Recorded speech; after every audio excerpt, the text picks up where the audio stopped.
Testing 123. England versus Wales, last day of the Triple Crown. Play will commence at 10:30 a.m.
Well, good morning to you.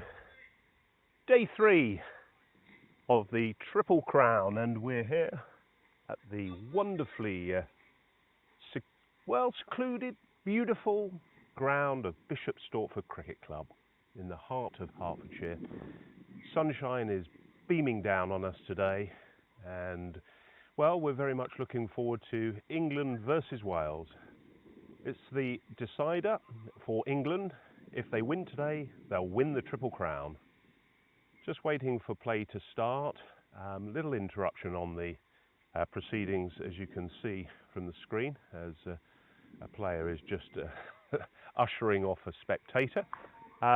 England have won the toss and they have elected to bat first. So we're looking forward to a great day's cricket. Take you through the runners and riders today shortly, and we'll give you a little bit of a flavour of what's been going on as well over the Triple Crown. But it's going to be Simon Jones who's opening the bowling for Wales. He's going to be the left arm over the medium pace, over the wicket,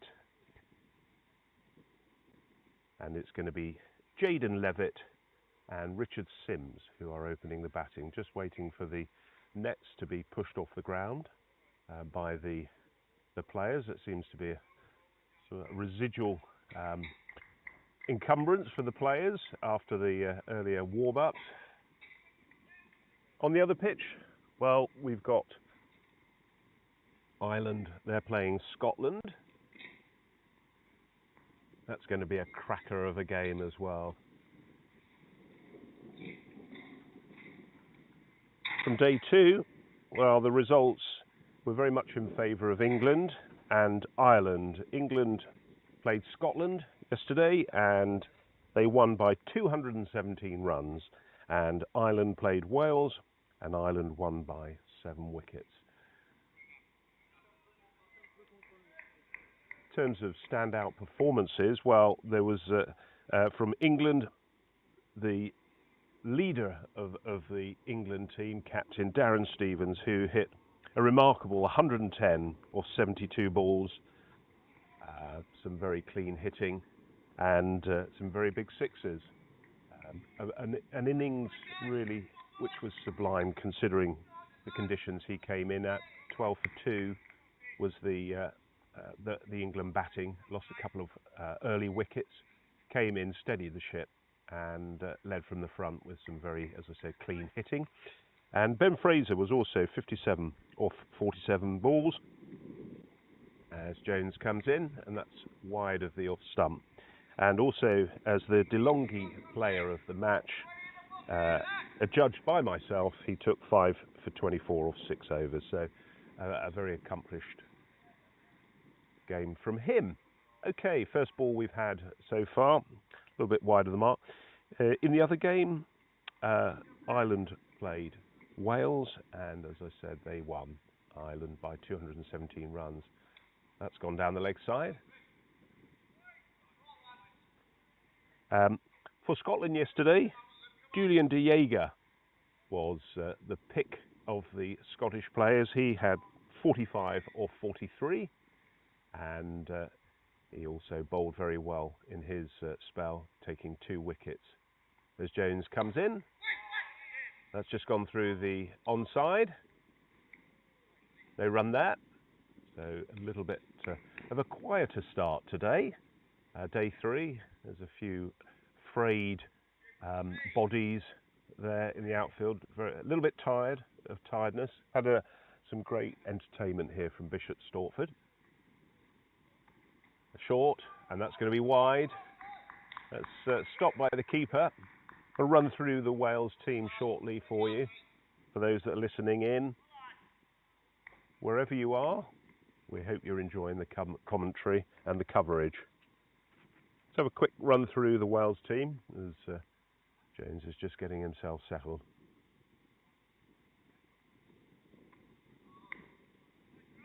That's gone past the bat, just left there. Levitt's on strike. He's had a good tournament so far.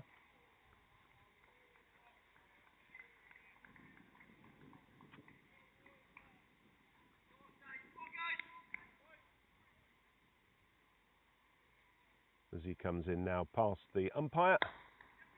It's just played on to the onside. So first runs of the day. Well, sorry, we've had the wides. So first runs off the bat. And that takes the score on to 4.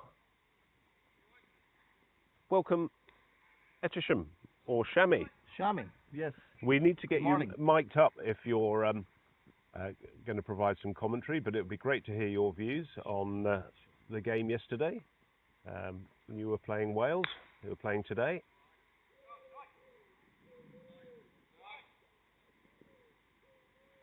Slowish start. Slowish start, yeah.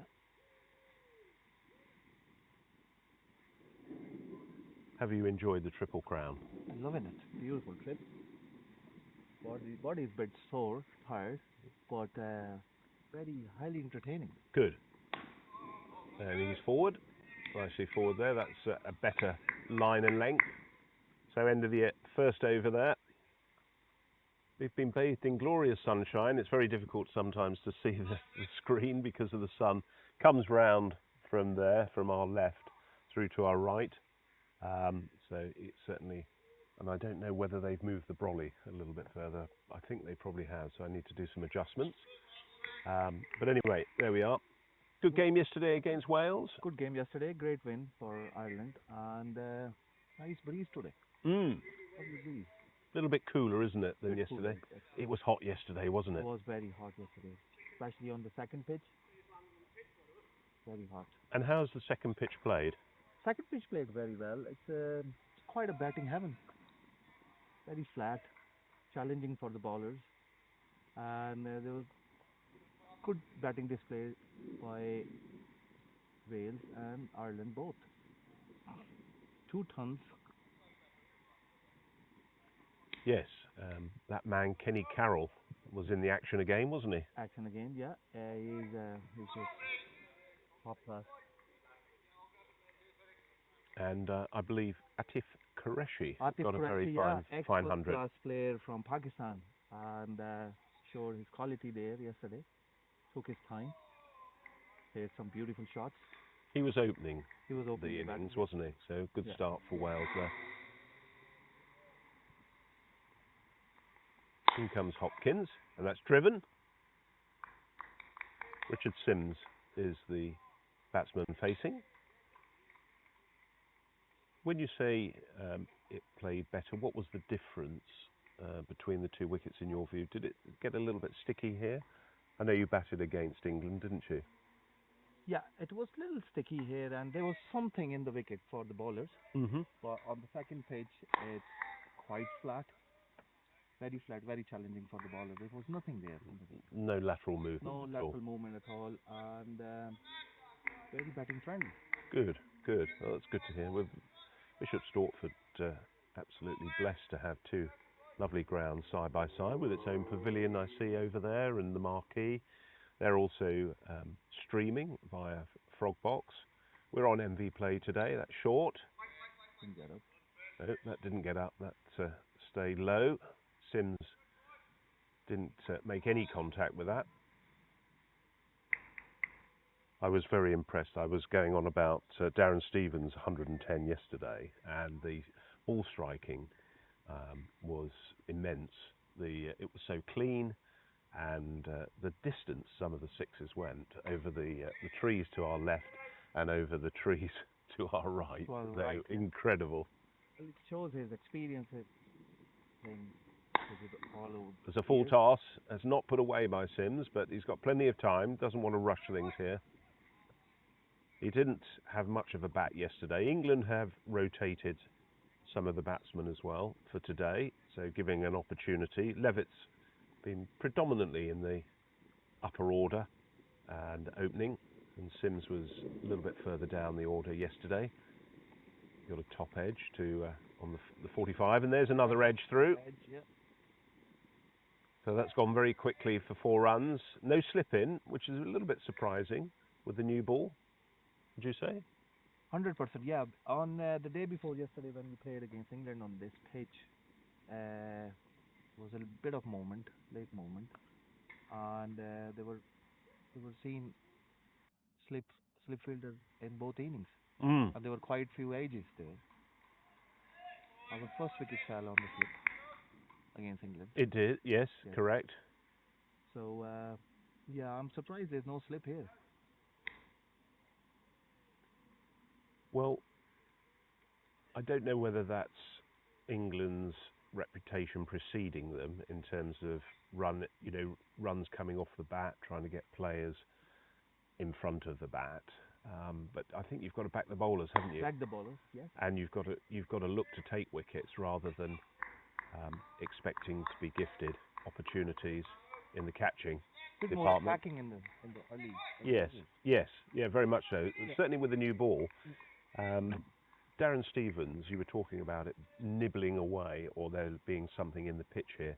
He bowled almost on a handkerchief in the first game. He took 4 wickets and he was just putting it on that sort of Putting on the right ex-pro leg. or the Yes, professional yes. back of a Back length, of length, yeah. getting the batsman to come forward, not on the driving length, but not going back as well. So he was right on the money there, and that's the length that these bowlers have got to find today, especially from the far end as well, where you just see the slight slope of the ground, and if they can do that, there's opportunity for wickets. So I think a slip would Would certainly be a help. good option. Yep, would certainly help Wales here. Jones to continue. Looking good on the back foot. Looks a strong batsman, Levitt. Levitt, he was just destructive, very destructive against us. Played nice, beautiful shots. Execution was really good. Yes. Just And shot goes right. through the shot as well. That's going to be a wide. It's being called a wide by umpire Patel. Raf Patel is the umpire at the scorer's end. We call it the commentary box end. He was umpiring here yesterday, had a good game. Keith Boyle is the other umpire. That's nicely off the back foot. So maybe that little less pace, because these are certainly the slower of the bowlers I've seen over the 3 days opening the bowling. That's actually probably quite a good thing for Wales. It's a quite good thing, yes. And he's bowling on the right length with the right pace. Yeah. So if you can get it in the right areas, Jones stands a good chance of getting a wicket here, but he's got to back himself, I think, with that slip.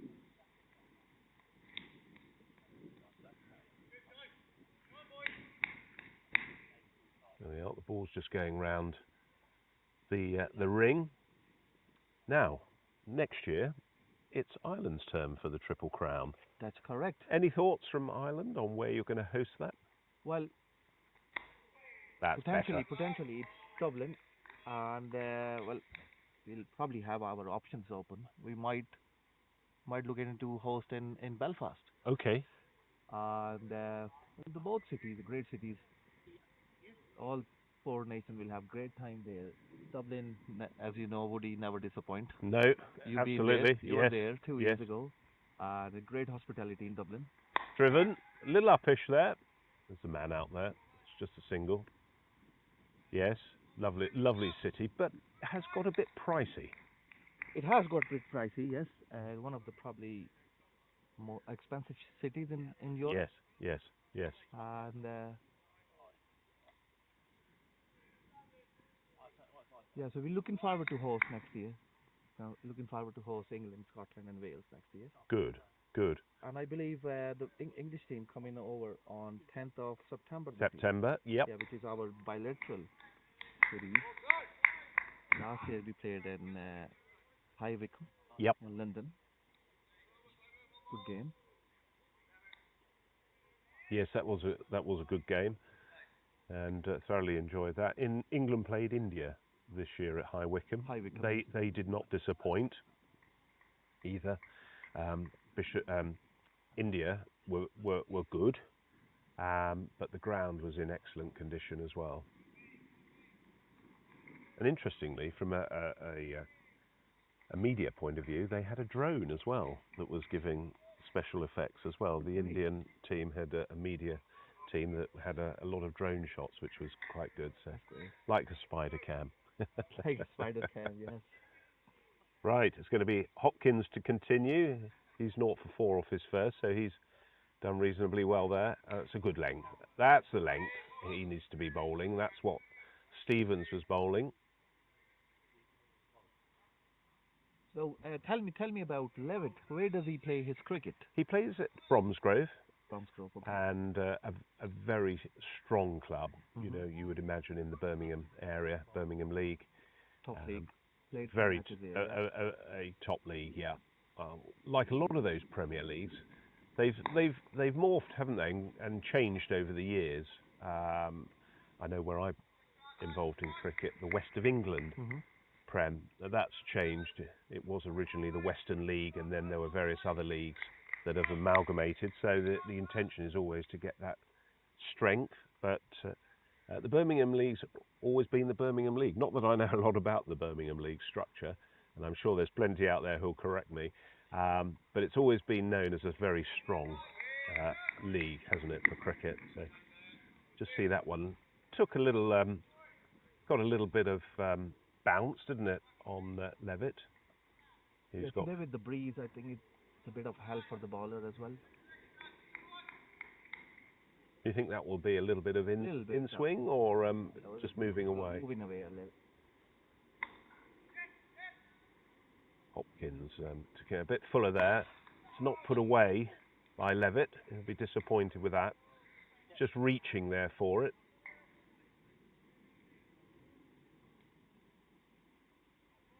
And how much cricket are you playing?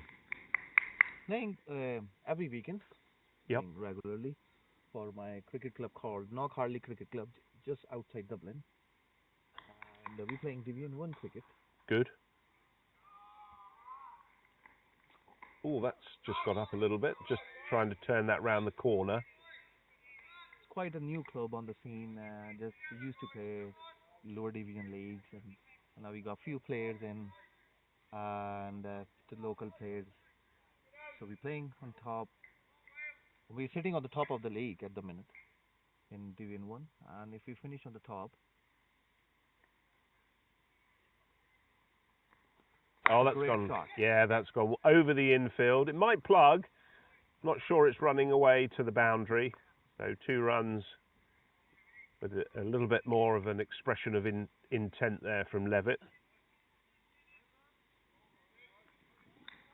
Looks as though that was just sticking a little bit in the wicket. It's day 3 on the wicket. So maybe that didn't come through as quickly as he's experienced from the other opening bowlers, but a good strong shot there from Levitt takes the score on to I think that is 12 without loss. Yeah, 12 without loss. So what else is coming for England over 40s between now on and until World Cup in Guyana? Excuse me, I was just choking on something there. Well, England have pretty much, after this game, they've got a couple of, I think they've had some Lions games, and it's over to yourselves, and that's going to run away down to the third man region, just the 1 run, and then I think they've got some practice sessions lined up prior to the World Cup in mid-October, but other than that, just the guys who will be playing their regular league cricket up until September, and then getting ready, probably fitness-wise more than anything. Shami, do you mind being called Shami? No, not at all. Universally known as Shami. Yes, universally known. Shami, yes. So I think that's a general plan, but I'm not part of the management group, so I'm very much a third-party bystander in that respect. But I think that's the general line of direction. Played off the back foot. Yep, well bowled by Jones. Just keep containing the 2 batsmen here. And yourselves? What have, other than the England game, you're not going to the World Cup? We're not going, unfortunately. We're not going to World Cup again, and we just got the England game on 10th of September, which will probably be using a couple of good new players in. Good. We'll just get the pool bigger, and it's growing. Veterans cricket in Ireland is growing, so Yeah, that's basically it for this year, and then we will see what we can get next year. I posed the question to Alan Lewis yesterday. How do you get growth in the Ireland cricket over 40s scene? What's your thoughts on how you achieve that? Well, this year we have started inter-regional series, so it's between for now it's between north and south. Hmm. So we are hoping to grow the numbers in over 40s and over 50s category, and we have It's a just good one shot there on the push there for on the Sims. off, yeah, gentle push. So we have played 2 games so far in inter-regional series. Hmm. One in over 50s and one for over 40s. Went well, and we're hoping to get number grows and spread the gospel there. Yep. So we're growing with the numbers. Good. That's good to hear. Yeah. There's a shout from the Shout from the second pitch. Scotland are in the field. Ireland are batting. Obviously, you'll be hoping for another score in the 300s today. Hopefully, yes. Changing the batting lineup on your Little in your change, game. little change, yes. So with other guys have a go. And, hope to enjoy the last game and in Triple Crown. Who's opening for you at the present The time? opening here was saying was Kenny Carroll, Right. the man in the Yes. in the runs, and Bilal Azhar, who also our new ball bowler. Yes. Uh, Good. good hitter of the ball. Well, Kenny Carroll's been in fine form, hasn't he? Kenny Got Carroll 100 yesterday and 82, I think, against England. 81 against England day It before was 81. yesterday, and Yep. it was very watchable 81. Yeah. Wonderful, wasn't it? Wonderful. He is a very talented cricketer. Very talented cricketer and very talented hockey player. Hockey player, yes. Dual cap he has. It's driven there, no run there. So England struggling a little bit to get it past the infield here. And I think that's a combination of very good bowling from the Wales team. They're Just bowling taking a little bit of pace off the ball, aren't they? They're bowling on the right areas with taking a bit of pace and asking the questions. Yep. Hopkins comes in. I like his style. That's just the single there. I like his style. He's got a lovely sort of metronomical run as he comes in. Good sort of gather there at the crease and delivery. Lovely stride. Yep.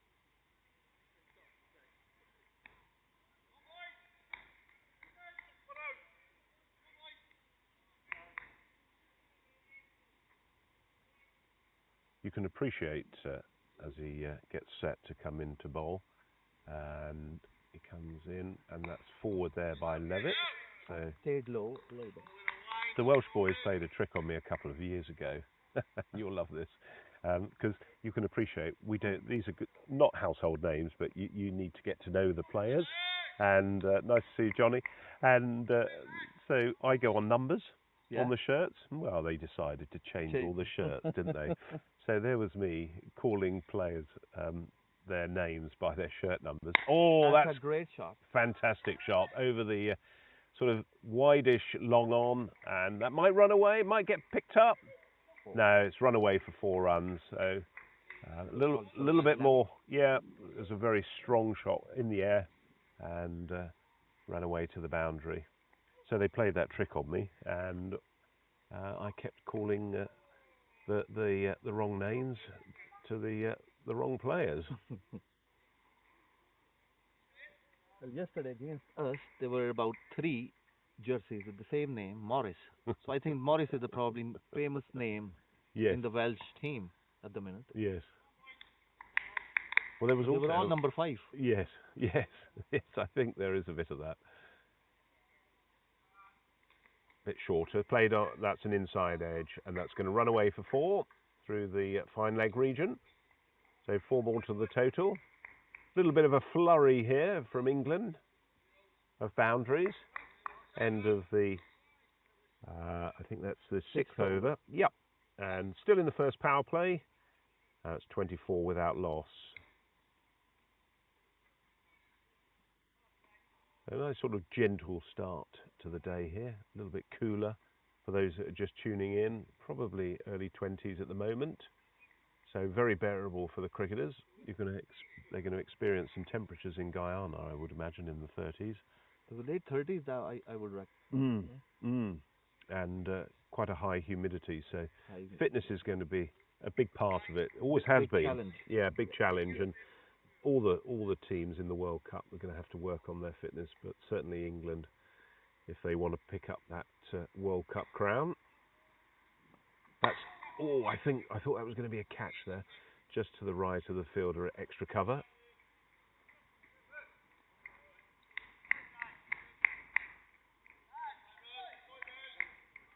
What do you think of England's score today?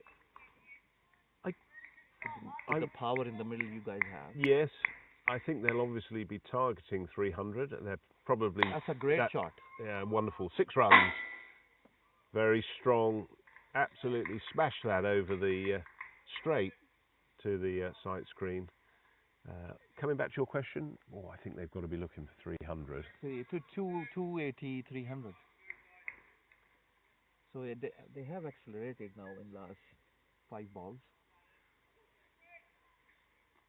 Yes, I think it's one of those wickets you want to get your eye in on, yeah, and just feel the pace. That's going to be a wide, as signalled by umpire Patel.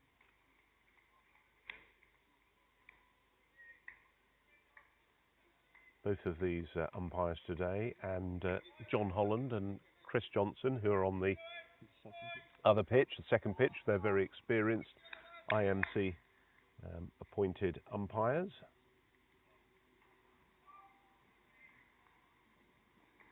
Oh, that's very deftly played down to the third man region. Just opened the face of the blade there. And just to let you know, we had 2 men of the matches for the first game. It was Darren Stevens with that bowling spell of 4 against you guys, yeah.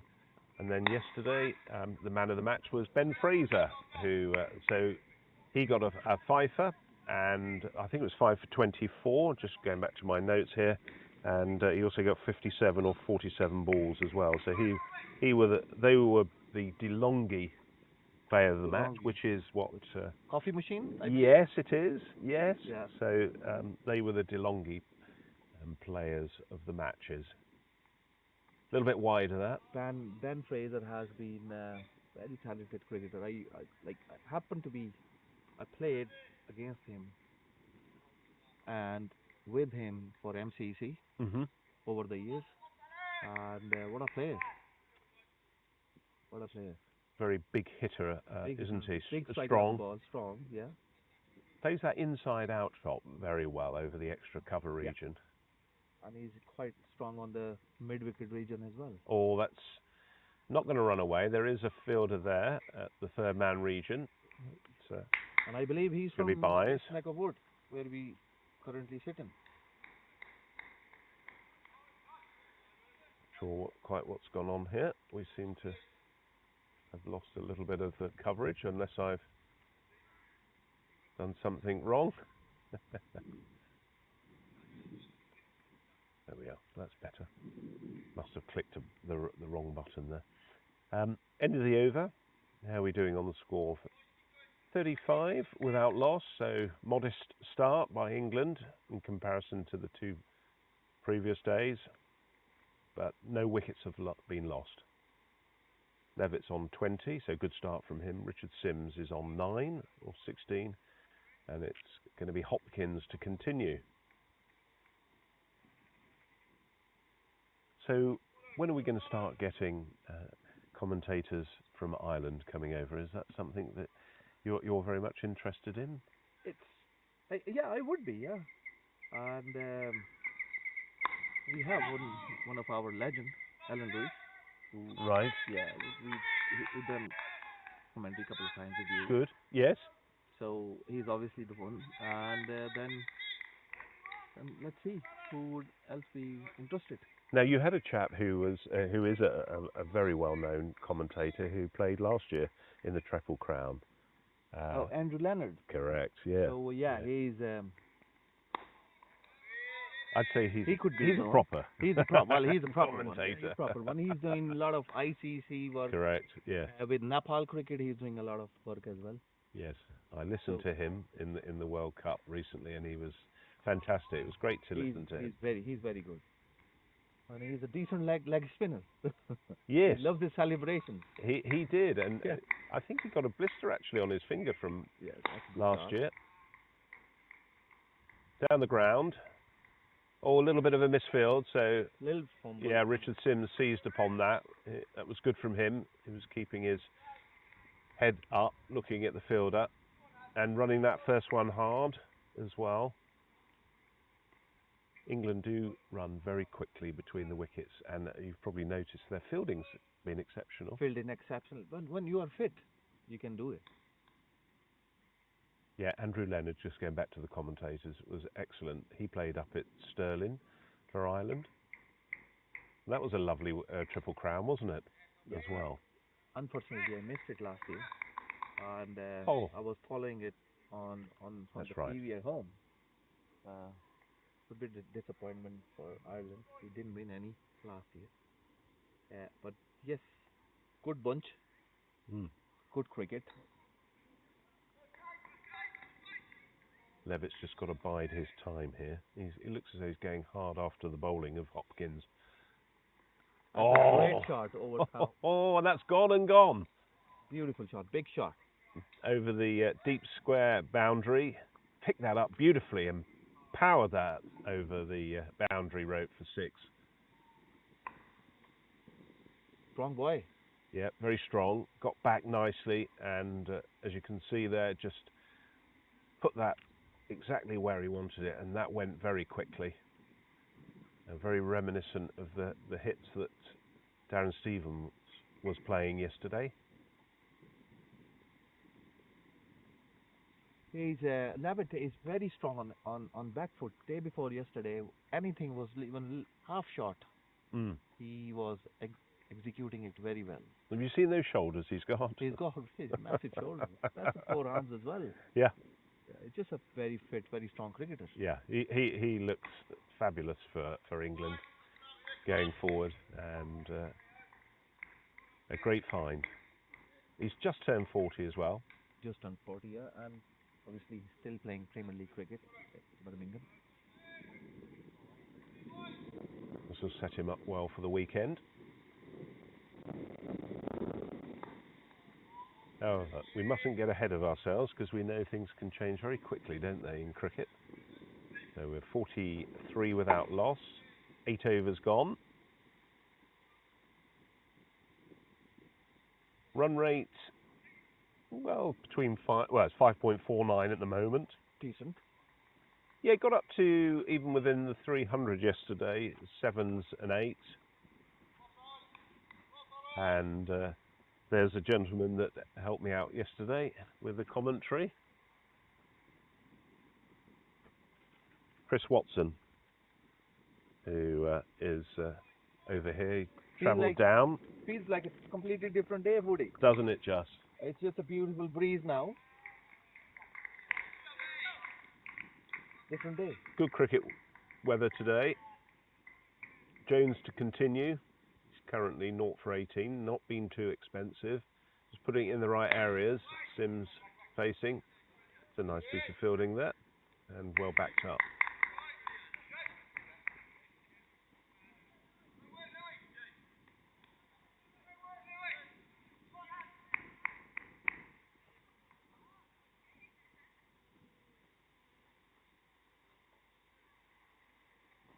Oh, that's lovely shot through the offside. Just got down there and almost rolled. Well, he rolled the wrists, slapped it between extra cover and cover. So 4 more to the total. Nice to see Sims asserting himself on the bowling.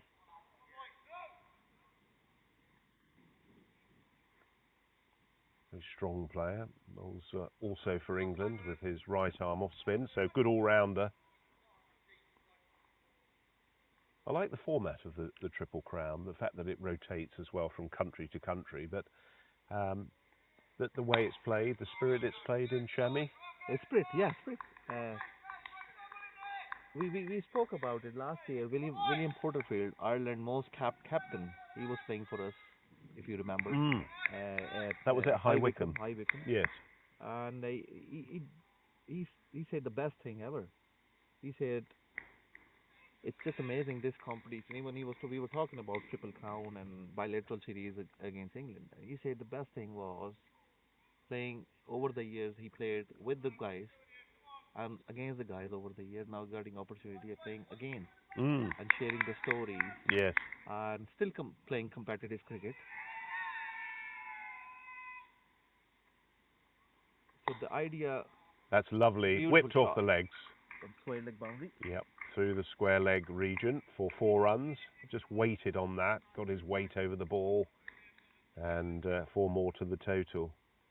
It's yes. a great idea to have this 4-nation tournament and named Triple Crown. Great idea. Good cricket. That's good to hear from William Porterfield, who batted very, very well. He didn't make a lot of runs in that game, but he looked class, didn't he? He just picked. I remember one shot he picked up on the leg side as that's driven through. There is a man down there now. It's well fielded. Great fielding on the long off boundary. As you mentioned, Spirit. Yes, Spirit is. We played tough cricket on the field, and then we shared beverages outside after the game, and then last night we all 3-4 teams, we had our own team dinners. Yes. We had a great laugh. 3 days, an amazing, great idea to have this competition. How did you find the meal last night? Did you enjoy your meal? I know really nice. Really nice. Yeah, we were in the same restaurant. Yeah, and very friendly staff, very helpful. They were very good. Food was unbelievable. It was good, wasn't it? Very good food. Good wine. Yes. I didn't have any myself. I was driving, so I was being staying clean of really drink. Nice evening. Yes. Good get together. Good. You're going to change your bowling here now, by the looks of things. Is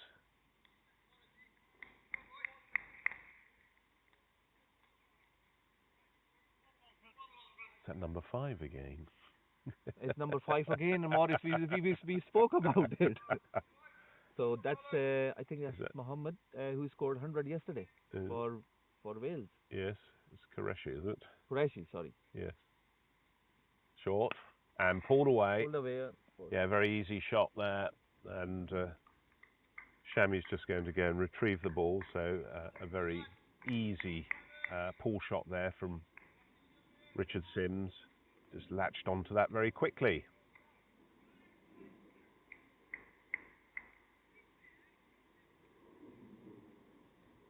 Lovely talking to Shami here about cricket in Ireland and the experiences of the Triple Crown.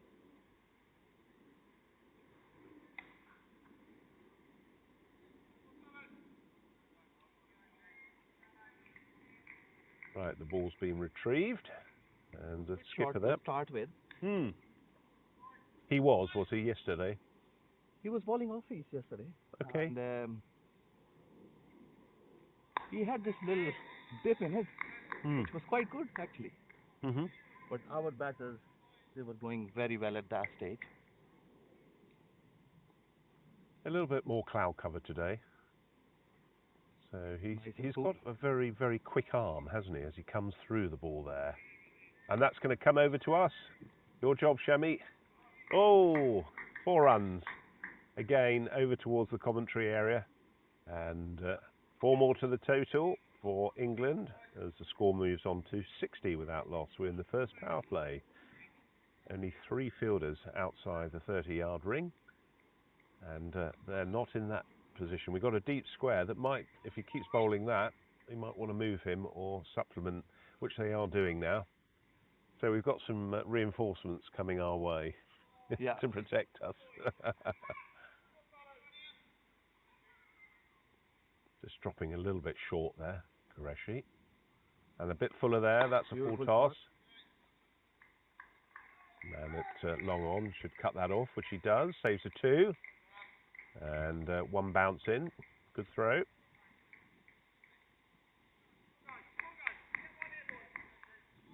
Flags fluttering in the breeze and the parasols. Probably hear a little bit through the mic. I hope you're not getting too much feedback. There's a lot of Masters cricket around, though, isn't there? There's a lot of Masters cricket around the globe. Do you follow any of the Masters cricket through the IMC? I actually do, yeah. So a lot of the Aussies and Kiwis playing a lot of matches, and then they have their own domestic matches. Yes. And obviously, all the teams are getting ready for World Cup, so they announced their squads. Yes. They're slowly coming through, aren't they, the squads? Yeah. Pakistan did it. There's a couple of test players in Pakistan squad, a couple of big names in Sri Lankan squad. I haven't looked at the Pakistan team, but have they've announced their squad? They have announced a few days ago. And what are your thoughts on who they're bringing over on the over-40s?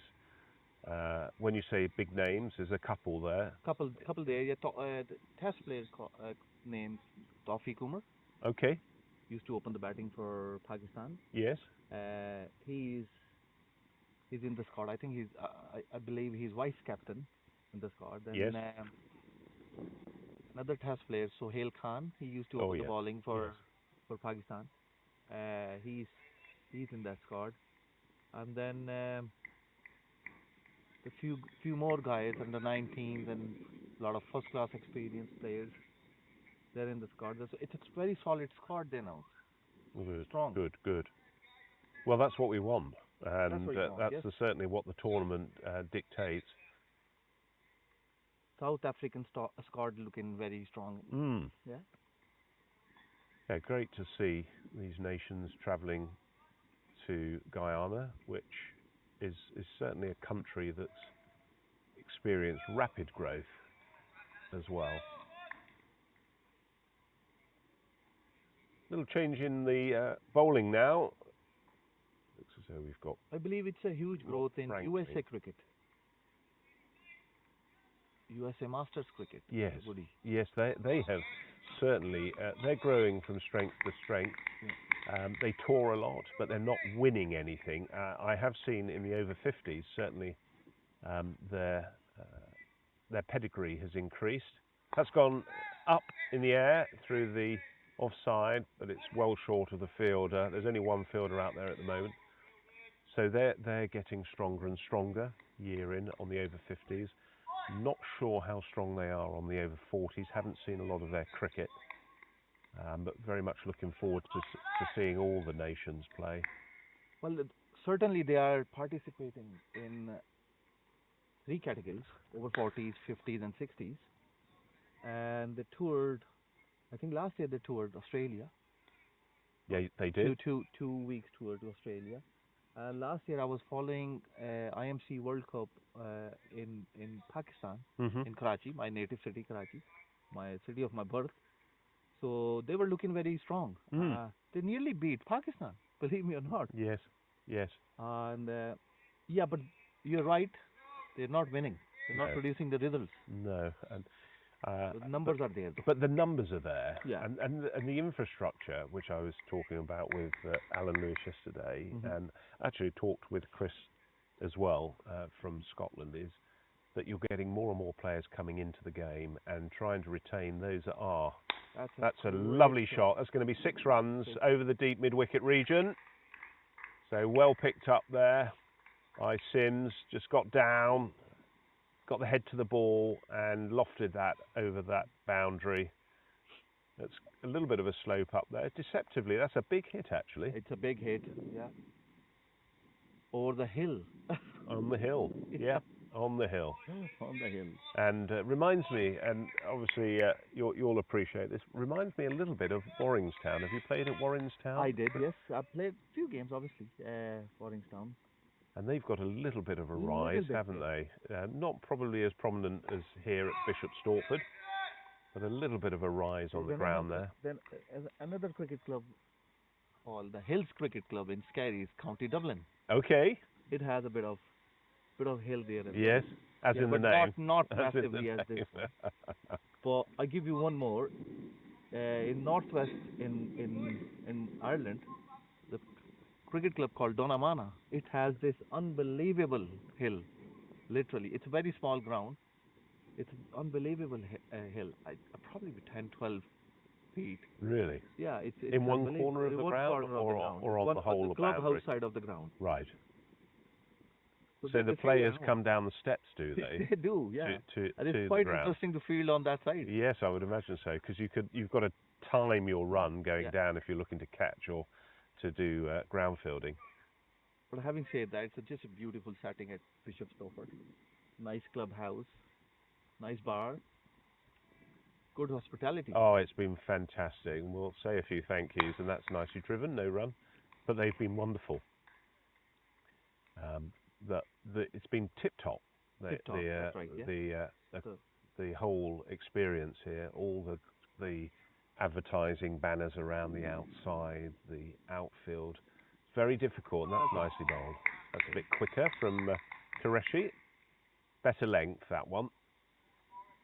one of our Ireland ex-international, Reinhard Stridham, he is playing for South Africa over 40s. He was just announced over Veterans Cricketer of the Year for South Africa. Yep. Also, another one, Peter O'Connell, used to open the bowling for Ireland, and he's playing for New Zealand over Right. 40s. So there's a lot of movement, movement smart movement going on between players, and Daniel Steyer, who's a Steyer. World Cup winner That's right. with South Africa from 2024, is playing for Scotland. Shot, that's a beautiful shot. Yes, I love the way he's adventurous about that. You know, he opens that blade, and he's put that over the deep extra cover region for 4. Very controlled shot, and I was asking Darren Stevens earlier when I picked his bat up. There's quite a long handle, shorter blade. Big boy, isn't he? Isn't he just? Not a heavy bat, but the leverage that he gets on that and the timing is incredible. And again, Beautiful shot. that is Impeccable timing. yes, and cracking it through the offside. Those spectators were in danger there, over by the little marquee there. There's a couple of children there, so they've got to keep an eye on proceedings, because that looks a very favourite spot of Levitt here, who's moved on to 41. 2 cracking shots. And again, Another one in the same region. that is an incredible shot. Go fetch that, he says. And Qureshi's taking a bit of a pummeling here, and that was probably the best of the bunch there. I loved watching that. We had a sort of Beautiful. box seat, didn't we? Could see the ball racing off towards the pavilion there. This is a shot I like the most. It's my extra cover shot. I love it. You just got that can up see over there, the I got infield, didn't he? bit excited. You did. 3 shots on extra cover. This is amazing. Yeah. Well, what was quite interesting though for me, and you don't see it as much at this level, is that Wales never changed the field there. Now, would you, as a captain, would you have moved a player around, knowing that the strength of his shot is in that drive over the extra cover region and in that deep mid-wicket region? Do you think Wales are missing a little bit of a trick Certainly, here? I would make a change. I would bring third man and fine leg up, and I would bowl on one side of the wicket rather than, because in his previous over, Qureshi's previous over, he bowled 2 on the leg side and he got boundaries there. And then they had to change the field. Yeah. So I would bring fine leg up and third man up and bowl on the length. Interesting.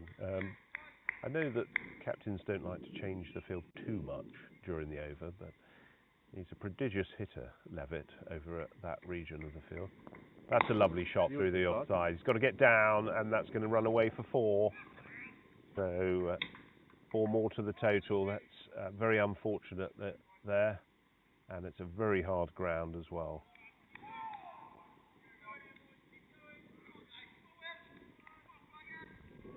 Nick Morgan was the fielder there who tried to get down. Feels like I'm the Welsh fielder here, on this side of the ground, retrieving the ball. Well done, you. I don't get too involved in that now. And just one more to the total. So a really good, strong start here from England. 90 without loss. England is cruising here. Well, must-win game for England here today if they want to win the Triple Crown. Just got a little bit big there on Levitt. I love the way, and I was watching, I love looking at the batsmen and how they set up their setup. You're watching Levitt now, back foot always goes down, and he places that. You know you've got your trigger movements as a batsman, haven't you? And you watch how he sets up when he bats. Maybe not now, but end of the over. So Rob Franklin doing a job there for Wales. Just the 1-4 off the over. Levitt has a very nice setup, and the last ball on front foot defense is just beautifully defended. Mm.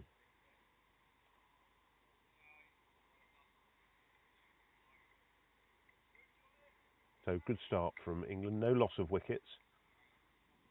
90 without loss. Good shot selection from the players. I see that Sims here is just looking over his left shoulder. He's aware that there's a gap. If there's anything short from Qureshi, he's going to be looking to put it in that gap between deep square and a wideish fine leg. Qureshi's got to be right on the money here. Short. And, well, that was the one that kept low. He was looking for that one, and he's been bowled. So Qureshi gets his first wicket, as do Wales, and the score's at 90 for 1. And Sims is out for a well-made 39 off 37 balls. Just didn't get up for him, but a good wicket for Wales. So their first one, and Levitt's not out on 45. So he's going to have a new partner shortly. Sounds like there's another wicket over there. Yes, a second wicket. The man in runs, Kenny Carroll, just gone. Same time as on the pitch one. Score? 71 for 2 now. 71 for 2. Kenny Carroll just got out on. Kenny Carroll is out. 30s. So a nice little match up there. Scotland I've been very impressed with. And we were talking yesterday with Chris Watson, who was sitting alongside me on the commentary, on their performances, and I think they're one of the nations I've seen a huge increase in the veterans cricket. In the veterans cricket, yeah. Both in their performances at over 40s level, but also the interest factor across the age groups as well. So good to see Kyle Coates was saying. Oh, I mean, wow, amazing, and obviously people like him, they would attract more numbers. You hope so. I definitely do, yeah. Okay, new incoming batsman. I think that's going to be the vice captain, Sean Park. Right-handed bat. Plays his cricket at Bury St Edmunds in the East Anglia Premier League. That's right. And his brother, Gary Park. Another fine cricketer. He's a fine cricketer. Yes. I believe he is in South Africa at the minute. He is. Yeah. He is. Yeah. He has a very talented son at golf. Short, just played on the onside, so he's off the mark. He could be looking for a 2 here. No, it doesn't look as though. Well, there was potentially a second run there on the misfield, but just one to the total there. So Park is off the mark. Always nice when it rhymes like that. Park is off the mark for 1. It's a nice gentle push on the leg. Levitt's facing. He's on 45. Just bringing up the man from fine leg. They've got 3, if not 4, if that's a deep backward square, 4 behind the bat. and they have put the man out. And there it is, 4 runs, 4 more to the total, takes him on to 49. So a nice little gentle back foot push right between the gap. They put a man down deep where we were talking about earlier. That's right, and third man in fine leg up. And yeah. But then he bowled a short ball and nicely executed by Levitt towards point and cover boundary.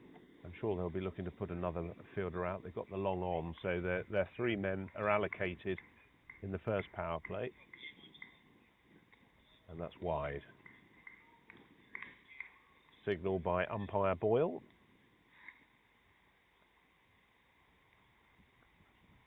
Wind's just getting up a little bit. Apologies if there's a little bit of hissing. It sounds like an engine starting up when you hear the wind whistling across the microphone.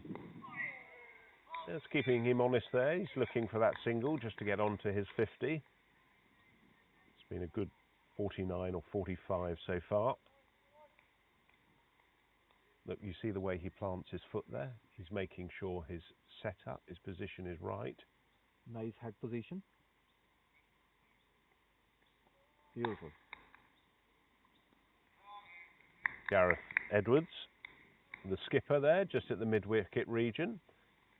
Just thwarting that single there for Levitt to get to his 50. So that's the end of the 14th over. We're going to have drinks at the end of the first power play, which will be after 15 overs.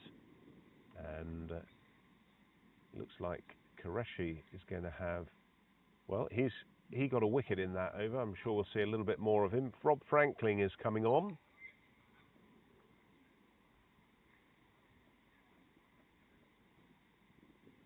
It's a little bit expensive there, Qureshi, 1 for 31. But the all-important wicket of Richard Sims, for those that are just tuning in, he was the batsman out.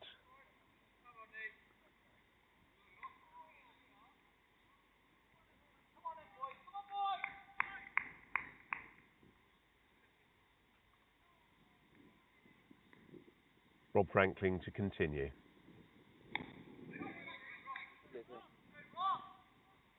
Very nice to have Shami on from the Ireland cricket team, and I'm joined by Bob Baxter. Good morning. Is it afternoon, morning? Or morning. Just morning. Morning. Still very early start, isn't it? Earlier start today. Welcome. Rob Franklin comes in. Just dropping that a little bit shorter, but forward there. Gary Park. I think I'm told that isn't Park, although he's got Park's shirt on. I think it's Canning batting. Ah. Well, which has confused everybody, but I think they've done it to us again. Only the England team have done it to me. Yeah, I think. Yes, you're right. Now looking at it, it is Ryan Canning. Yes. So apologies, Sean, and apologies, Ryan. Yes, I was sent from the pavilion to tell everybody that he's teasing us by putting Park's shirt on. Oh dear. Plank, as he's known. Yeah. And he had me fooled. Everybody fooled. Anyway, decent start for England. Levitt looks a very good player. I didn't see his innings the other day, but hits it well.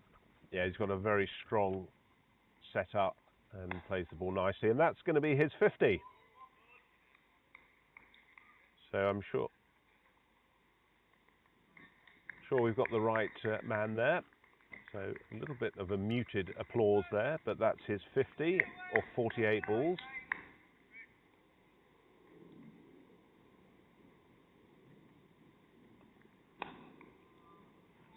Nice to see Canning batting high up. And that's not a bad over that from Mr. Franklin. Drinks, wasn't it? Yep, you've come at the right time for drinks. Yeah. 0 for 15, Rob Franklin, off his 3 overs so far. Did you want to get a mic on, or has Chris said anything to you? Can he hear you quite? I don't know. He told me to put a mic on, but I think sounds from where we were when I was listening earlier that I could hear Shami. So I don't. Too much of an issue. Okay. Well, we'll continue to have a natter while we're having a drinks break, and On the other pitch, we've got Scotland versus Ireland. A couple of wickets down there earlier. That should be a decent game, I thought. I mean, Scotland didn't play well yesterday, but they've got one or two decent players in their team, and Ireland certainly have looked pretty good. Yeah, it was a little bit of a collapse there, Bob, from Scotland's perspective. I think when Carl Kurtzer got out, the momentum seemed to be lost, didn't it? Yeah, well, unfortunately, I saw the first 2 wickets and decided to check into the hotel, and by the time I looked at my phone again, they were 8 down. The hotel's only about 10 minutes away. Yes. Yeah, they've certainly grown in strength though. Scotland cricket. One of the things I was talking to, and sorry for repeating things for those that are listening. Hope you're having a cup of tea or something maybe a bit stronger. That is the Scotland team have grown in strength, and I think that's happening also across the board in the over 50s and over 60s as well. They have that link with the 40 club, and England, through the England Lions, have also looked to adopt a partnership, if that's probably the best way to look at it, with the 40 club to try and bring those England Lions players into the 40 club as well. Gives them lots of cricket as well, makes the 40 club stronger.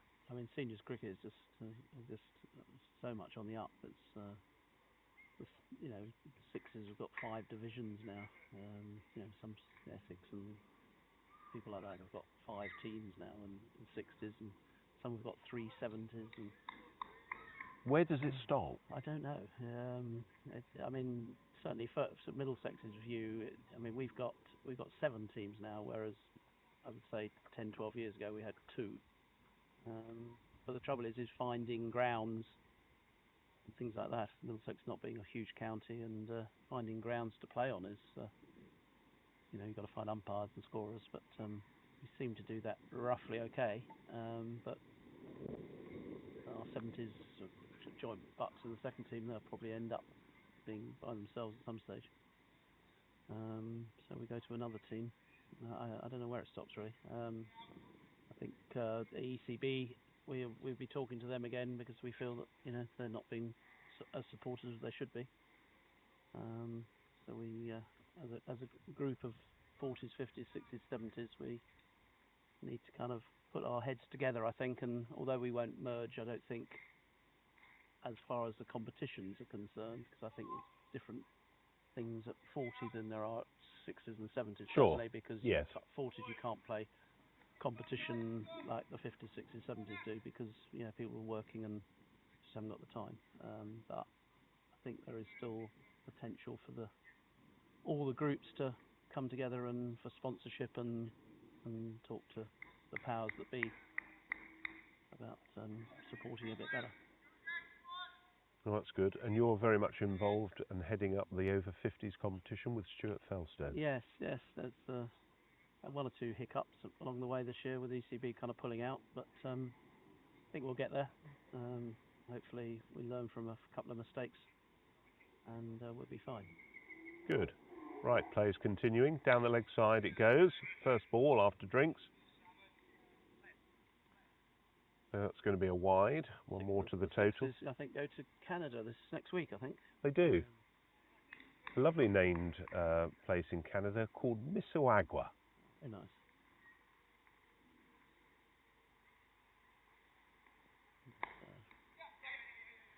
New Zealand are over here at the moment playing against various teams, mainly the 50s and the Lions, and I'll be going to watch them on Thursday next week at Broxbourne. Broxbourne's an excellent venue that we played quite a lot of the 50s England games at. Very good venue and well supported.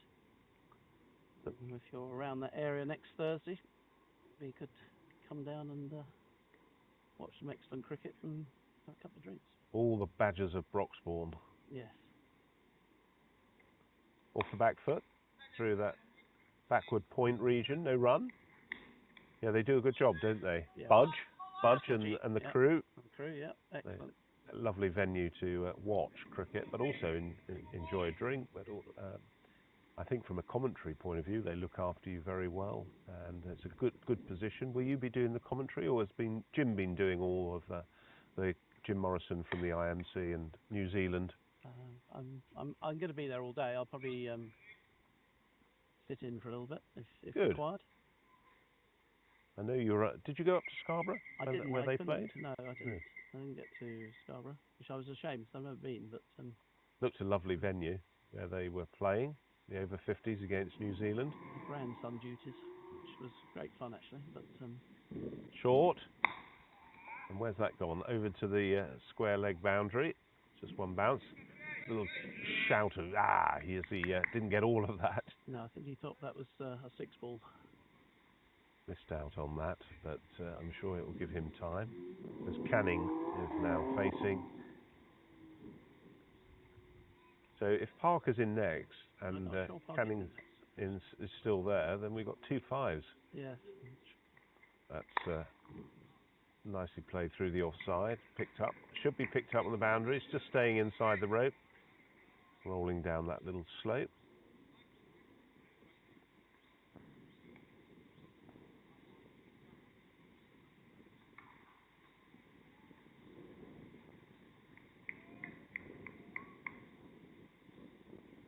Little lull in the play here as Qureshi just turns on his mark as he comes in, and that's nicely forward from Canning. He's not wearing a helmet today. It seems obligatory we watch all cricketers wearing helmets, doesn't it? And you certainly can't tell players apart without that. But especially when they're wearing somebody else's shirt, which yeah. doesn't help. Yes, it doesn't help. We're about 70, I'd say 70 yards away from the wicket, so failing eyesight. Yeah, and this new kit that England have got as well, which is their World Cup kit, I like it. Yeah, it's nice. Yeah, that's good. Yeah, that sort of lighter blue, and they're sponsored through Gentlemen and Players, plus other sponsors, which I'd like to give a shout out to a little bit later on, which we'll do as a thank you.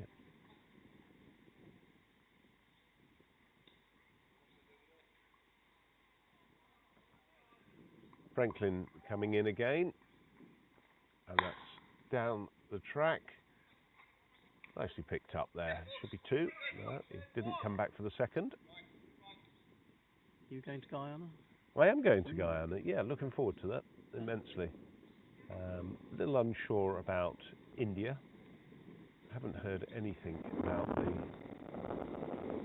commentary opportunities there yet, and what England's plans are.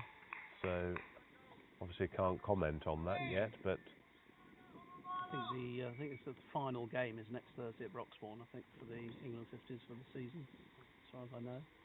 So I think a couple of steps down the track, and that looks as though it's going to run away over that wideish long on region for 4 runs. A very strong shot there from Levitt. Punch that away. Good use of the feet. Kept his head down and played through the shot. yes, I just kind of expect that more details will come out of who is touring, and Okay. probably by September, I thought. Actually happening. Good. Now, as you say, there's over 60s in Mississauga in Canada. That's in mid-August, isn't it? Yes. Then you've got the over 40s in Guyana, and then the over 50s in 2027. Is it January, isn't it? January, through to Hyderabad, early February in Hyderabad in India. And then the 40s are going to Brisbane in the end of March for hopefully an 18 tournament with a couple of Australian sides, a couple of New Zealand sides, maybe 2 from England. We're going to find that out in the next few weeks whether we've got enough to take 2 sides. Don't know who the others will be yet. Played off the back foot. Sean Morris is the fielder there at extra cover. He's got a 5 on as well.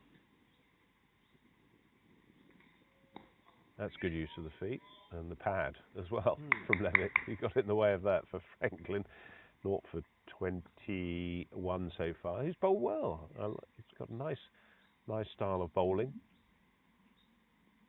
Economical run up. His little skit as he comes in and brings the arm over quickly. Love speaking to the Welsh guys. They were a great bunch of guys. And I always remember that when we were in Cape Town at Cape Town Cricket Club in the Over-50s World Cup in 2023, and they had the karaoke. Do you remember that, Yes. Bob? And the Welsh Over-50s, who, well, it's fair to say, all Welsh cricketers love singing, and they gave us some renditions of songs which were fabulous. Absolutely. Sort of etched in my memory. Right, end of the over. Qureshi's still on. So steady progress by England, just looking to pick up on the loose balls.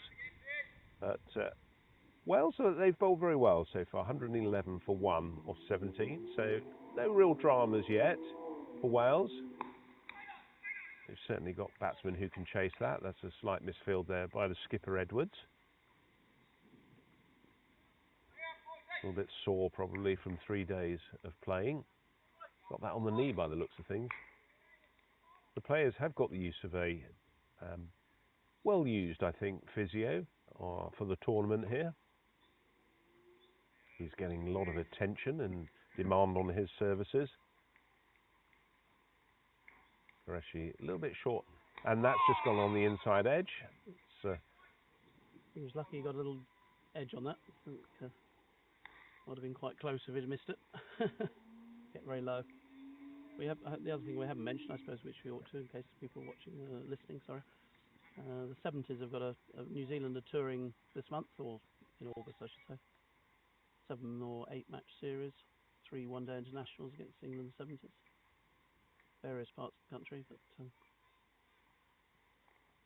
short. Somerset and Gloucester are certainly a couple of the venues, and High Wycombe. That's well run. That's very well run by these two. Canning just coming to the non-striker's end there, so he was quickly round. Very busy cricketer. Plank is his nickname. I don't know the background to that, do you? I do. But can you it's not repeatable. Okay. Oh, he looks as though he's played on there. So Qureshi gets his second wicket, and unfortunately that sees the end of Levitt, who has perished 61 from 58 deliveries. So a good innings, solid innings from him. But he'll be really disappointed, won't he? Yeah. Because he wanted 100 then. He looked as though he was going to get 100. But that's the at 115 for 2, the second wicket that's fallen for England. So now we've seen Levitt and Sims go. And it looks as though it may be the skipper, Darren Stevens, who's coming in next in the cap.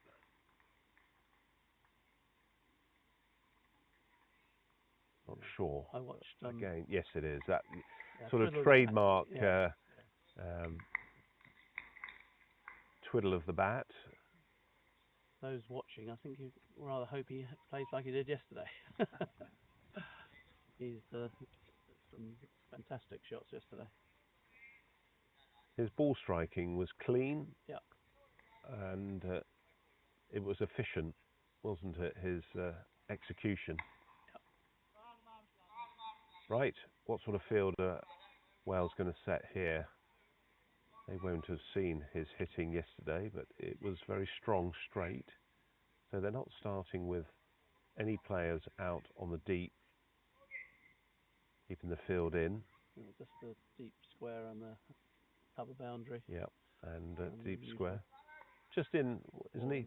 About 5 from the boundary, 5-10 from the boundary here, and the fine leg as Qureshi comes in. That's nicely forward. Looks very controlled there. And they got a third man as well, so that's the 4 fielders out.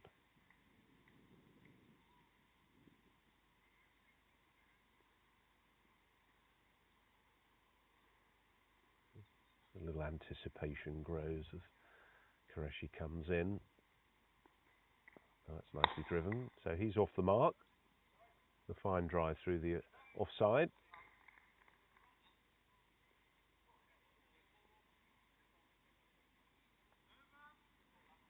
over's been called, so he takes the strike.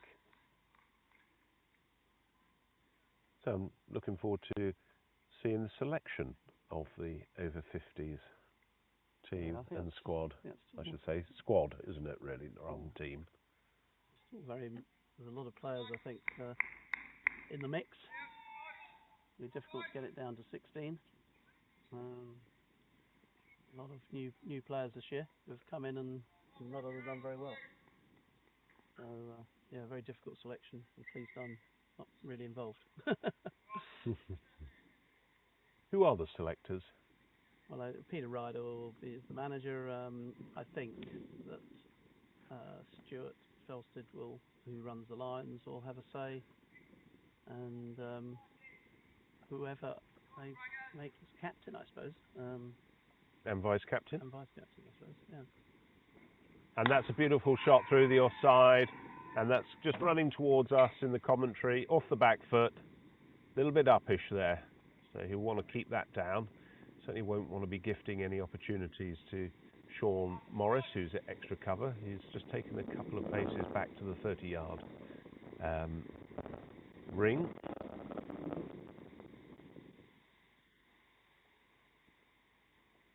Nicely forward, easy single there, just nudges that forward.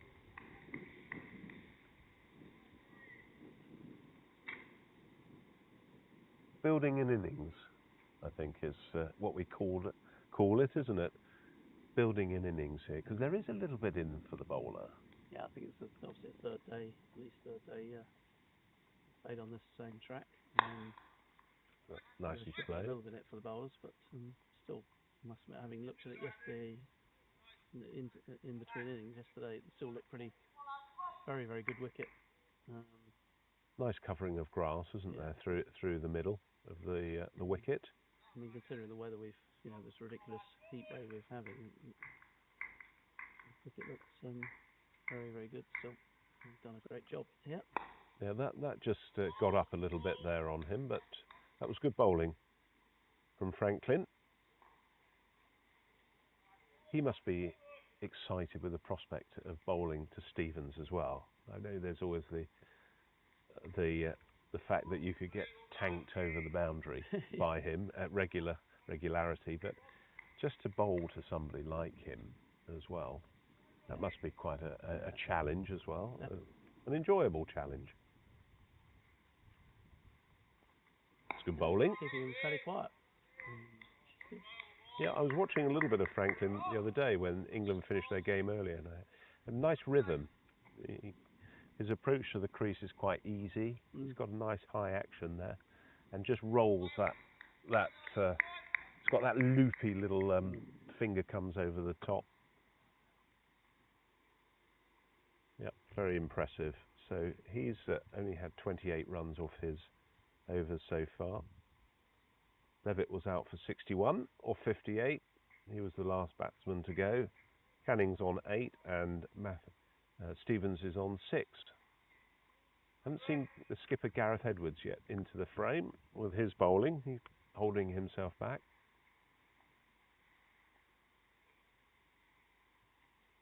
Had a very nice meal last night in town. We went to Piccolo. If you're in Bishop Stortford, ever again, Bob. It's a nice place to take. Oh, there's a shout for LBW, but this is going down the leg side. Not that we can tell very easily from here, but the assumption is that it was. Well forward. More of a half shout, I think, than a expectation.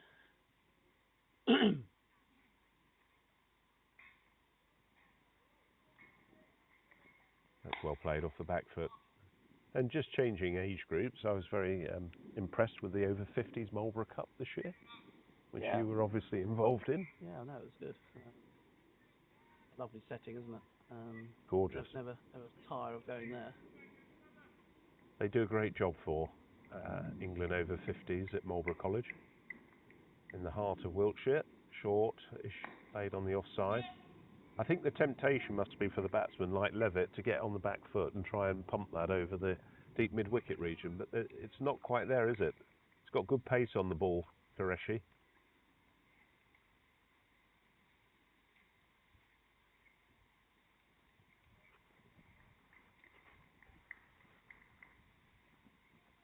Nice breeze coming across the ground. That's driven. No run.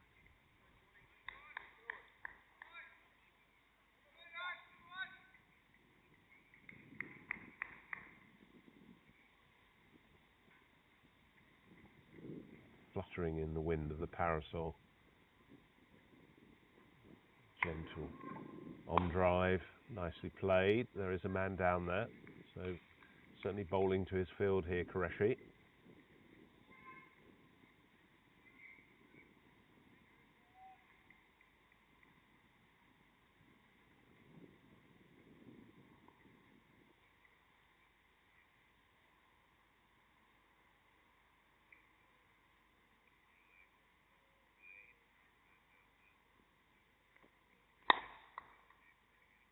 Has that got past the man? I think it has. Yeah, he's on this field now. Looks as though that's running Four. through for 4. So 4 more to the total. Just came back to the over 50s competition in Marlborough. Nice to see Zimbabwe, who've got quite a lot of homegrown players, haven't they, here? But nice to see them in the competition as well. They're hosting the Africa Cup, aren't they, as well, for the over 50s? So, another tour they're going on. A few of the World Cup squad will think they're going as well. Well, not that we know the World Cup squad, but I'd like to be in the World Cup squad. Yep. You're not letting the cat out of the bag there, are you? Not really. No, I know I you're mean, not. there's probably, No, I know I you're could not. probably name 10 who I'm pretty certain would go. Yep. But I think, as I said earlier, there's a lot of places up for grabs. Now, 1 or 2, unfortunately, can't go because they're not available. Yeah. Yep. Right, Canning to face. Comes forward there. No single there. No, the fielder's in quickly there just to cut that off. Now that bat sort of sabre rattling, as I may call it, from that's very much synonymous with Jadeja, isn't it? Yes. Who likes to do that? Okay. 1 more to the total. Nice little push on the offside by Canning there. Nothing expansive. Wales doing quite well here. They haven't let England get away. Good. Nice little, again.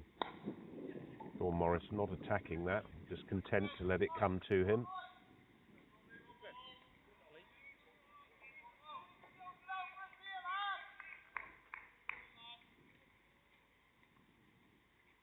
Franklin, as you say, doing a good job here for Wales, just containing these 2 batsmen. Nicely played off the back foot there. It looks as though that's going to be a long chase around. It's going to get that.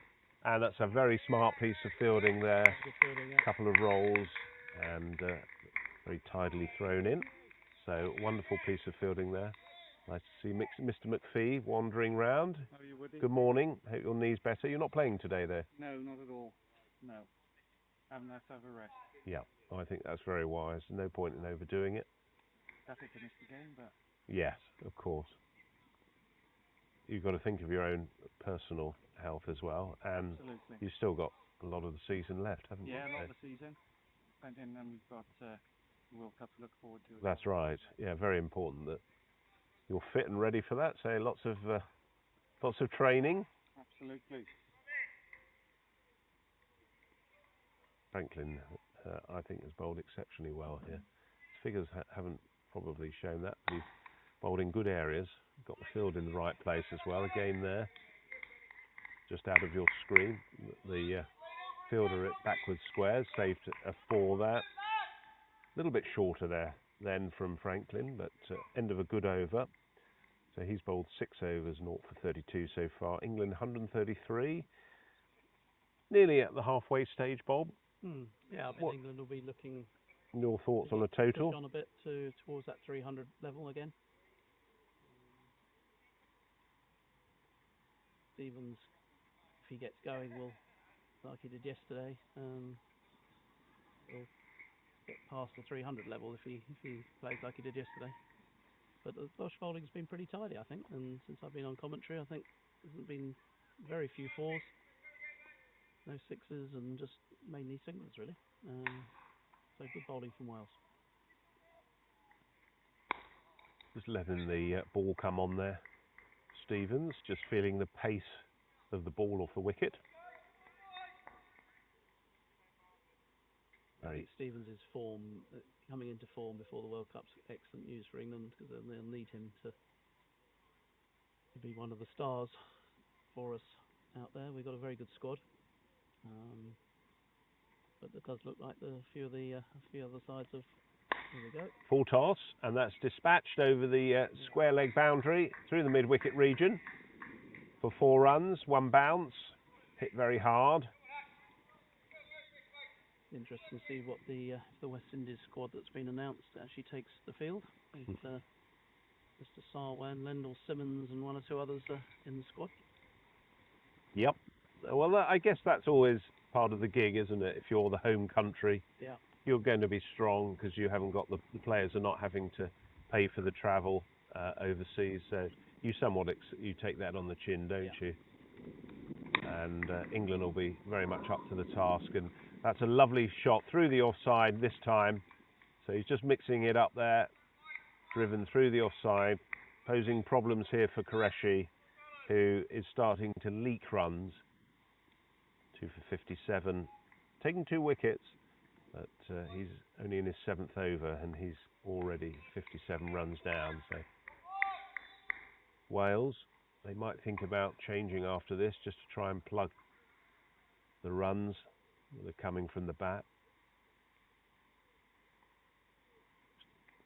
Nicely played on the offside, easy single there.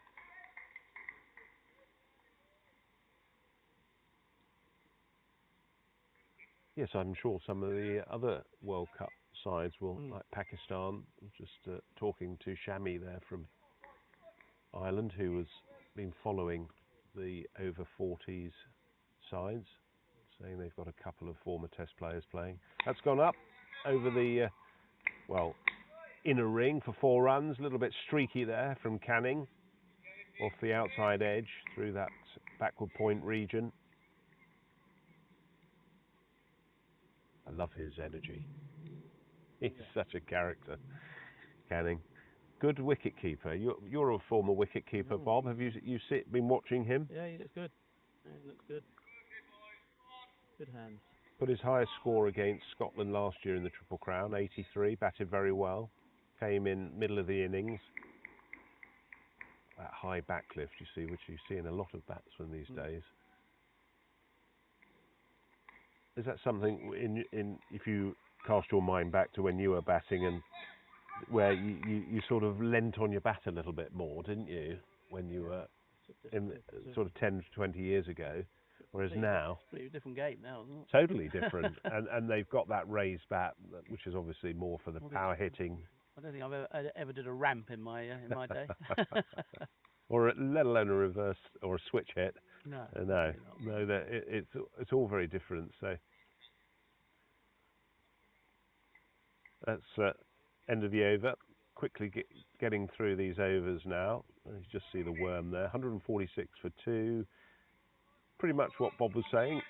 On par score for a 300 here, and probably a little bit more they would like if these players can get going. That's easily placed into the offside. Yeah, I think they'll be looking if they got wickets in hand, which they obviously do at the moment. And half the over still there. They'll be looking to get somewhere near yesterday's score, I guess, which was 340. Yep. Fuller played on the offside. Didn't get all of that. Clothed it a little bit there. Canning, but 1 more to the total.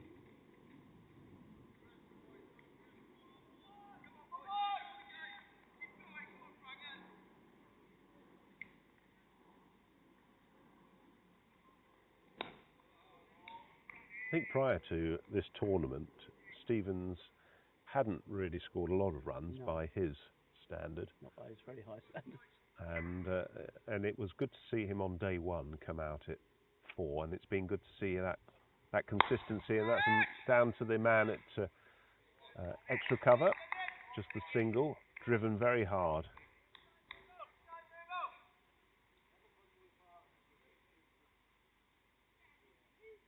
Just bounced up nicely there for the fielder, Rob Frank. I think it's Nick Morgan at the long off. Again, nicely placed. Just a single, I think. Looking for a two, but well fielded by the Welsh fielder down there at the backward square region. Franklin continuing.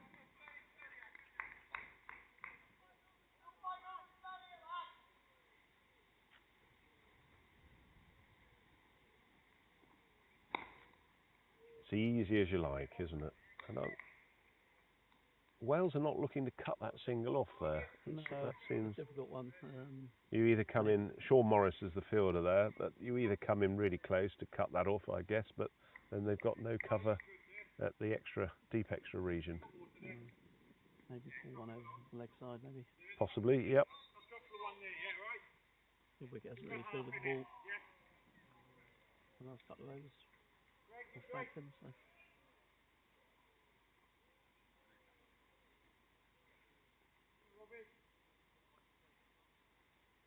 And what's surprising, I think the rest should carry on, but might be a change, like you said, but.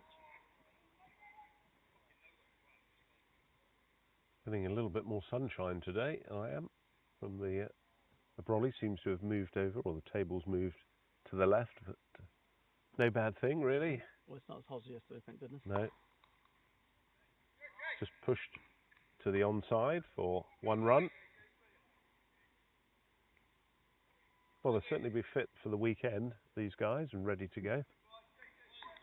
3 days of cricket. 15 man squads.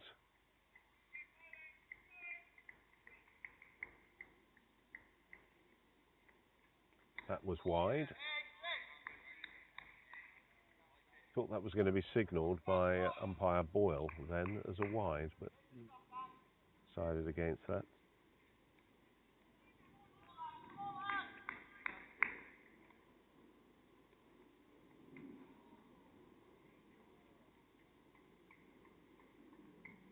Oh, that's nicely played down the leg side.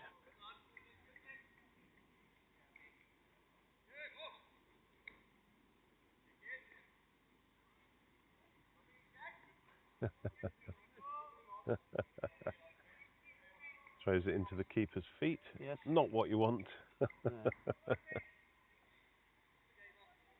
Stevens facing. He's just eyeing up that mid-wicket boundary. That gap between long on and deep square. Little inside edge there.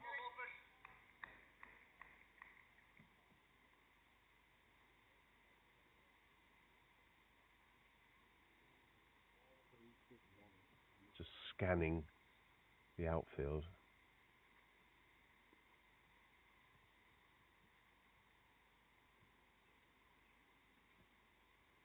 Short, and that's kept a bit low. That was the one that got Levitt, really. Sorry, Sims, who got bowled. It just kept a little bit low, thinking that the pull shot was there. But it wasn't quite coming on, and Sims paid the price by being bowled. That was kept out, nicely played by Stevens around the corner, or I should say square. Or a little bit quicker, that's well bowled. That's low, not. Yeah, and well played. So 2 for 65 off his 8. He's probably going to finish off now, isn't he? Looks like it. I would have thought so. He'll finish off his 9. We'll see a change of bowling from that end. Franklin is continuing. You've got a game at the weekend. You're umpiring, Bob. I'm doing Teddington versus Richmond. Oh, Prem. big game. Second and I think third. Third or fourth Richmond. Good. We've had a good season. Teddington have got a very strong side this year, and they've got a big weekend for them. They're, as I said, second in the Prem, and then they've got playing Shepherd's Bush, another Middlesex side, the last 8 of the National on Sunday. Okay. Wow. So nice to think that Middlesex have got a guaranteed semi-finalist. Nice to see one of them go all the way. Yeah, absolutely. Oh, Canning's just coming back there nicely for 3, so 3 easy runs to Stevens. I think Sutton are in the other semi-final. Is it last 8? Last 8. Sunday. That's quarters then, is it? Quarterfinals. Sutton, I think, are playing Swanston, I think. Swartz? Oh, from, yes. Ben French, who played for England over 40s, his club. I did them in one of the earlier rounds at Crouch End, actually. A good side. Yes. Yeah, good club. Hmm. Follow them.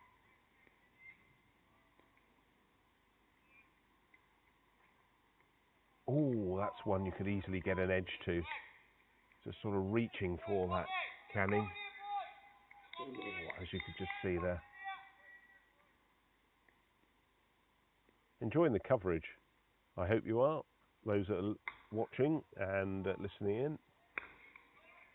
I'm trying to invest a little bit more money in the technology. Just got the fixed camera behind the sight screen, but we've just bought a drone. Oh, really? Yes.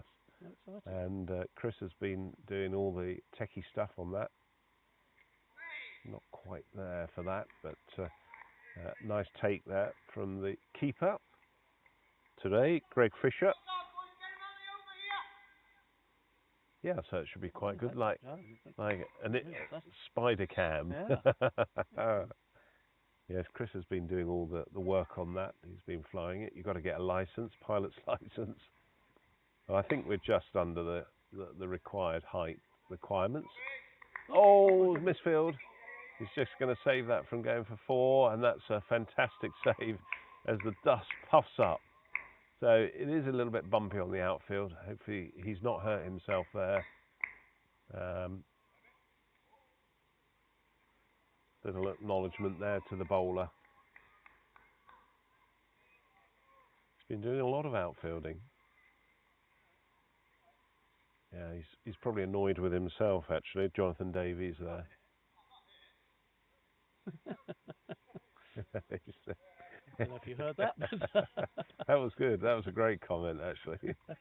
It didn't hurt, but it was fielding. Brilliant. 160 for 2. Nicely poised now. These two are starting to build a good partnership for England. Still got plenty of batting to come.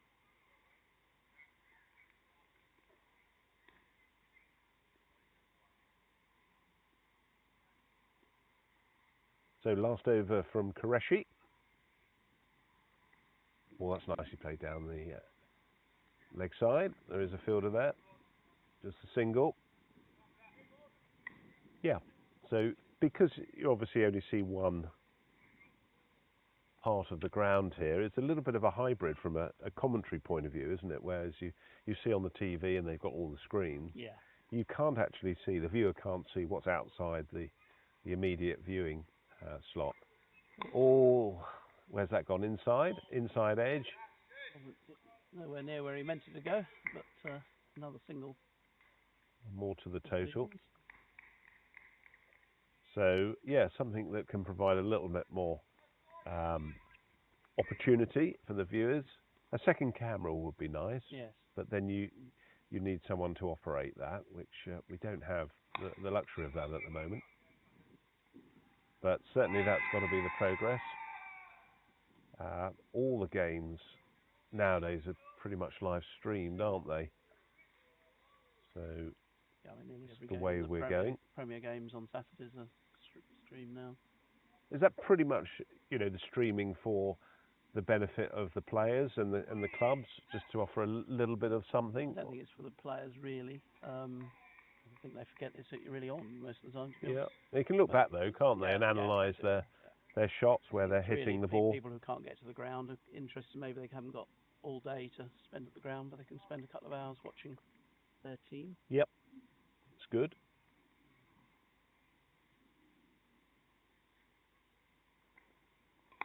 Yes, he's finding a good length there, Qureshi. He's contained a lot more in these latter overs, the batsman. A bit expensive to start with. Not a tall man. He's got a very strong action at the crease. The arms very high. Just the only thing is he might well sort of over leach. Yeah, that's going to be 5 wides. So when he's overreaching, he tends to bend back and push it down the leg side.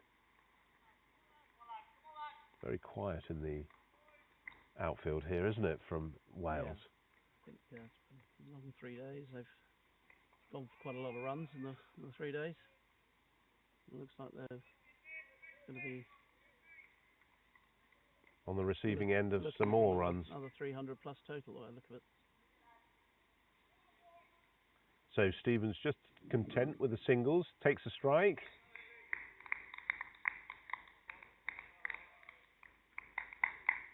It'll be Rob Franklin to continue.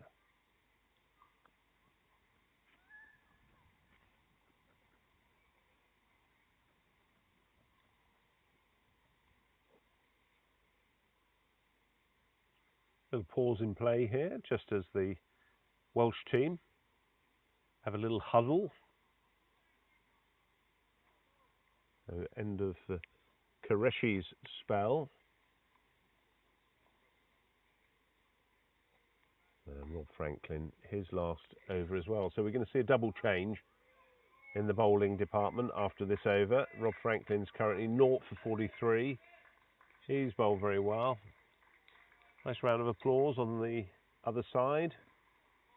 Sounds like a 50, doesn't it? Kind of applause, doesn't it? Yes.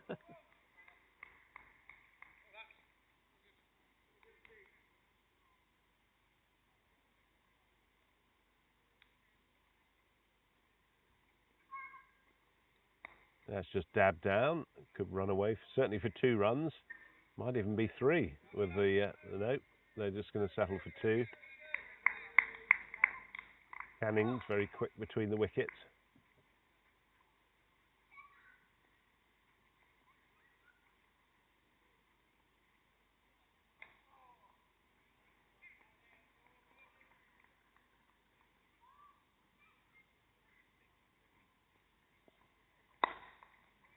Just played down the ground again.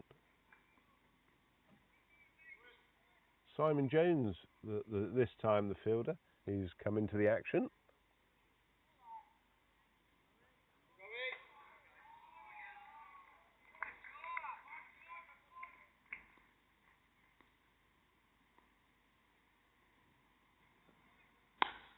Oh, that's a misfield there from Morris.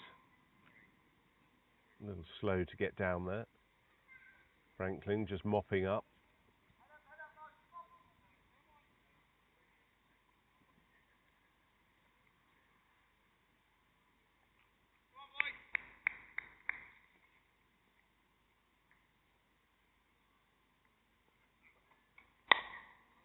Played on the onside, straight to that man again at long on.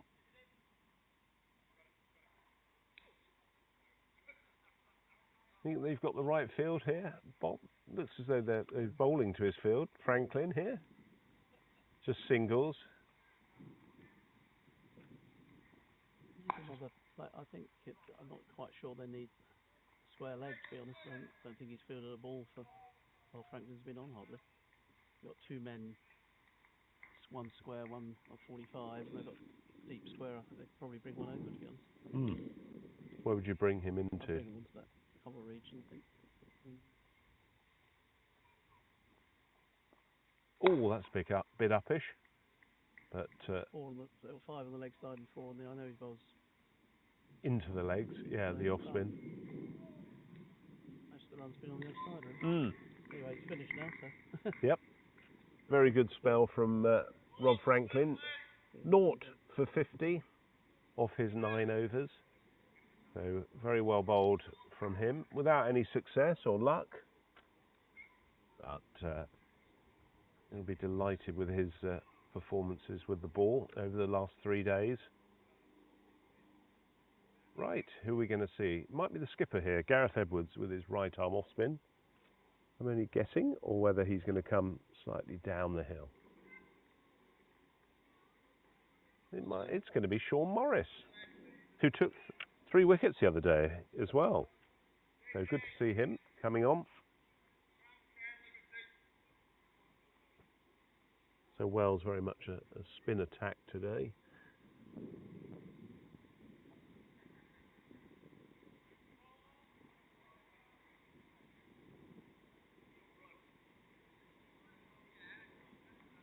Gorgeous, just almost sitting in the sun here. Yeah, it's nice, a bit of a breeze Watching. today. A bit of a breeze today, which yesterday we didn't have much of. Yes, But, breeze just coming across from the pavilion to us. A few in today, a few spectators. yeah, it got quite busy yesterday afternoon, didn't it? It did, and they've got a lovely veranda here, haven't they? The same again today, I think. There'll be quite a few coming in. As well, Bishop Stortford here, they've got a lovely veranda, haven't they, where they've got those sort of two marquees, and they've almost pushed the boundary out, haven't they, to create that space.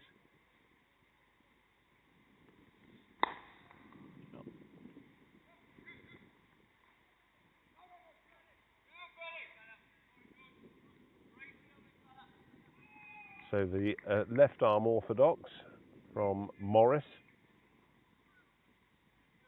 Interesting, he's a right-handed bat. He's exactly the same as myself.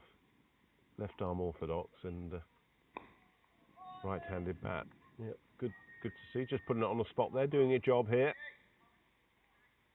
Not sure how much of a tweak he's giving it.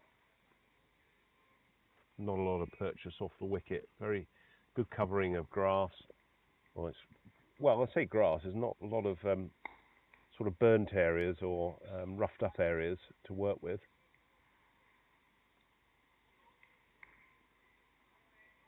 Easy singles, aren't there? Yeah. Just playing it around here. Should be a runner ball as a minimum for England.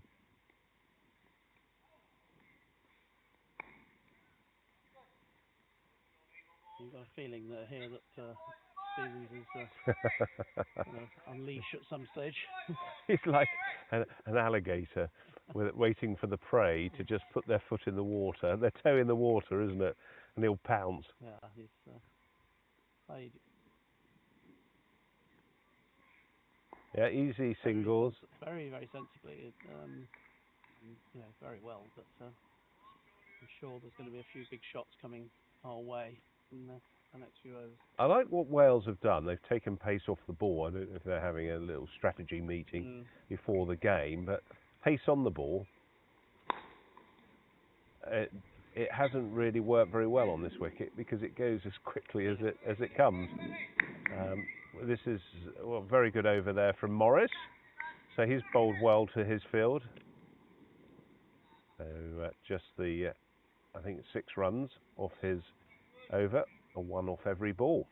Now, I had a smudge the other day. Do you know what a smudge is? No. Ah. Yeah, how long have you been in cricket? I'm going to learn something new. Well, a smudge is something that's quite a rare feat, actually, in cricket. It's where you have for every ball in the over, something different has happened.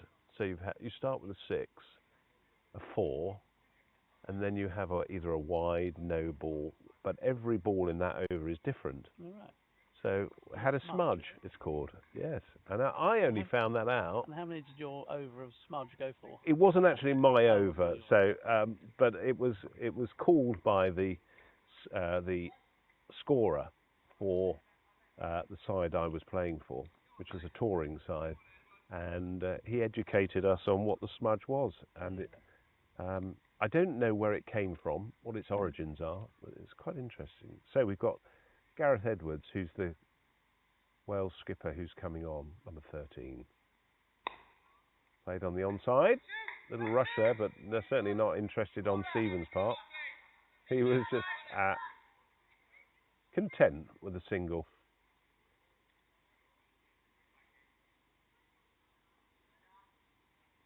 Yes, I've been boring some of the listeners with our talk.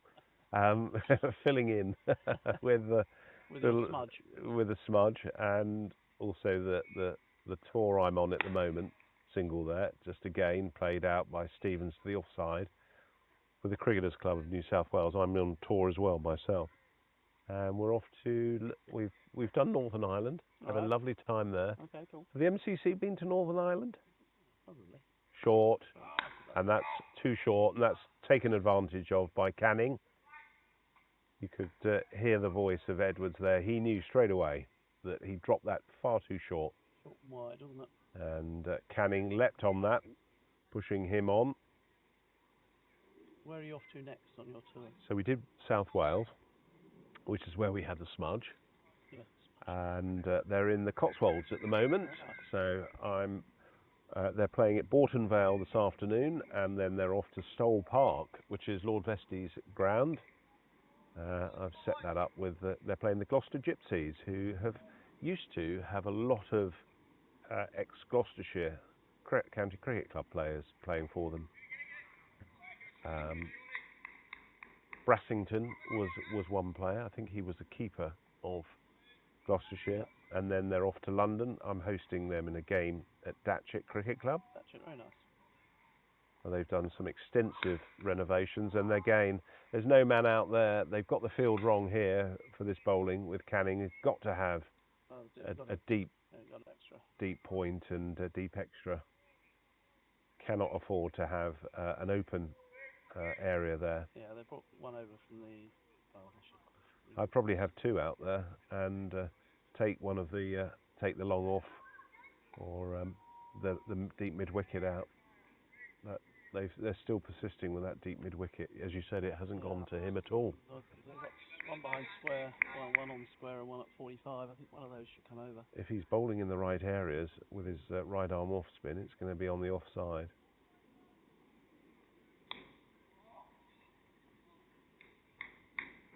And then a few games in London, and then off to Brussels for the last game at Waterloo.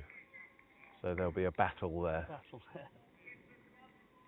End of the over, and England are approaching the 200 mark. A little bit subdued from us. I apologise for that. It's not quite what it is in Sky cricket, is it?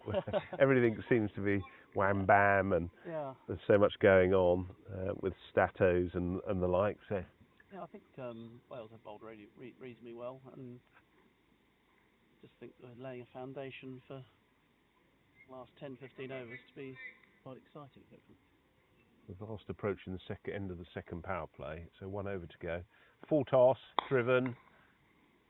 It's just gone under the body, but he's got enough on it to stop it from going for four. So both of these players now moved into the 40s. Stevens has caught up with Canning, who was in before him. Rates just gradually creeping up now, 6.66. England want to get that up to 8. Certainly we're wanting to get that up to 8. That'll push Wales.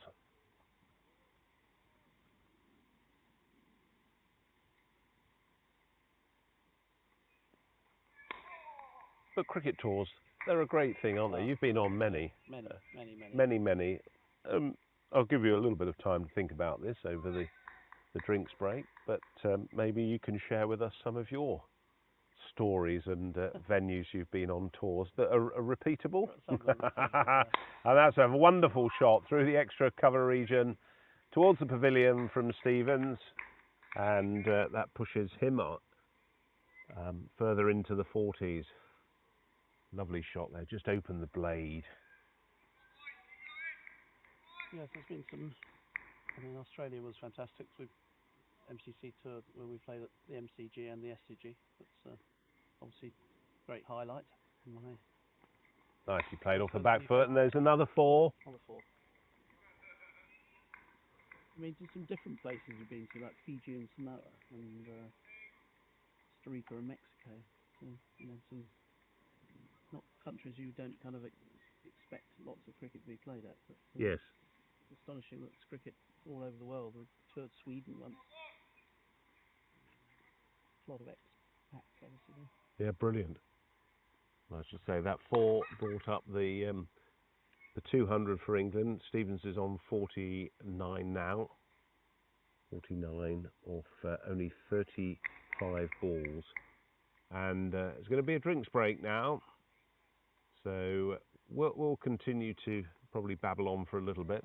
So apologies for that, rather than muting you. But yeah, so talking about tours. I mean, the MCC basically have about 6 tours a year to various parts of the world, and you just don't believe that there's how much cricket there is in places like Mexico and Yes. Sweden and Costa Rica, and how much people set cricket up all over the world now. So when you're touring with the MCC, what is to these places? Is there another part of the tour which is about trying to get the coaching going, generating the Very interest much so, in the yeah. game? They'll look at the squad and have a few coaches coaches on it, so they can coach the kids and even some adults if they want it. But yeah, it's very much part of the tour. Yes. Coaching and talking to people after the games about cricket, and talking the umpire. If we take an umpire, like we've taken professional umpires in the past. Remember Barry Dalderson came on a trip with us one way and chatting away I think he went to Bahrain with us. Chatting to their umpires who Yes. are inexperienced and trying to help them. Yep, good. So it's not just going to have a jolly. It's although I'm sure never been on a tour, we haven't had much fun, but it's very much talking to people and being sociable and coaching, and it's all part of the trip. Yeah, good. Well, I think it's essential for cricketers to go on tours, because you learn a lot about yourself, don't you? But also you learn a lot about other people that you're playing cricket with. Yeah, I mean, it just meets so many. It doesn't have to be MCC. It can be loads of tours. Absolutely, yeah, from club tours. You meet people and become lifelong friends. You do, after a while. yes. So the recommendation is get out there if you're playing cricket, get on some tours. Definitely. And do you think the MCC will ever take mixed tours, women and men? They went to Brazil, I think. I think it was last year or this year, I can't remember. They took a men and a women's team to the same. Okay. I think it was Brazil they went to. There was slightly separate, but yes, they were on the same trip. Yeah. But playing in the same side? No, well, no? They had a women's team and a men's team. Right. But there are, there's no reason why on Saturdays in the league. Yes. We have women playing in the quite regularly. Yeah. So yeah, it's becoming more and more. It's probably obviously starting up from third 11, second 11, and probably less so at first 11, I would imagine. But there are opportunities. But certainly there was some women who played in second 11 cricket in the league this year, in second and thirds. I remember Maya Bouchier, who was batting for England in some of the formats, got 100 for Bronsbury in my club. I don't know how many years ago that was, but in our third team, about, I'd say 8-9 years ago, was it? I don't know. Third 11, was it? Yeah. Where Maya came in. Great. I've played alongside a few of the Wiltshire County Cricket Club women's team, and they've been fantastic. Yeah, absolutely brilliant cricketers, and they've gone on to play representative level. I think one's with Glamorgan at the moment. One was with Western Storm. Right. So that's great to see, and to bat with them as well. So just pass on a little bit of knowledge. The England women, watching on the telly the other week, would do well at top level. Probably. Very much so. Right, we're back on with the cricket. So the players have enjoyed a little drinks break here. England batting and looking very, very, very much in a strong position here. As Stevens just continuing this series of 50s, runs, and that's his 50 off 36 balls as he just points the bat towards the pavilion. It doesn't feel like he scored that quickly, but 50 off 36 is quite decent. That's a good scoring rate, isn't it? It doesn't feel like he's really got going almost. He's some nice falls, but yesterday we were 1 or 2 launched into the trees, weren't they? Yesterday, Yes. I rather expected to see that again today at some stage. Yeah, I think he's reading the wicket well here. Yeah, I think the wickets is quite as easy. No, it probably was on the first day. Yeah, he's reading the wicket well here, and I think he's taking the risk out of the shots, isn't he? Yeah. That one that goes up in the air. Maybe I've put the commentator's curse on him. I hope not, for England's sake. But yeah, I think you've got to be a little bit mindful of a third day wicket, and it's balancing that shot selection. And there we go. There we go. That's the one we were talking about, and he's absolutely creamed that over the long on for 6. You just had a feeling it had to come eventually, didn't it? He's unleashed that, and the those that are around a little bit jaw dropping as that sailed over the net facility here into the trees. Oh, they found it. Very I thought quickly. That might be a lost ball, but they've come back. That's the clean hitting that we saw yesterday. So Edwards has just got to temper that length a little bit. And again, he's put it full. It's gone to the man at long on this time. Simon Jones, the fielder. Got to keep working hard here, otherwise it's going to get away from Wales very quickly. Yeah, I think it's been ominous for Wales. Only 2 wickets down. Quite a lot of batting to come. Stevens still at the crease. 100 yesterday, already past 50. I think he'll be looking to up the tempo. Not that he needs to particularly. But no, end of the over. So Edwards, second over. He's in a touch expensive. 21. No wicket yet. Doesn't bowl with a lot of pace, does he? When it's almost floated up there. But Wales have really got to push on here now and try and get what they can out of this game. 14 overs to go. 2:15 for 2 England. Kind of feels like a very similar score coming up like yesterday to me. 340 level. And that's the 100 partnership as well, Bob. If Stevens stayed in. Yeah, 100 partnership off 80 balls. So good partnership from these two. Still got Park, Heather, and all the other England batsmen to come.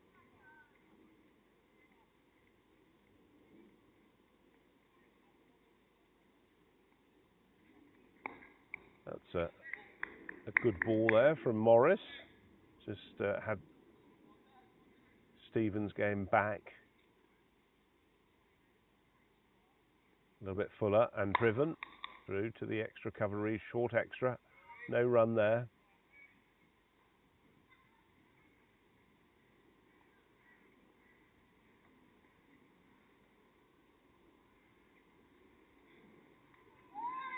Not going to be given out. There's an appeal by the wicketkeeper there, Fisher. It looks as though his back foot was grounded there.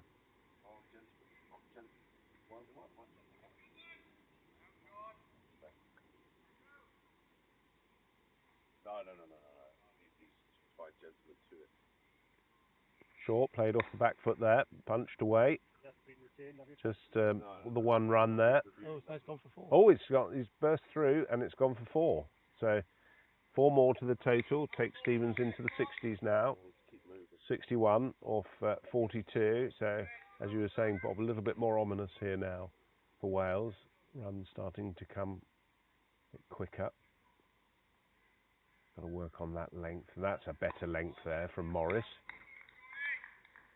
Got the deep, well, he got long on, long off, deep mid-wicket and deep square. So there's 4 nicely positioned if he does get a top edge on it. So quick, that bat speed through the air as well. Very quick, yeah. And that's a feature, isn't it? One interesting thing I've noticed, though, with Stevens, he's still very traditional in his shot selection. If it's on the off, he plays it on the off, unless it's very full, and he'll play it through that. Haven't seen him do any reverse hits. No, not at all. Sweep. No.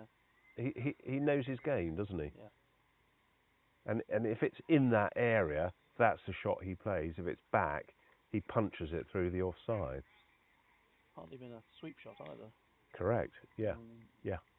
Which is a get-out shot, isn't it? That's why I would think get rid of the deep square. Canning's running hard, but there's not going to be a second. Yeah, absolutely, yeah. And it hasn't gone down to deep square much.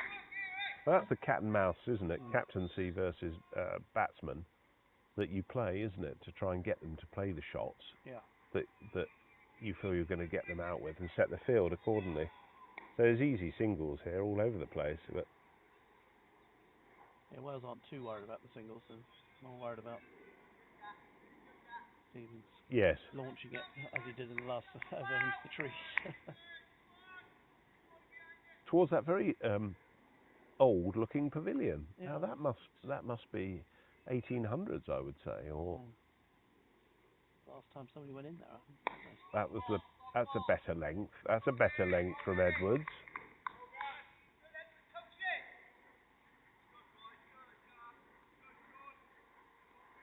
And well, I was going to say Edwards coming in.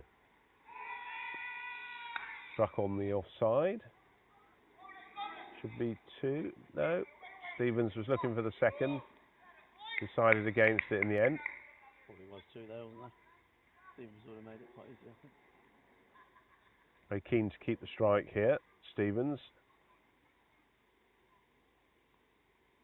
Just sort of opened up his stance a little bit there. And there we are. That's the one. That's a big 6 over the... he's got all of that over towards the deep mid-wicket region. And that is huge. Ball's just coming back, but that went very quickly. So 6 more to the total for England.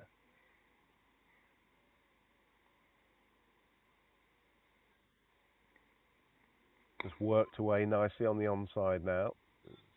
Looks as though he's going to take the strike now. So Edwards has, well, after 3 overs, he's at nearly at over 10 and over. Just watching that 6 on the replay, and yeah, you see, picked that up beautifully.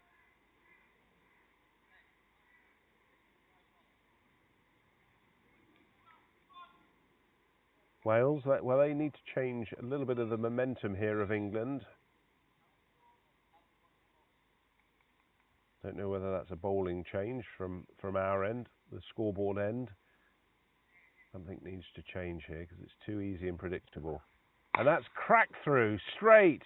A wonderful 6 there from Stevens, who's absolutely launched that.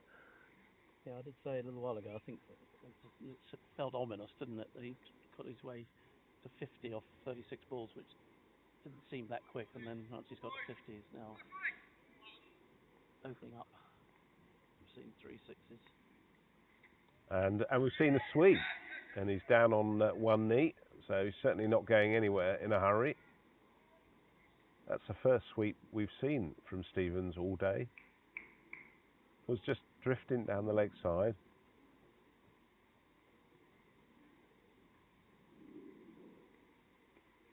Hit very hard through the offside. Go fetch that, he says.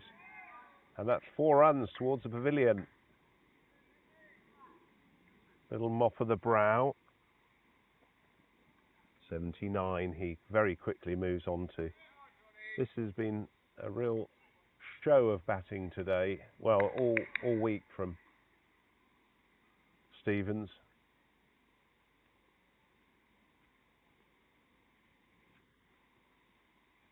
That's a better length, and there's a single there. Quickly through. Canning is getting close to his 50, so he's currently 48. He'll be wanting to get that 50 milestone.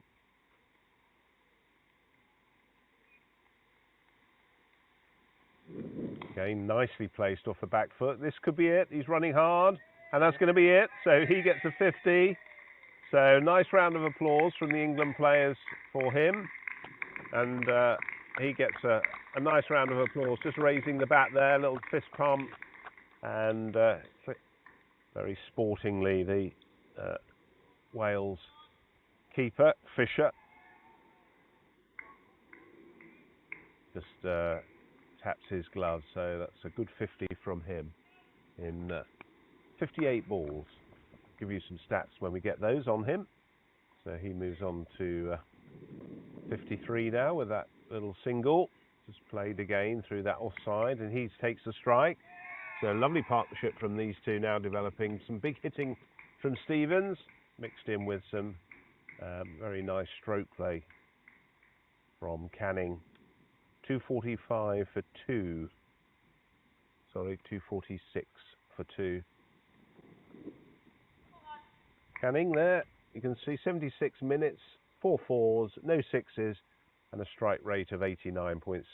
I know that the England boys, they're very much looking at strike rates, Yeah. and a little bit of ribbing going on. So he'll probably see that coming out, and that's coming towards us. And yeah, nearly to me. I didn't pick that up cleanly with one hand. Just trying to stamp that down with my foot. Bob Baxter's retrieved the ball. So Canning's placed that over towards us for 4 runs.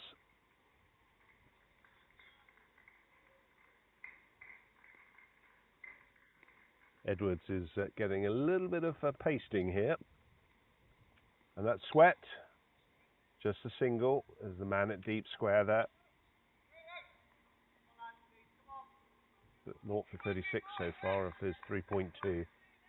So he's just looking for some inspiration here. Whether that's a change in the field setting or a little bit more pace on the ball.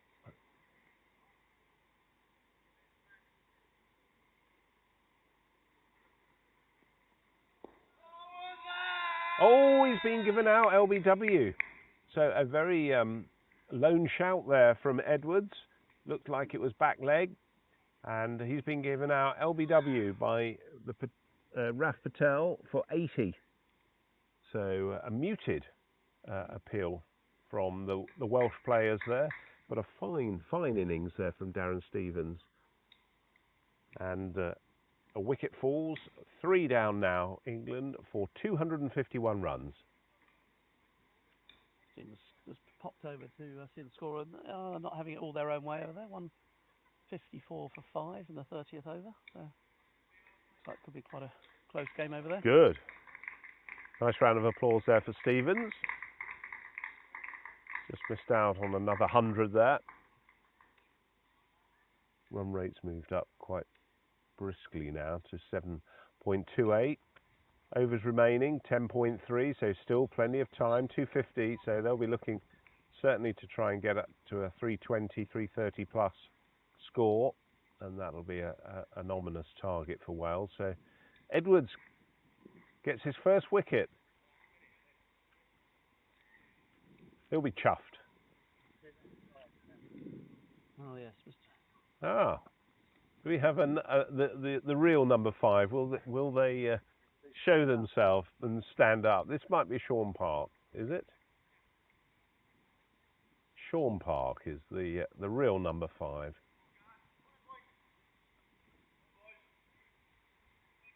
Say hello to my other half, who's actually listening in to our commentary. Very good. Just won a bowls match as well, which is that's exciting. Excellent. Very exciting. There's 2 runs comes off the reverse sweep. No, 4 runs it's running down to the boundary now. So 4 runs with his first shot of the day. Reverse sweep. I think it was always good that I'm not watching. She never seems to win when I watch. So.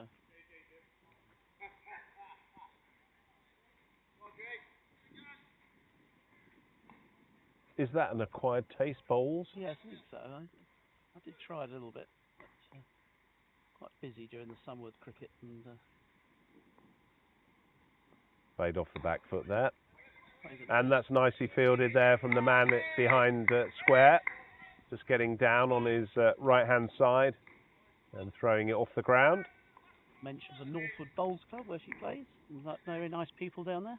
Good. And, pop down there maybe even tomorrow for maybe not tomorrow, but Fridays is the they often go down there. Meet and greet. Drinks down there. Lovely. Looks there's a quick single there. Quickly through these 2, Park and Canning, products of South Africa. Yeah, she's obviously listening, but she actually says it's cricket an acquired taste. It very much is. Yes, you start young and you never get out of the habit of playing, watching, being involved in it. Although you stopped the playing. I've stopped the playing, yeah. I stopped the playing about 8-9 years ago, and I got injured and took up umpiring, and well, almost by mistake, because I was there and there was a umpire dropped out late, and suddenly thought all these people I'm playing with are about 30 years younger than me. Probably best I do something that I'm have to run around so much. Another one to the total there. Just a very simple little prod from Park.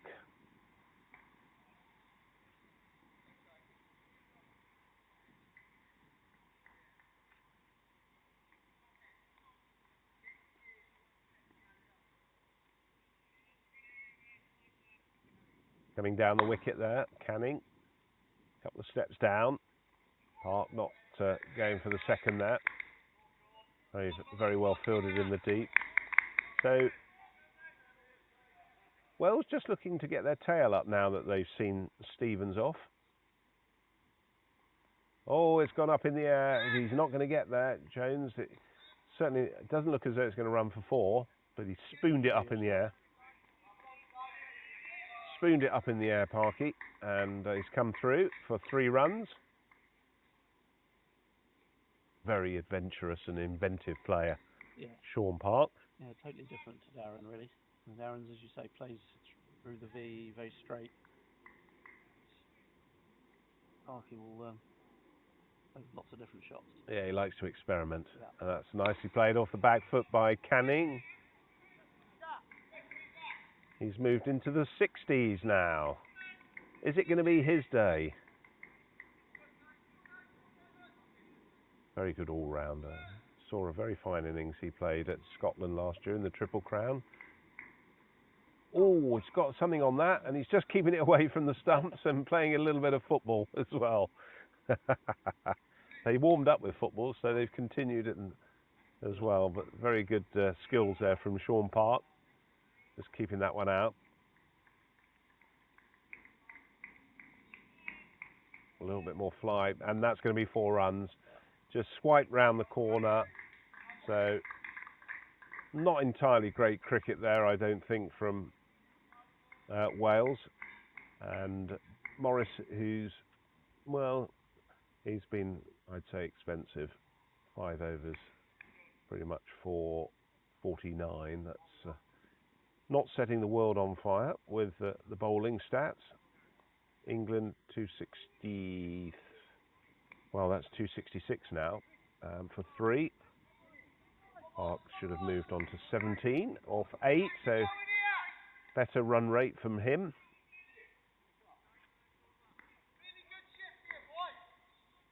I like that. A little bit more intensity in the field there.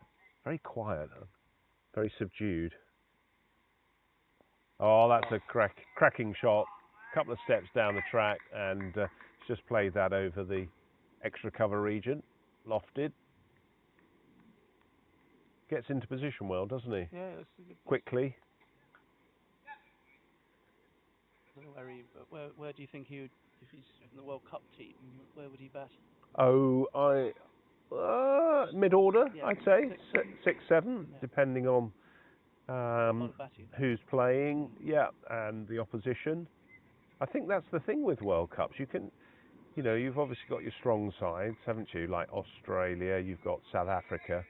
But against some of the other sides, that's very quick running. He's going to get in. That's going to be very close. But he's just in. And umpire Boyle not having to make a decision there. Yeah, it depends on who. And the same with the over 50s, isn't it? Yeah. You can play all of those players bat, don't they?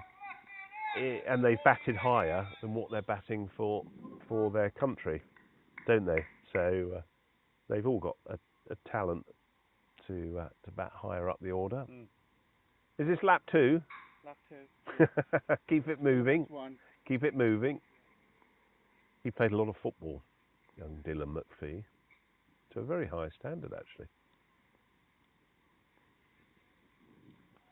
That has gone straight, and that's gone for 4. Shot. Very nice shot there from Park. Just leant back. A little bit of a false start then from Edwards as he was coming in, but just lofted it enough for Park just to stand and deliver.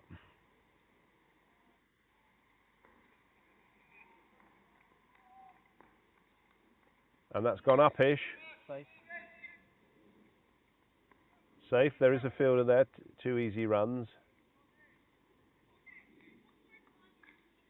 Rob Franklin, the fielder there, who didn't have much of an arm. I think that's probably day 3 arm. Yes.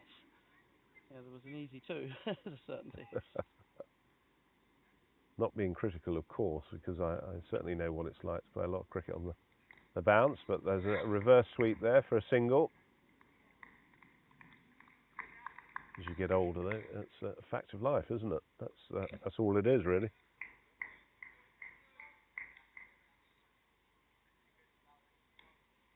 Edwards continuing. 1 wicket. He's got the all-important wicket for Wales with Darren Stevens.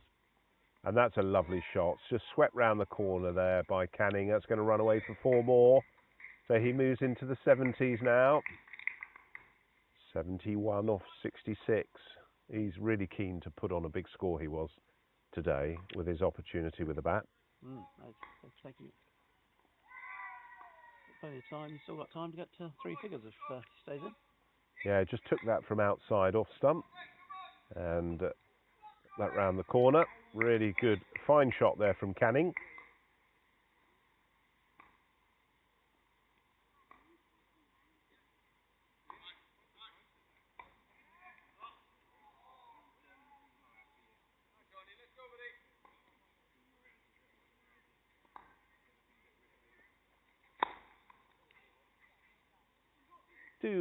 Just on a point of note, bowls is played in whites, isn't it?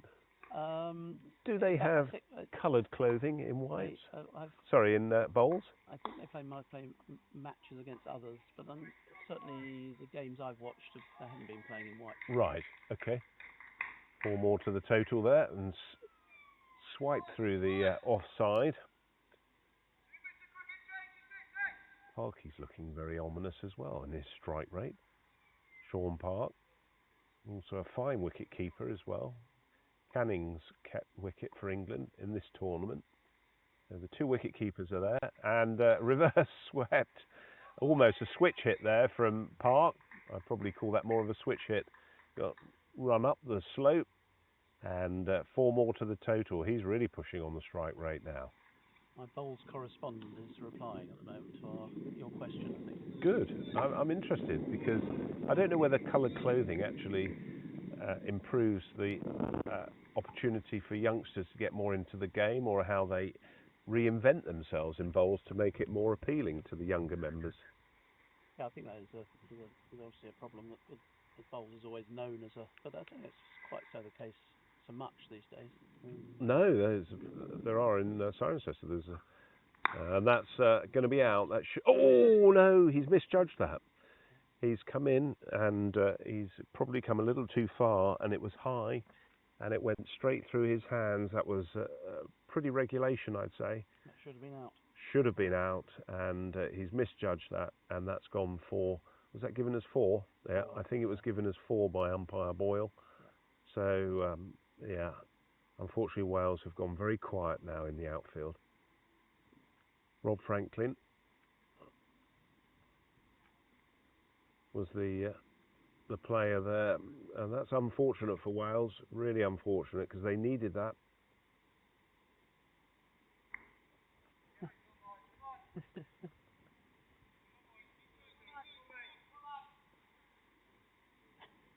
My bowls correspondent says she played in a bikini today. I don't actually believe that.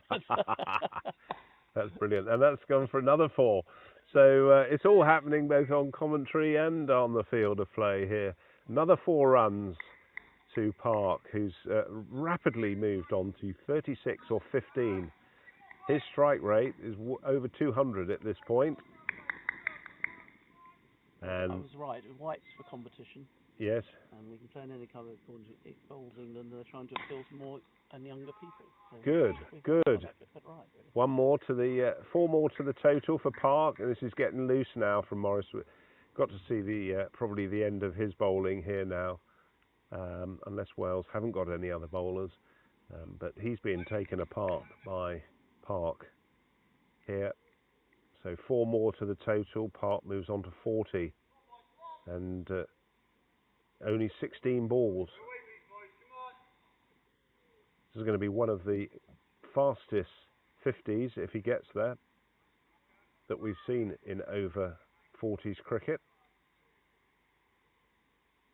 304 is the total, and that's a 50 partnership. 7 overs left, is it? Just bear with me a moment. Yes, 7 overs left, Bob. 38 gone in the third power play. Going to get over yesterday's score at this rate, about easily.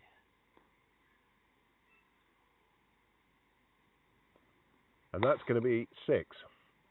And that is 6 runs from Canning, who's now taken up the mantle. 6, isn't it? Oh no, that was definitely a 6. 6. No, I don't think it hit the rope actually. Did it? I thought it went onto the... That is 6 anyway.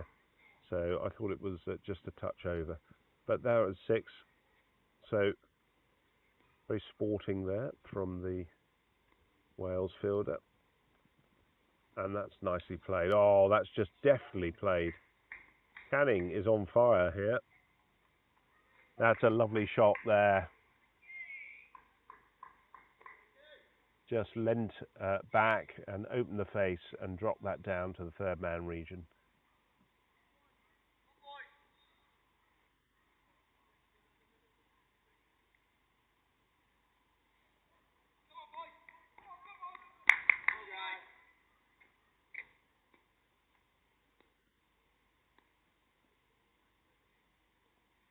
Reverse there, and Canning, and there's another misfield there.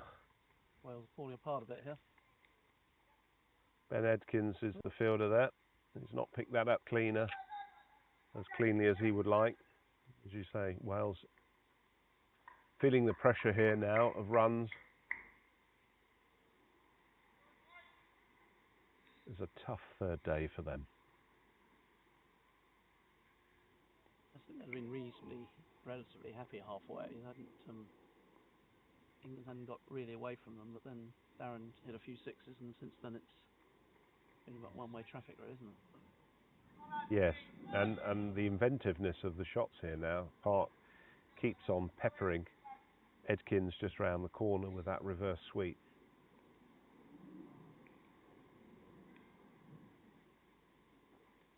Again, off the back foot. It's well fielded. It's very bobbly actually on this side of the ground.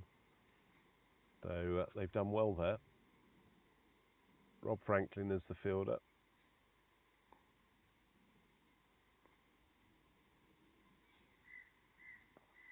And that's going to be 4 more. So that's come over the deep extra region by Sean Park. Takes him on to 45 now, off 18 balls. Big smile on his face there. He's loving batting there with Canning. These two look free-flowing in their shot making. So run rate now has moved up to where I was thinking it would be, around about 8.21 now. 6 overs left. So that could get up to 400 if these two keep going at the rate they're going.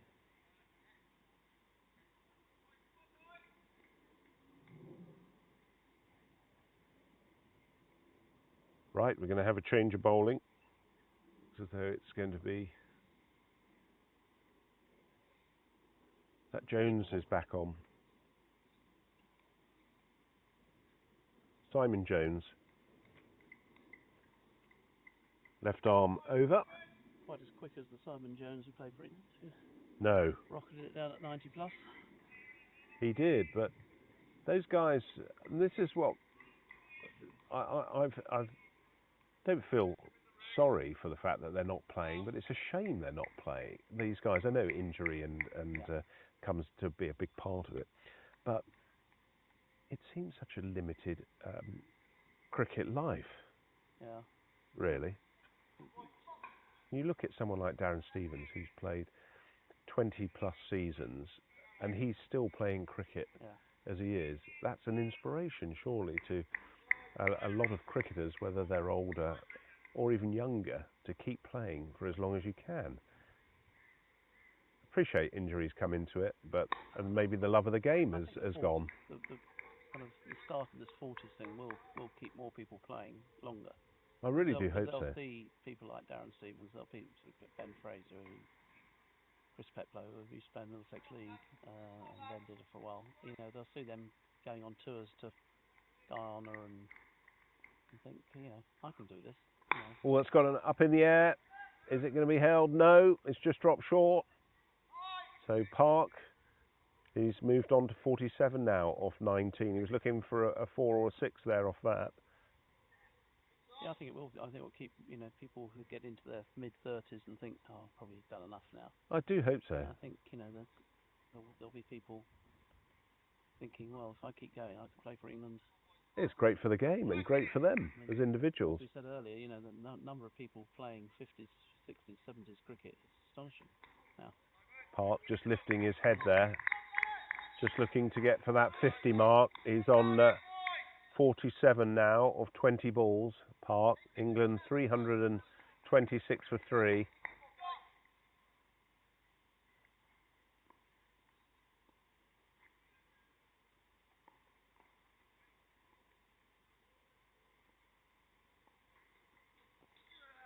And that's played through the offside. That's going to be his 50. So nice round of applause from the England team there. 51 runs off 21 balls and a very good run rate there. Mixed in some traditional shots with some reverse switch hitting. That's a little bit of batting carnage. What's your estimated? Well, we're having this little, and Mr. Lewis has joined us. And there is another reverse switch hit. Looks as though it's gone past the keeper down to the third man region. Looking at between 380, I think. 100 probably. Yep. I think at this moment, if they keep going like this, it could be well around the 380 to 400 mark. 390. Let's split the difference.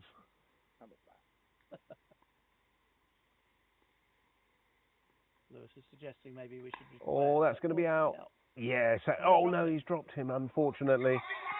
Oh, that's a shame for Wales. Looked like he caught it, didn't it? And then yes. Hit the ground. Nick Morgan is the fielder. Just came round, popped out of his hands as he came round. It looked as though he just caught his arm on the floor.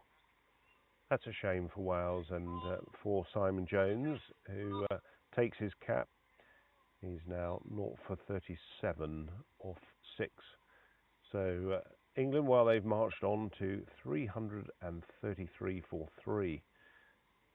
So Canning, he's on 86, 14 away from that 3 figure milestone. I suspect this is going to be far too many runs for Wales already. Park, he's on 54. And the run rate is at 8.33. 5 overs to go.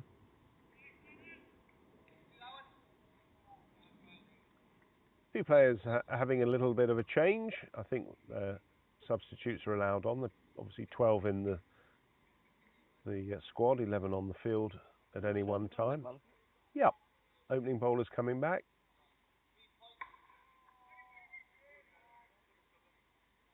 And that is not Atif Qureshi.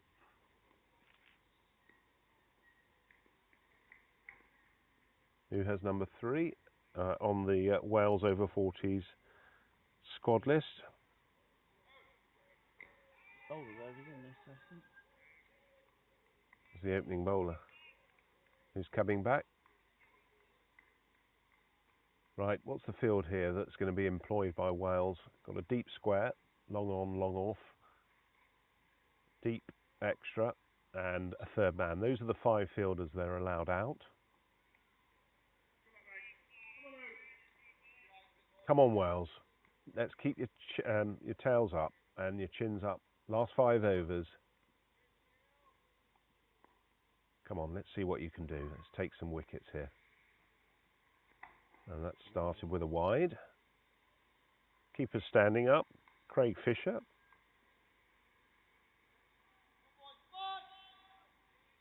Come on, heads up, Wales. You can do it.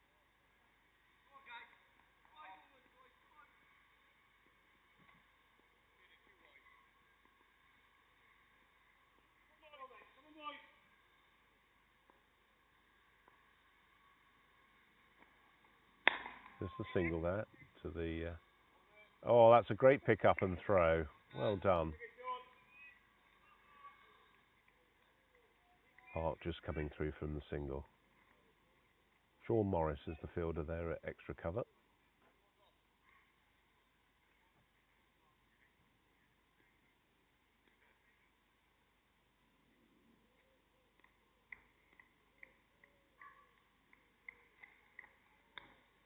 Well, he got a little edge on that, but it was straight into the gloves of Fisher as he took the bails off, and those zinger stunts lit up. Hopkins not very well in his first spell, only 0 for 25 so far, his fifth over. Got a little bit of protection long, deep, which is not a long boundary. And that's going to go out to the fielder. That's nicely fielded by the man at deep square.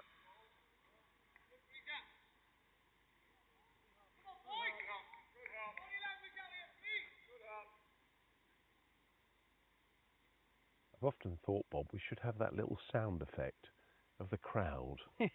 You know, on our phone, you can get it, can't you, on Yeah. Spotify? Just that little hum of Lords or the Oval or Trent Bridge. Short, and just played out to the man at long off. Nick Morgan is the fielder there at the long off region.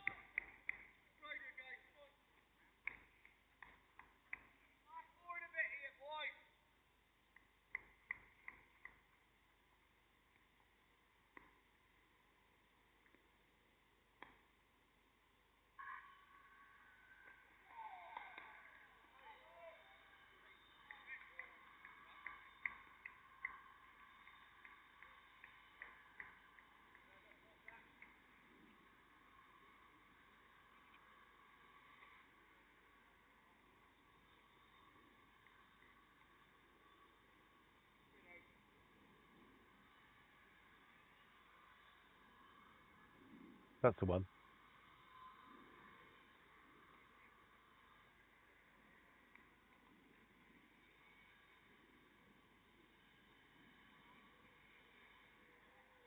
Right, a little change in the field. Just a little pause in play here. Excuse me. Just an adjustment of the field. Canning's marching towards those three figures. He's on strike now. That's gone up-ish. It's going to be 4 runs, so he's moved into the 90s now. So 91 off 75 so far. He's eyeing up that 100 now, and there's 4 overs left to go. 341 for 3. Very subdued feeling around the ground here now at the moment. Big scores yesterday, Ireland and Wales, both got 300s. Yes, yeah. Ireland was.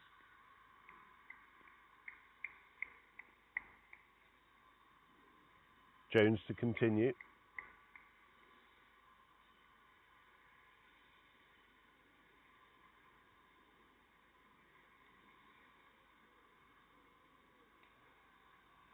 I have to say, I've very much enjoyed the Triple Crown this year. It's been tough going. Is it going to be a yearly event, do you think? I hope so.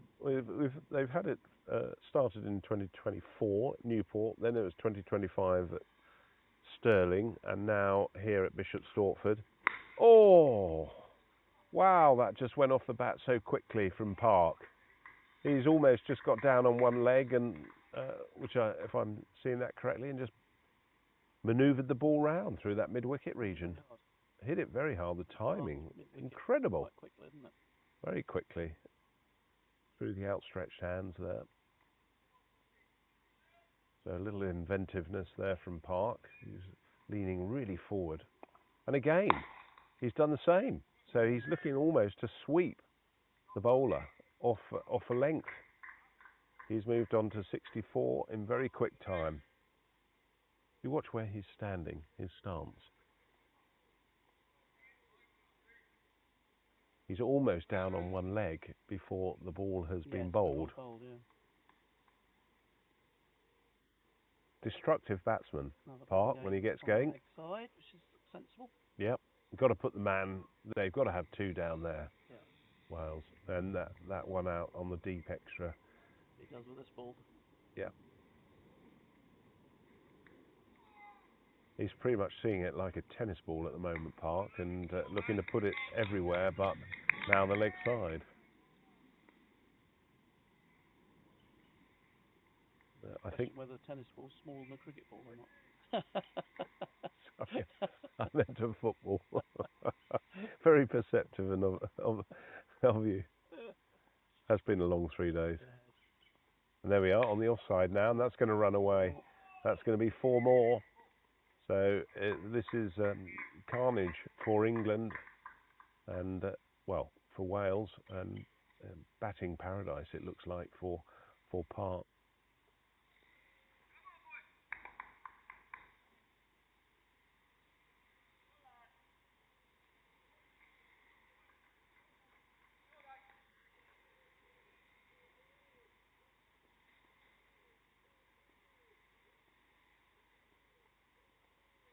Oh, that's one of the biggest sixes, I think, of the day, and certainly one of the highest sixes. That's a lovely six there from Park towards the tennis courts. Got right under that, and well, his strike rate is incredible.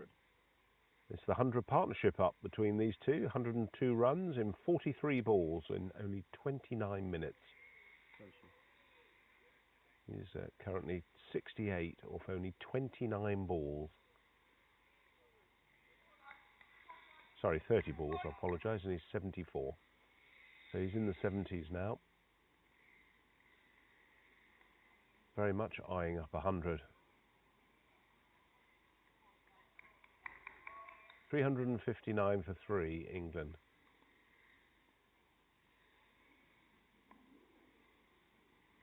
Oh. Well, something rather clever there, which didn't really work out. So Jones is, well, as you would imagine from those shots, he's been quite expensive so far. And the 7 overs, 0 for 55. Not too bad a length he's bowled, though. It was just Park got in the right area. He just got in the right position, didn't he? And the shot selection was incredible.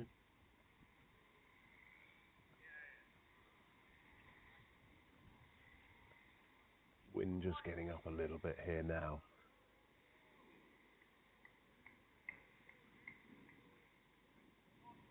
Looking at the worm there, and very much an upward trajectory. Run rate 8.55. 3 overs to go. 359 for 3. So it's been all England. So do you think they'll get to 400? 41 needed, 3 overs.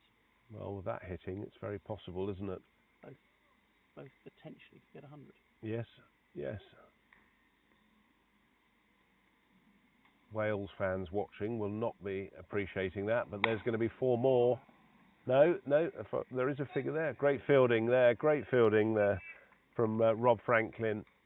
Got round quickly. Well done, Rob. Hopkins containing.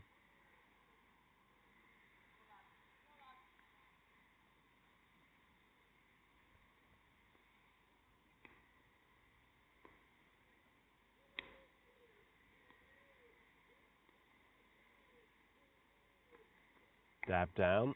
That's going to get run between the fielders, and that's going to be 4 more. Just shows how easily runs can accumulate here. Just a little dab down. How was that put him on? Puts Park now on to 78, and Canning is on 97. Sorry, 74 Park. Apologies. Canning is on 97 of 77 balls.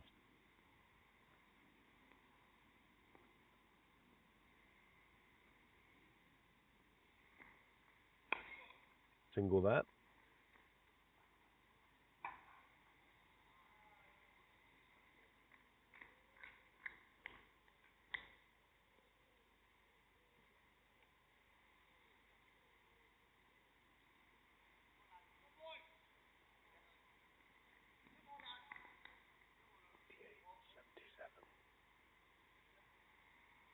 I'm whispering now because a hush has descended around the ground as the field's just placed. Not wishing my voice to be overheard by the players. Parks just placed that over the backward point region. That's going to be for 4 more. So he's moved on to 78 now, or 32 balls. 2 balls, isn't it? So runs just so free flowing here for England. Wales can't do anything to stem the tide here of runs. They just seem to be finding all the gaps in the field.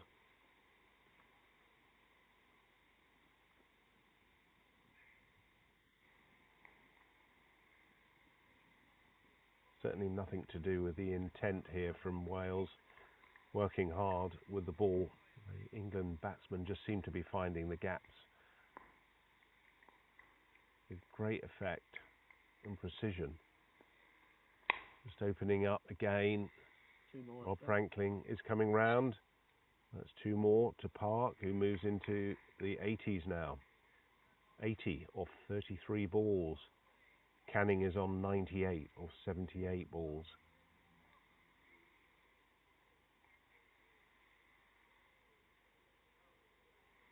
And a few more listening in. Another half parents, and Carol and Ted are listening in now. Hope they're well. Might miscue that, but come up to the man at long off. 1 run to the total. Hopkins finishes the over now. 0 for 45. So not too bad figures there. Park is on strike. So we have 2 overs left, and as you were saying, Bob, Park needs 19 for his 100 and Canning needs 2. A deathly hush has just come across the ground here. Even on the second ground it's gone eerily quiet despite the zinger stumps having lit up. Jones to continue. He's 0 for 55. Park moves on quietly to 82 now, or 35. It's been a fantastic innings from him, and he showed all his class and inventiveness. Canning, well, he's had some partnerships, and this is probably the best of the 2. He had Stevens in earlier, but Canning's 2 away from his 100. His first 100 for England this could be. And that's driven through on the offside. Is he going to run hard? He's not looking. No, he's hold back. That's very sensible. There's only 1 run there. The fielder on the far side, James Breeze.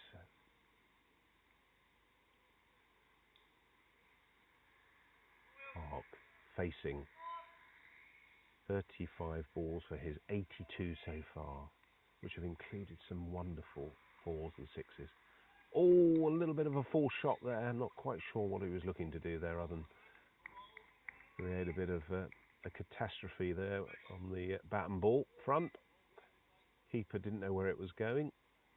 In the end, it's been given as a bye by umpire Boyle. 376. They're running out of balls, these 2, or Park is. Canning should enough. And there it is. There it is. Nicely punched on the offside. Ryan Canning gets his maiden 100 for England over 40s, raises his bat and his cap, salutes the crowd, and all round, wonderful 100 in only 80 balls. So 80 balls for his maiden 100, and he's absolutely, and rightly so, loving that. Very sporting from the Welsh. We'll go up to him, 1 or 2 of them going up to him and congratulating, shaking his hand. A lot of clapping from the fielders. Always nice to see. Brilliant. Yeah, he's such a gentleman, Gareth Edwards, who went up there and clapped his hands. Nice take there from the keeper. Wide. But considered a wide, so it's 100 not out. Ryan Canning in 80 balls, 116 minutes, strike rate of 125. 10 fours and 1 6.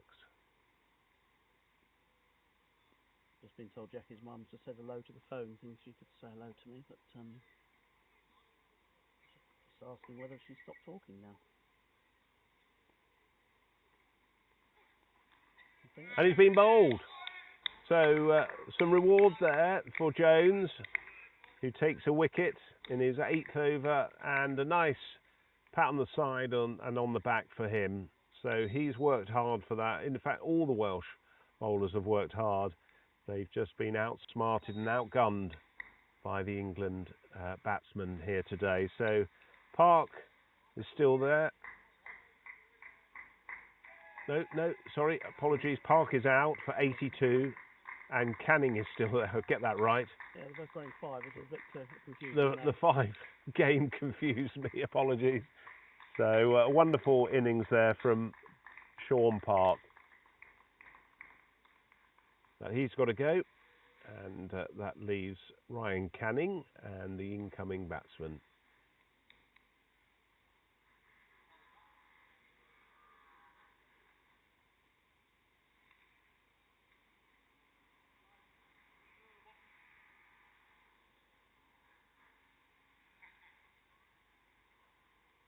I think that's Sean Heather, who's the new batsman, number 27.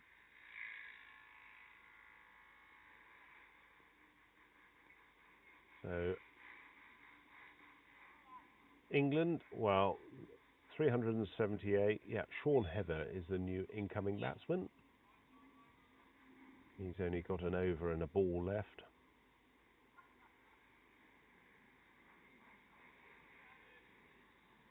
Sadly not had a lot of runs in this tournament, but he's popped that one up in the air, and that might run away. He's very quickly running over the outfield. That's going to be 4 runs. It would have probably been a catch to a square leg, but 4 more to the total. So it takes the score on to 382. 1 over remaining. Sean Heather's on 4, and Ryan Canning has made his maiden 100 for England over 40s in just 80 balls.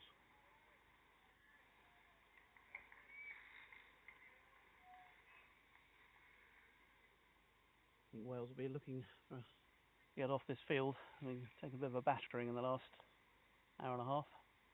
Yeah, it's been tough. First half of the innings was relatively calm. England was still going pretty well, but once Darren started hitting a few sixes, it just carried on from there, hasn't it? It has, and I think you called it when you said it looked as though things were going to start happening when Stevens opened up. It got to 50 relatively calmly, although it's still off 36 balls. It wasn't slow, but no. Once he opened his shoulders, it was made Hetmer's basically. Hopkins to continue. Driven through the offside very strongly by. Oh no, it's just a single there. Canning doesn't want to run himself out here. Much as I know he's keen to get on strike. Heather, he's on strike now. Run rate 8.68. That's going to be a tough ask for Wales, but they've got to enjoy their cricket when they get into bat as well. Look to find the gaps, and they can do it. They've got batsmen who can score runs. Qureshi, we saw, got a fantastic 100 yesterday, so they can do it. Sean Morris, he's got 100 against England, and very good runs. And that's a smashing drive through the offside, kept low on the ground, and wonderful shot there from Heather. That's the Sean Heather that we know. A classical looking batsman, stands very tall at the crease. You see there, his bat raised and just wide of the mark there from Hopkins, but leapt upon by Heather. Oh, that's gone up in the air. That could be 6. It looks as though it's just dropped short, actually. I'm not sure. Yep, 4 runs has been given. There was no dive from the fielder there out in the deep. Just evaded his grasp. So 4 more to the total. Score moves on to 391 for 4. 400 total is definitely on now.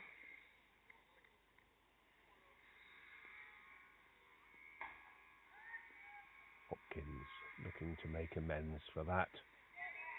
And a full toss, that's not going to do it.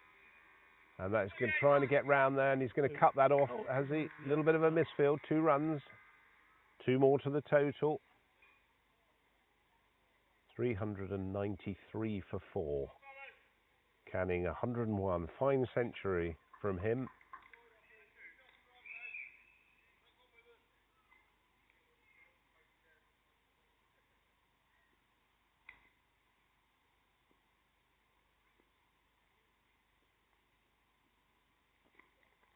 Flat through the onside.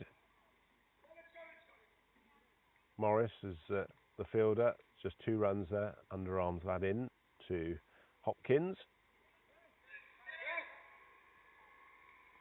A little bit of a misfield there from Hopkins at the stumps, but no extra run taken. So this is going to be the last ball of the England innings. 394. This is 395. I do apologise. Heather facing. Oh my word, that's the shot of the day. Shot of the day from Sean Heather, who has reverse hit that for 6. And that has been greeted by a very loud cheer. And of course, that is the 400 from England up against. Incredible. And he just picked all of that up, planted it over one of the longest boundaries in this ground. A really incredible shot to finish the innings for England. So 401 for 4 in 45 overs. Heather ends up on 22 off only 6 balls. And Ryan Canning, well, he's played the innings of his England career so far with a fine 100 as he's trapped in by both the Welsh players very sportingly, as you would expect. They always do. A great group of guys, and the England players give him a nice pat on the back. And the England players all clap in the Welsh players. They've given their heart and soul today on day 3 on this great batting track, and they've worked really hard. So England end up 401 for 4, and we're going to have a 45-minute break now. We should be back around about 2:15 as the ground staff are just coming on to repair the wicket. There you see 101 off 81. Canning. Stevens played a masterful knock there, 80 off 51, and at the end Sean Heather played the shot of the day. 6 runs, reverse hit over the sort of backward point region. So we'll leave it there, and we'll see you in about 45 minutes.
You want to look up again?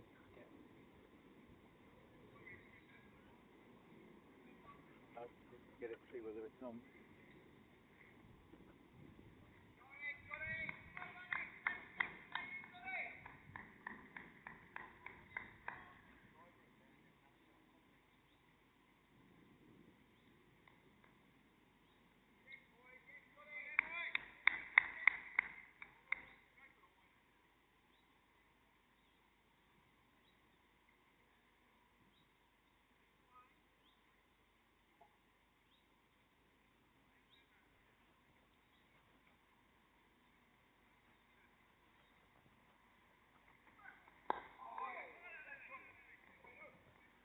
Good afternoon again, everyone.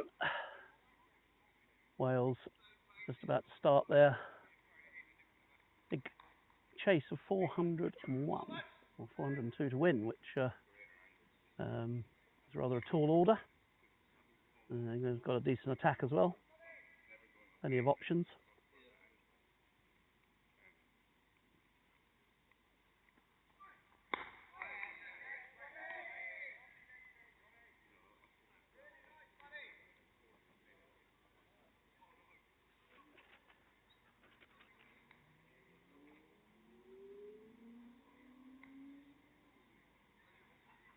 Whiteman is opening the bowling. From this end, I expect Brooksbank to take the second over. He's feeling down at fine leg. England started with 2 slips. Men out are fine leg, third man. I think they're the only 2 out actually. Mid wicket, mid on, mid off cover. Oh, there's one actually out in the deep cover as well. Look at it. Where's he wandering around? I'm not sure. It's difficult to tell whether he's on the field or not. Anyway.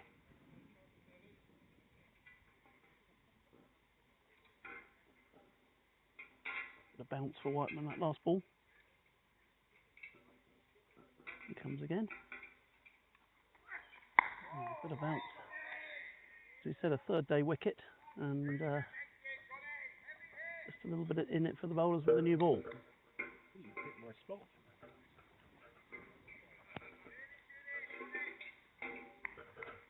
Sorry about that. I got caught on a call. Apologies. Thank you for that, Bob. Standing in. Balls, that's all.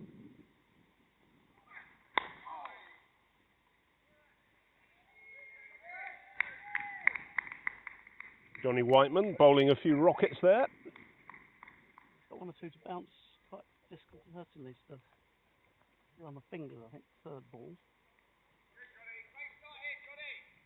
So I expect Brooksbank to open from this end. Commentating from. Wide there.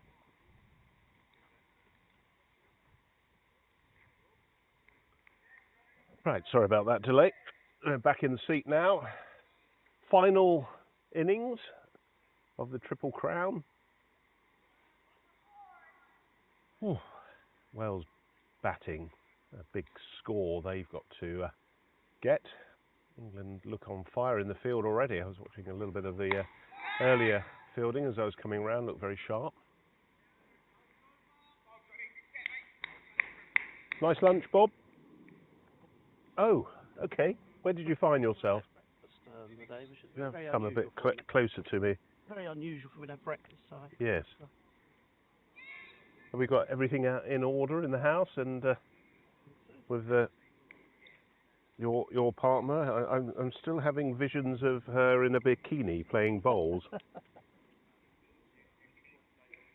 sure why she said that, but no, it's hot. I don't think she was actually in a bikini. Right, back to the serious stuff now, as the wind is just picking up again. It's going to be George Brooksbank.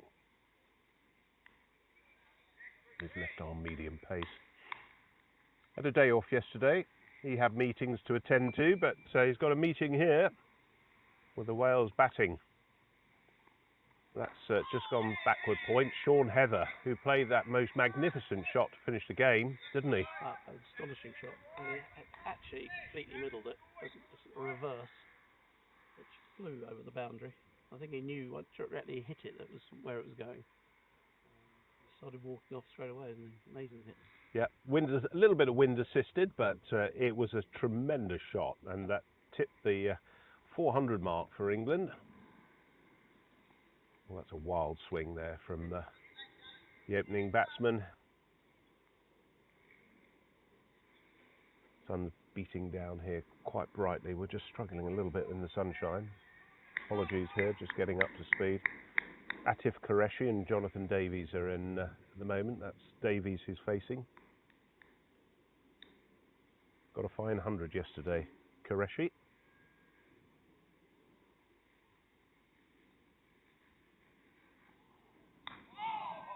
Puts it in good areas, Brooksbank does. Yeah, okay. Not got a huge amount of pace as opening bowlers go at over 40s level, but enough, certainly enough, that he's got that height and that wiliness. Very quick, very fit man. Yeah, very fit, yeah. MCC man as well. Yeah, I've been on a couple of tours with Georgie. Who tells of... Enjoys a tour, I can tell you. Does he? No tales being told outside. Not. Goes on tour, stays on tour. That's right, that's the motto.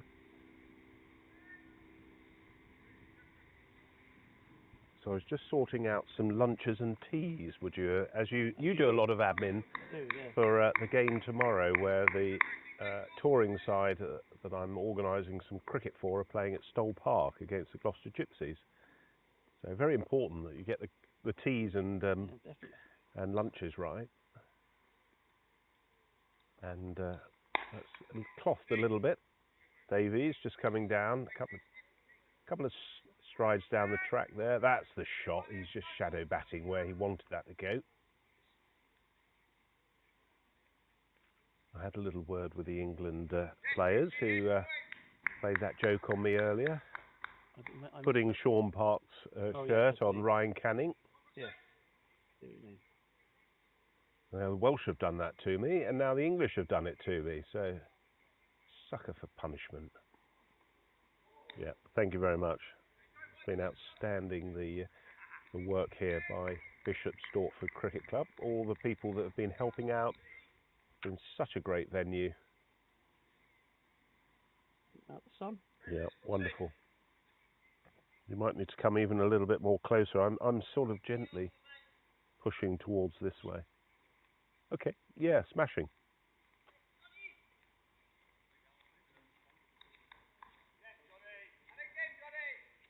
I think some of the Welsh boys were keen to have a little bit of a natter, which would be nice. Yeah. See how their Triple Crown has gone. Showing their week or not, yeah. Looks like the other game could be quite close. Yes. It's a lovely shot. Just pulled that nicely round the corner. Just bounces up. Didn't quite see what Scotland finished. It was about 250 on, I think. Yeah, it wasn't as many as I thought that they were going to get at one stage. Looked quite modest by their standards. I'll be back to talk to everyone new as a 19-year-old in Channel Islands. We've just been talking about what goes on tour stays on tour. Yes, there's a few stories there. He's always got that smile on his face, hasn't he, George? And there's another rocket there from Whiteman. He's got good pace. Love seeing him bowl wholeheartedly. Yeah. 110%. In fact, the lads were having a little bit of a joke and a smile yesterday evening about a photograph that had been taken of George's rug as he came into bowl, and it all pushed back, and it looked as though he may have been having a little bit of an egghead there, with no hair. They were all having a little bit of a tease. For a few of those guys, well, fortunately, you've got a good head of hair still. Not too bad for my age. Yeah. Too bad. I've got a reasonable head of hair, but for those that haven't in the England side, they're having a little bit of a chuckle at the man from South Northumberland Cricket Club. Oh, that's effortlessly pulled, but he's got it right at the bottom of the bat. That uncharacteristic spot where you get it right at the toe, don't you? Yeah, Right, earlier. right on the bottom of the bat. Doesn't, and you don't really know where it's going. Shorter and it can come through quite as quickly, and almost got through the shot before it got to. Yes.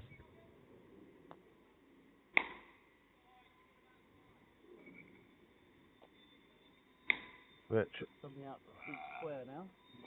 He's quite keen to play the hook shot, so.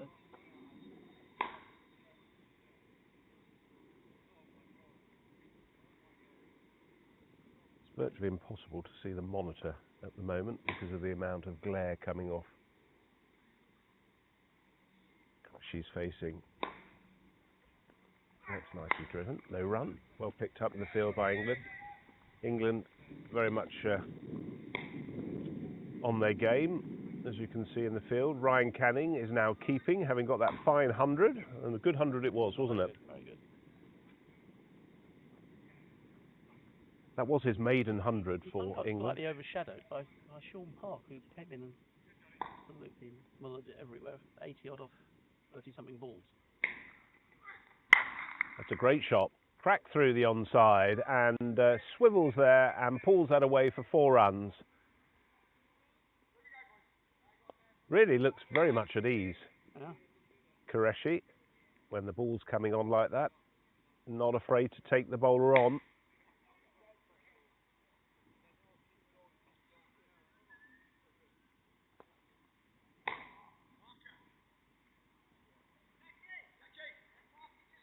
It's going to be Brooksbank continuing.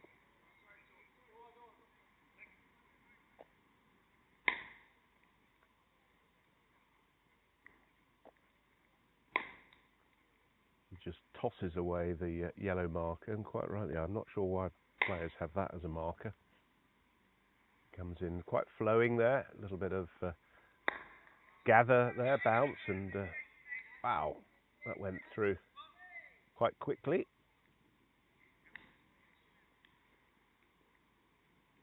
In the Middlesex League, do you see quite a lot of fast bowling? The games that you umpire? There's a few boys who can get it through. Have you? I don't like mentioning this, I'll probably miss something out. But, Yes. Stow at Ealing's very long run, but gets it down pretty rapidly. Good. That's got up in the air, over the infield. Sean Heathers chasing, but it's going to run away for 4. So runs away very quickly here. Takes Wales into the double digits. 13 now. Yeah, most sides have got a couple of decent pace. Shepherd's Bush got Ramon and Jim May and Overseas pros as well. yeah, mainly batters mainly. Okay. Ratched bowl rockets, but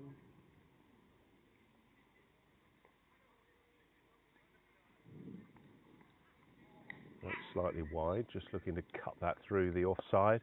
the spin is actually, because we play a mixture of time games and 100 overs, 900 overs and 920 overs time games, so it's kind of draws.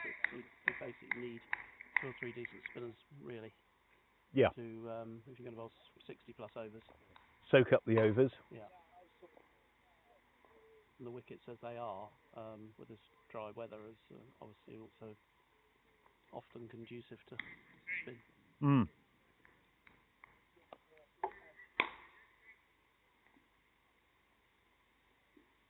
Strange shot that from Davies. Yes. It's got to play through the line, and rather than trying to cover the ball with the bat and sweep it, a bit like what Park was doing. There's no man out there. England have got a very much 2 slips, a very attacking field. That's gone over the inner ring, so Ball again. short and wide. Yep. Might be pleased with that.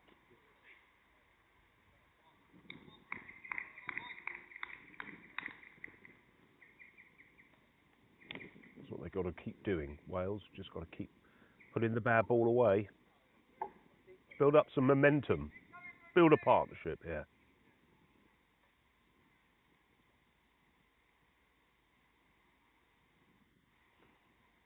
Little change in the usual order here for Wales. Sean Morris is normally opening, so Jonathan Davies and Qureshi today. That's the shot. Just playing through the line. It's coming on quite nicely to the bat, so I don't think there's any need to start playing across the line for the batsman here. Need to make sure they don't do what Scotland did yesterday and lose early wickets. Yes. Yes. Once you're chasing a massive score, losing early wickets, it's basically curtains. Obviously got to keep up some near the run rate, but wickets in hand are absolutely vital if they're going anywhere near the score. Yep. No, that's a good call, Bob. And Brooksbank just making his way over to us at the fine leg area. 2 slips employed by England here. Taki Abbas is at third man. Sean Heather at his usual position of behind point, and that is another cracking and 4. It's no ball as well. Yes, no ball. Lovely shot, pull shot there from Qureshi. Just rocked back on that and dispatch that over the mid-wicket boundary. Got a free hit coming up. England seem to be persisting with the wrong ploy here against Qureshi. Yes, I think I agree with that. Seems quite like it short. Actually Plays thought... it well, actually. Well, yes, he does. Plays it very well. I actually liked what England did yesterday. They opened with Ben Fraser. Yeah, and he ended up got 5-er, didn't he? Yep. Quite like that spin and pace yes, I agree. combination. Especially on a third-day wicket. Actually, Ben's actually, as most of you all know, listening and can play. Oh, that's gone again. And that's one of the best shots of the day. That's actually powered to the long-on region. So 4 more runs signalled by umpire Boyle there. Loves the ball short, Qureshi. He's got all of that. I'm loving what I'm seeing here. England, well, they've got to adjust the field or the bowling here. Something's got to give. They're going to keep the field in, that's for sure. But Whiteman, well, he's not bowled very well in this opening spell. Much better length. Yes, England you can play 12 in this 11 fielders, and Ben, who opened the bowling is actually doing the drinks duty at the moment. So it's a different tactic today. Yeah, I think with Brooksbank playing, they've obviously liked the left arm and right arm combination, but interesting proposition here now, and that's nicely bowled and picked up by Whiteman. No, he didn't. He let it go, actually. I think he got a little hand on it. Yep. Chris Peplow is the player just coming round in your screen. Nice setup Qureshi's got. Not a tall man. Playing in those white pads. Sun's just gone in, makes the vision a little bit easier, and that's gone very quickly to the man at square leg. 1 bounce, 2, 3 bounces, could be a misfield there, but he's managed to recover the situation there, Richard Sims.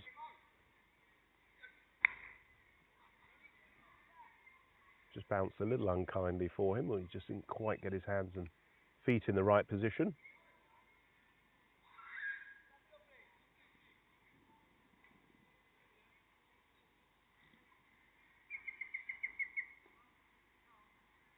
So 2 more runs to the total now. Qureshi, he's on 70. One, wasn't it? Oh, is it? Oh yes, it's all right. Davies is facing. That's going down the leg side. That'll be a leg by.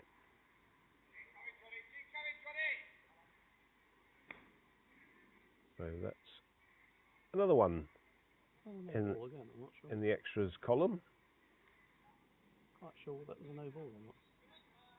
I think it might have been. Ooh, okay.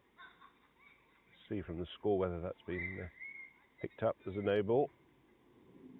They're allowed to change the field now. Yeah, he's given it as a no ball. Yeah. Just looking at the arm coming out there. So, yep. Very well spotted, Bob, with your umpire binoculars on. Yeah.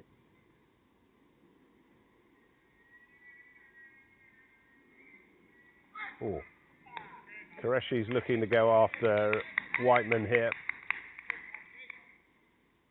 Nice jaw between these two. It's only one of the quickest on the circuit, isn't he? Jonathan Whiteman. I think so, yeah.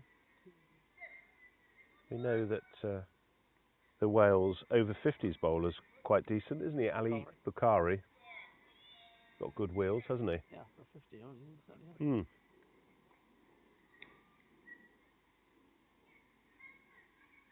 We might have seen him here in this Triple Crown, actually, because he's certainly good enough to play.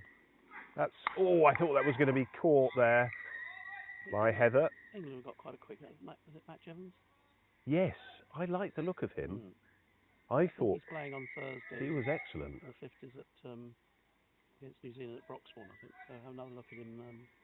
He must be, you know, in with a decent shout of going to the World Cup. Yes, I thought he had something about him. Yes. He's a very young 50-year-old as well, isn't he? Which helps. Yeah. It's got to help, hasn't it? Fit. You know, when you're fitness-wise. But yeah, I thought he had some pace about him, and I was really impressed with his contribution at the Marlborough Cup. Yeah. So let's have another look at him on next Thursday. Oh, it's an interesting shot. It's just sort of played under that, hasn't he? He's just looking to almost ramp it. Yes. Right, come on, Davies. Let's see you play straight.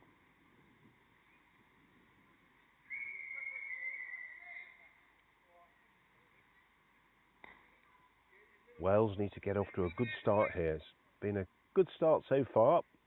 Pretty much on par with England. 33 without loss.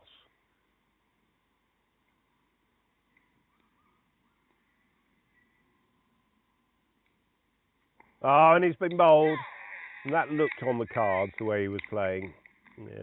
But Brooksbank has taken his first wicket, and a well-bowled ball, full and on target. So Brooksbank is now 1 for 8 in his third over, and that's the first wicket down. So that partnership that you were talking about, Bob, needing to get off to a good start without losing wickets. Yes. Sadly, that's not going to be the case for Wales.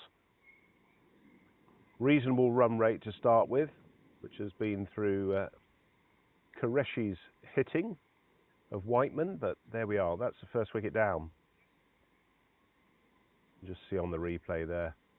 Just got it nice and full, and those zinger stumps, which look magnificent when they all light up. Fairly innocuous when they're just from a distance, but they all lit up, and that's the first wicket down for Wales.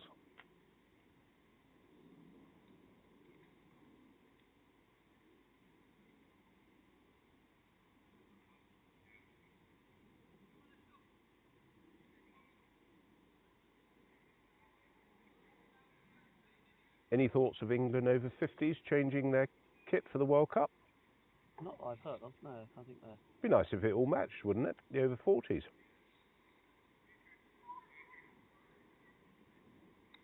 The black pants and the blue, but I guess it's more cost and expense, isn't it? I mean, some of them have kind of got 2 tours coming up. We've got some of them going to Zimbabwe.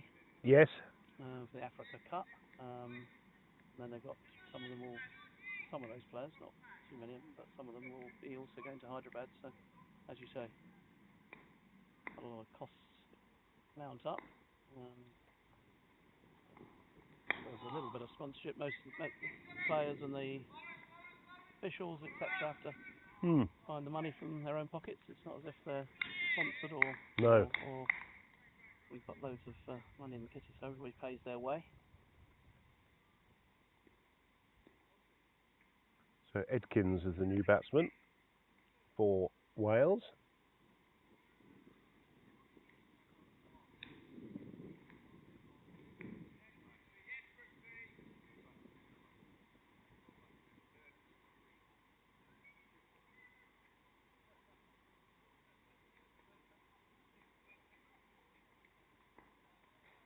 That's going to be a wide down the leg side. So a little loose there from Brooksbank. Just seeing a couple of the England staff behind the sight screen there. David Hughes, who's done a fantastic job with the England squad over the last 3 days. And Ben Fraser, who's just having that break as they play 12. So he's the guy who's off.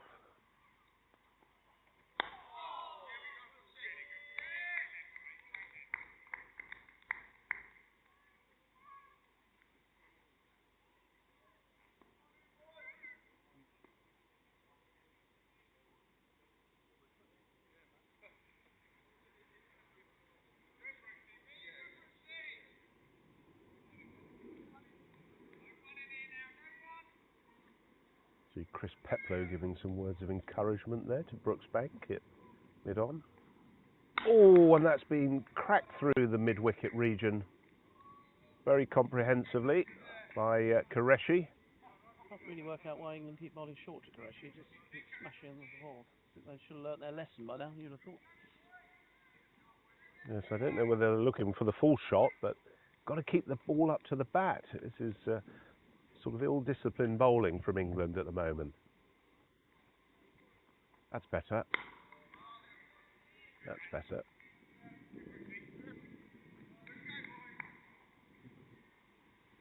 Lovely to see you, Bob, and take care. Take care of yourself. Thank you for your contribution. So Bob has got to go. Potentially off to the Bowls Club in Northwood. Right, so I'm on my own, so you'll have to deal with me for the next few overs until we have somebody else co-commentating. There we are, nicely set. 39 or 1 Wales, and it's going to be Whiteman, who's been a little bit expensive at 8 and over. Bowled too short to Qureshi, who does love it coming on, which has allowed the run rate to get up to 6.5. But Edkins, new to the crease, he's got to find his feet here now and face the thunderbolts that are coming down from Whiteman.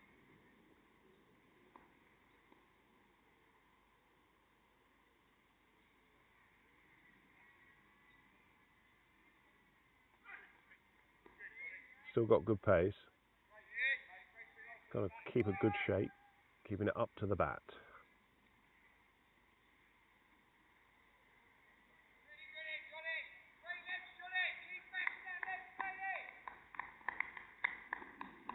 Good work from Sean Heather in the outfield there, just keeping things live and real. The noise levels up. A bit shorter there. That's going to be a wide. Signalled by umpire Boyle there.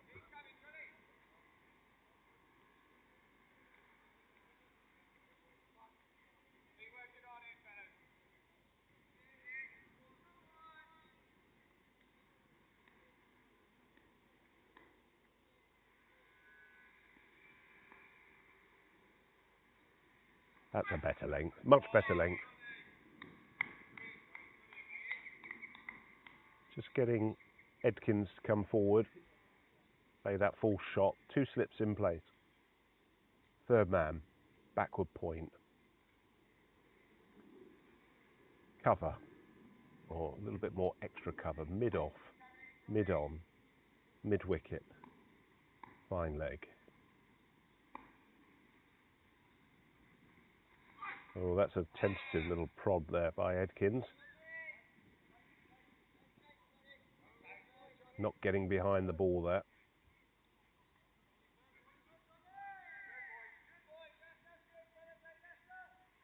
Target is 402. It's a mammoth score in 45 overs. Run rate is 9.4. That's what's required. What it is currently is 6.15. That's nice little dab down to the third man region. Taki Abbas, good quick throw in.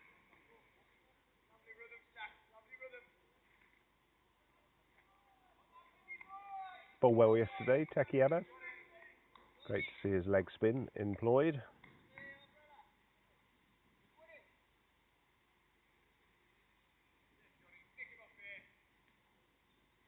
Yeah, cheers, buddy. Cheers, man.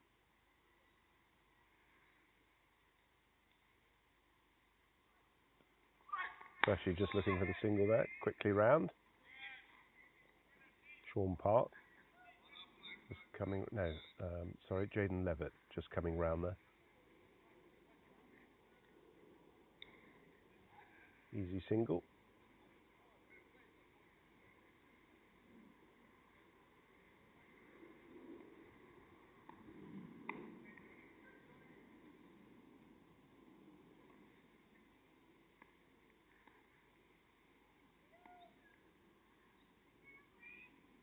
That's gone past the outside edge, and that's really well bowled from Whiteman. Much better length there, and end of the over. So he's just bringing that back a little bit on the runs per over. 0 for 27 now of 4. Still containing Wales, 42 for 1. Still in the first power play. 7 overs in, and 8 overs to the end of the first power play. England won't be too worried about runs coming off the bat at this stage. Trying to look for the full shot in the batsman. Brought George Brooksbank to continue from the commentary end.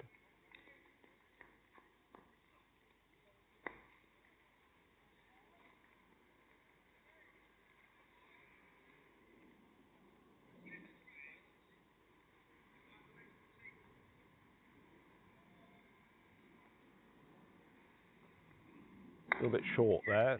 It's been played on the offside by Qureshi. That's a good piece of sliding fielding there by Levitt, who picked it up with one hand, threw it to Heather, and just missed him in the relay throw. But very hard ground there.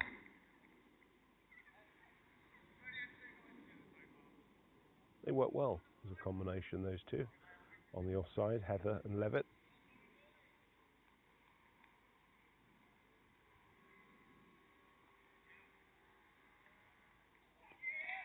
That's nice and fuller from Brooksbank.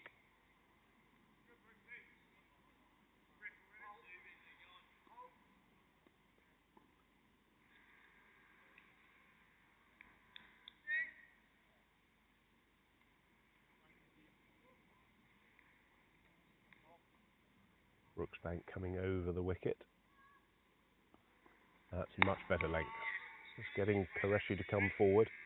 Looks very strong on that forward defensive. His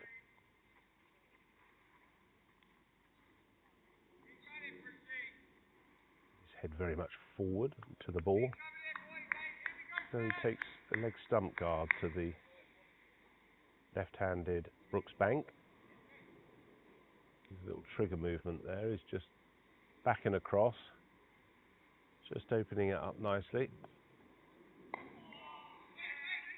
No run there. Again, very much, very watchful. Much better ball, and then a much better over from Brooksbank so far.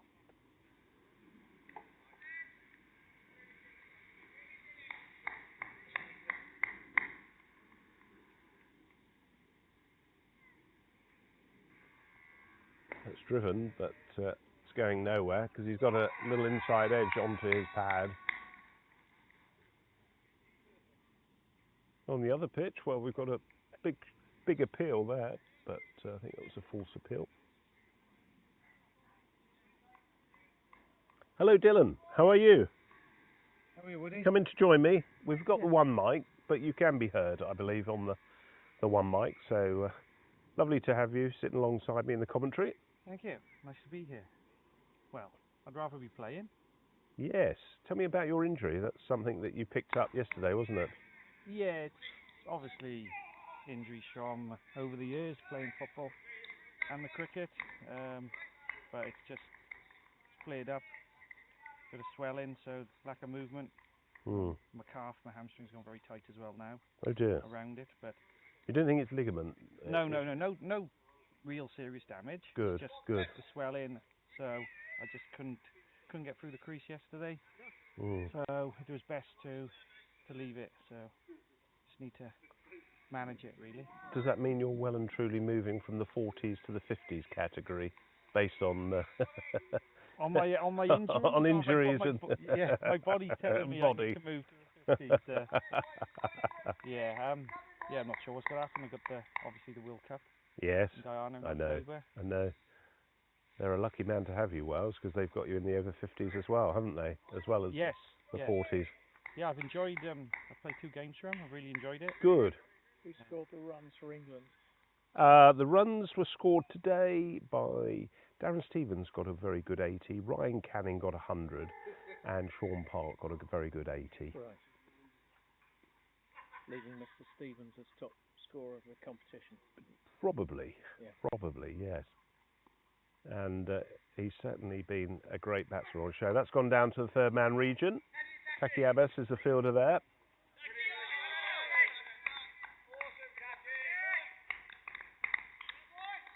He also finds in some of the England players, I don't know if you noticed that, they tend to find themselves in the same positions. Is that something Wales do? Possibly not. No. No. Taki Abbas is always down there at third man. Sean Heather is always there, just behind point. Jaden Levitt is extra cover, extra cover. Richard Sims comes out deep. Obviously, from a catching perspective, these guys are and speed around the wicket. Parky, he's either at slips or with Steve-O, but there he is. They played a joke on me. They did the Wales trick on me a couple of years back when we were playing at Hammerwich. All the Welsh lads, I don't know if you were playing in that game, they decided to swap shirts, so I had no idea who then was so the which England player. Did it, did they? And the England boys did it to me today. So Ryan Canning came out with a number 5 on his shirt, which is Sean Park's number. So there's me going on about Sean Park, and it was Ryan Canning batting. Looks as though that just might have dropped short, or did that carry to Stevens? He dropped short, just in front. There was a bit of a puff just before. Just wringing his hands there, Stevens, at second slip. Sean Park at first slip, and Ryan Canning it, who's keeping. So, yeah, they played that trick on me, and I thought, I've been done. Yeah, fair play. They batted well today, didn't they? Didn't they just? Yeah. That's a nice shot. He's going to go over the top. Oh, he's been dropped.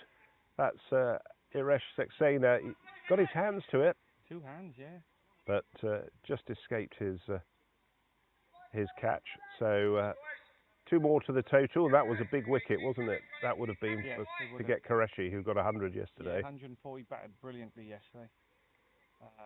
Didn't play Tuesday, but he's a very good batsman, and we're very lucky to have him for the World Cup as well. Yeah, he's going to be a magnificent batsman in that tournament.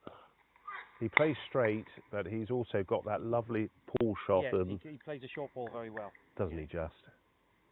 Yeah.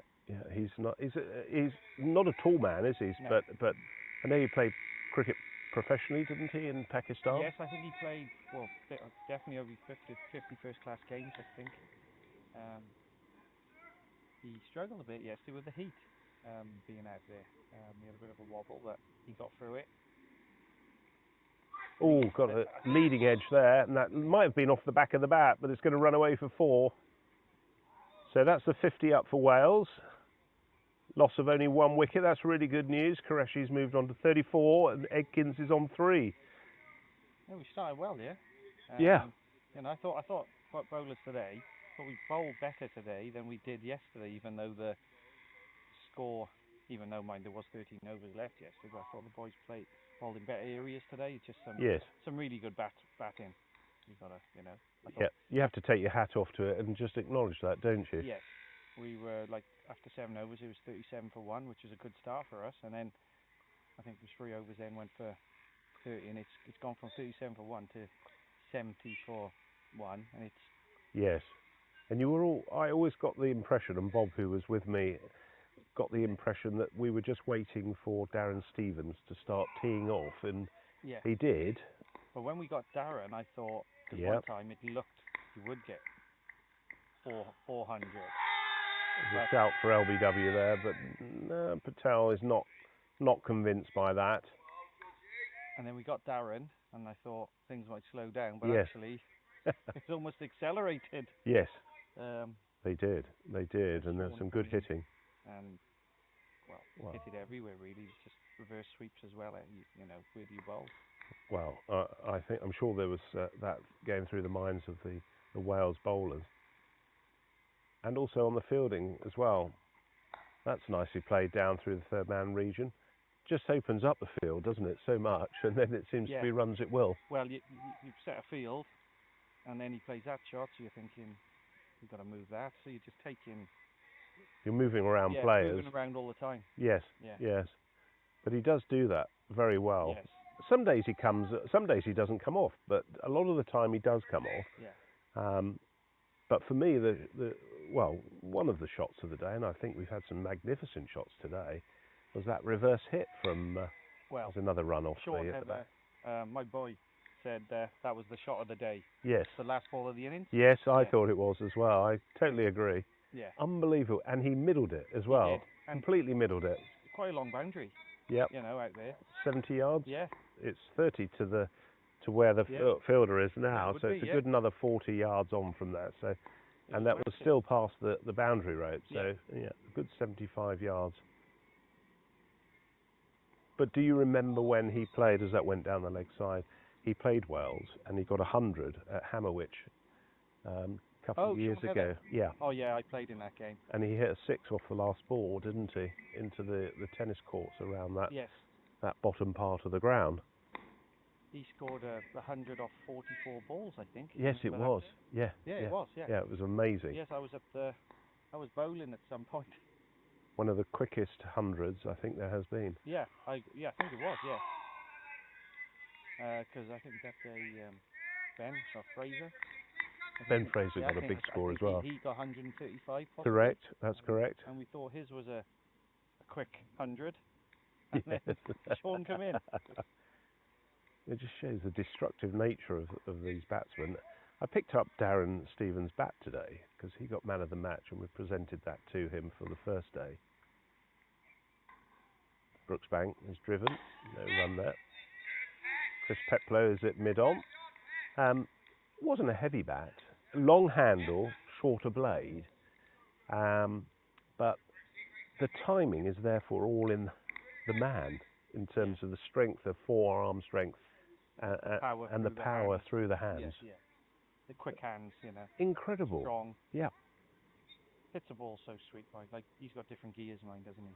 Doesn't he just? Like you said earlier, once he got to 50, it was like, right, I'm going to step it up even more now. Yes. And he steps it up by hitting it longer and far harder. But what I also liked about his innings and Canning's, not so much in evidence on Sean Parkes, was the fact that he played the good ball back straight, so he was building an innings as well. Because you probably recognise there's always your name, isn't there, on a ball today, if you put it in the right area. Said that he was nibbling yeah, there. yeah. So they played that very well. I think here Whiteman's just getting it a little bit further up to the bat, which is exactly what's needed. Nothing short to Qureshi. Yeah, just back of a length. England have just stemmed the flow of runs a little bit here. We're in the 11th over now, 54. So run rate's just gone down a touch from that 6.19 that we had earlier. Yeah, I think probably Johnny and George will probably bowl 6 or 7 each, and then I think the spinners will come on probably. Yes. Or Darren himself. Yes. Will bowl well on this wicket. Probably from the far end. Yeah. There's another 4 there to the total. Nicely played off the legs there from Qureshi, who's him on to 39. He's looking destructive and in the form of his life, isn't he, with 100 yesterday. Absolutely. Hello, young man. What's your name? Reuben. Do you play cricket? Yeah. Good. Who do you play for? North Wales and the Morgan Early Engagement. Oh, fantastic. I had the pleasure of, as it's just driven to the offside there by Qureshi, just a single. Had the pleasure of playing down at Penarth the other day. Down there the other week. Yes, I was down there earlier in the week on the Monday playing. There was a young man there who is called Ethan Southwell. I'm pretty sure that's his name. He was 13, and he's on that Glamorgan Early engagement pathway program, yeah, that that's it. your Ruben would say. And yeah, lovely to see. He got me out as well. So that's just gone past the diving Stevens. They over now. No, they Oh, that over. was Park. Yeah, Oh, yeah. Park. He's gone from reversed themselves first second. Yeah. So Parky made a very valiant dive there. Yeah, he bowled very well. But what I loved about his batting was, and maybe that's part of the coaching, he had so much time. Left-hander, just let the ball come on to him, wasn't rushed. yeah, Only 13, yeah, and he's playing first grade or first team for Penarth, I believe, and he's not looking out of place. No, it's brilliant. Fair play the Glamorgan program. They seem to be really looking at the youngsters now and pushing them through. Yes. And saying to them, oh, that's a cracking shot off the leg side. Great shot. One bounce. Yes. Four. Just picked that up beautifully and dispatched that. That was really class. Really was a great shot. England still resisting, having the fielder a little bit squarer there. He's just backward of square by my reckoning. It's almost like he's ready for the pull shot, yeah? Yes. Sims, but he seems to be, like you said, his ball seems to be further up.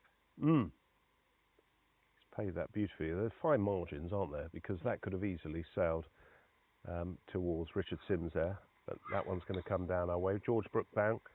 Great fielding there from Brooksbank. And Sims in a little bit of a relay there.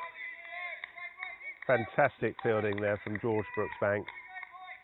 Takes the applause from the crowd. Doffs his hat.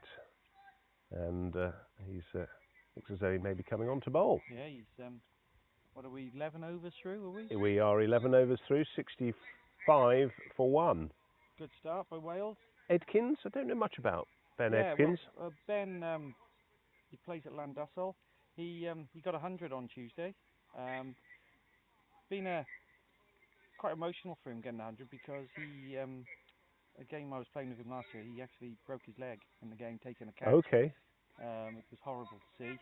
And he was meant to play in the Triple Crown in Stirling, and he had to miss out on that. Yes. So he's had a tough time getting rehab and getting back stronger, and for him, to come back this week and score 100 has been brilliant. So good. In comes Brooksbank, and he's driven that through the onside. That's going to run away up the bank, and that's going to be 4 more to the total. Scores now 69 for 1. Yeah. You've got a following here. Is this the McPhee Ollie clan? Yes, it is. Little Ollie. Hello, Ollie.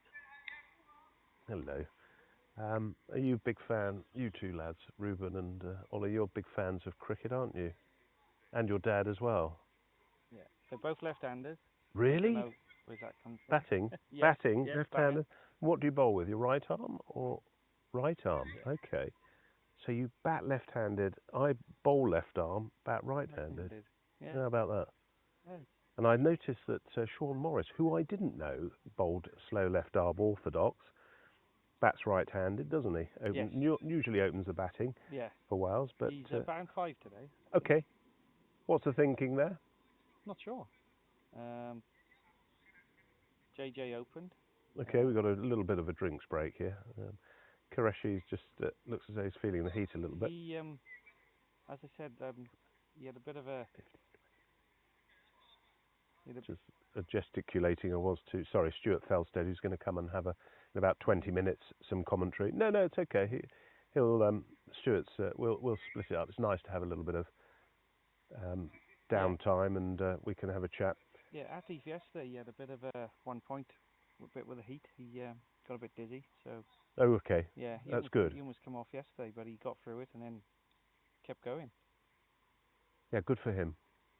Well, it's been a very hot 3 days, and it does take its toll, especially batting in a helmet as well. Yes. Yeah. People forget, how hot it gets under the helmet if they've not batted in a helmet. No, it is very hot. It's a bit cloudier today, which is nice. Yes. It's not quite as hot, but it's still, still warm. Yes, I've got a sandwich here that actually, when you touch it, it feels like toast. It's gone to toast now. So Ben Edkins, that's a nice journey for him. Yeah. Having missed last year's Triple Crown and getting 100. And Ben's part of the World Cup squad as well. Good, good. And what's your preparation going to be as a squad for the World Cup? Because it comes at not a difficult time. We've had a season. Yeah. Season's finished as Brooksbank comes in. That's nicely played on the offside. Well run. Yeah, really good running there. Yeah, I think like obviously our seasons all finish at different times. Some of us. And that's his 50. So 50 runs to Qureshi off 42 balls. So it's pushing that run rate up. Nice to see. Well batted, Atif Qureshi.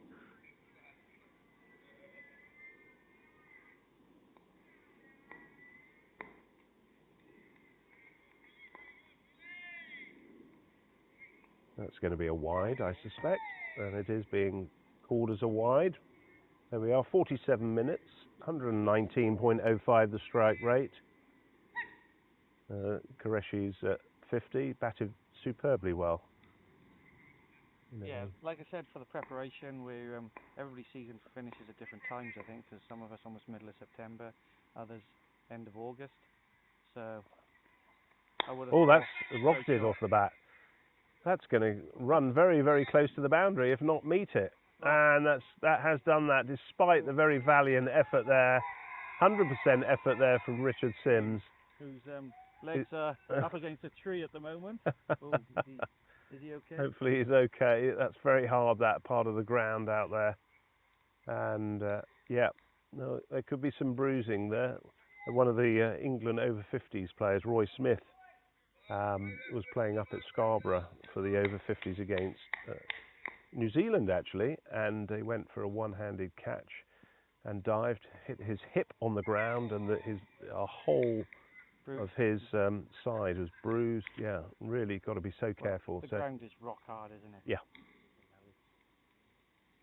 Very tough, and everything is so hard, and you've got to be careful, haven't you? Well, total commitment there from Sims. It was.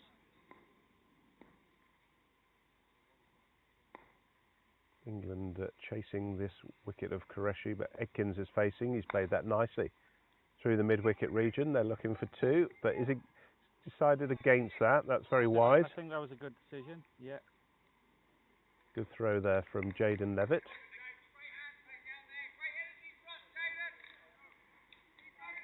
Your 2 boys like their cricket then? Yes, they love it. They Good. love it, and their football, well, and their rugby. They're into everything. So as soon as the cricket season finishes, we'll go yes. into football then. Yep, that's going to run away, I think. Yep, it is. So that's come off on the leg side, and that's 4 more. So Brooksbank starting to leak a few 4s here in this over. That's 3 in the over there with the wide. How many overs now have we? We're still in the first power play. That's 12 overs gone. 6 each, is it? So it's a good rate. 80 for 1. Qureshi's on 54 and Edkins is on 10. So run rate's going up. So exactly the start that Wales needed. Is Darren coming on to bowl here now? I'm sure we're going to see. Or Sean Park? Yeah, well, it might be medium pace. Well, just medium, wouldn't he? Yes. Just I wasn't going to say military medium. He's got some good pace about him. He keeps wicket as well. He's a fine all-round cricketer. Incredible. Him and his brother Gary, who's currently in South Africa, missing the Triple Crown here. Excuse me, today. Gary's playing in the World Cup. He is, I believe. Yes. Yes, England have got a number of I think the majority of the players here in the Triple Crown are going on are in the World Cup squad. All of those, am I correct in saying that all of those on display today They're all are in the World Cup squad? Steve Naylor, who's not here today, is also in that squad. Yeah. Oh, He's not going. No, I do apologise. No, he's not. Chris Petflow. He's not able to get away from score, so. Yeah.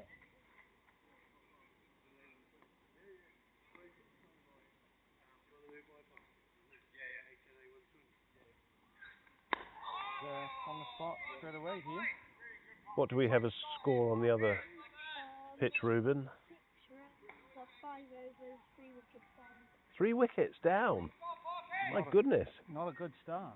Not a good start at all. They're right on it, aren't they? Ireland. Kyle still in? He's a talent, isn't he? Very Kyle good player, Kurtzer. yes. I've Very good player. been very impressed with Scotland and the way they've moved up the gears and got more players. All the time. Aren't they just? Yeah. Recruiting well and you know, they're making it better, the tournament a lot better for everybody else as well. Correct. Yeah. That's driven. No run there. Strong throw into the keeper Canning's ankles.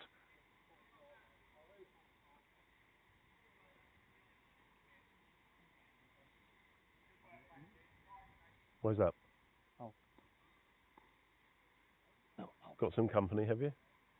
Well, no, it's up to you then. No, you're all right.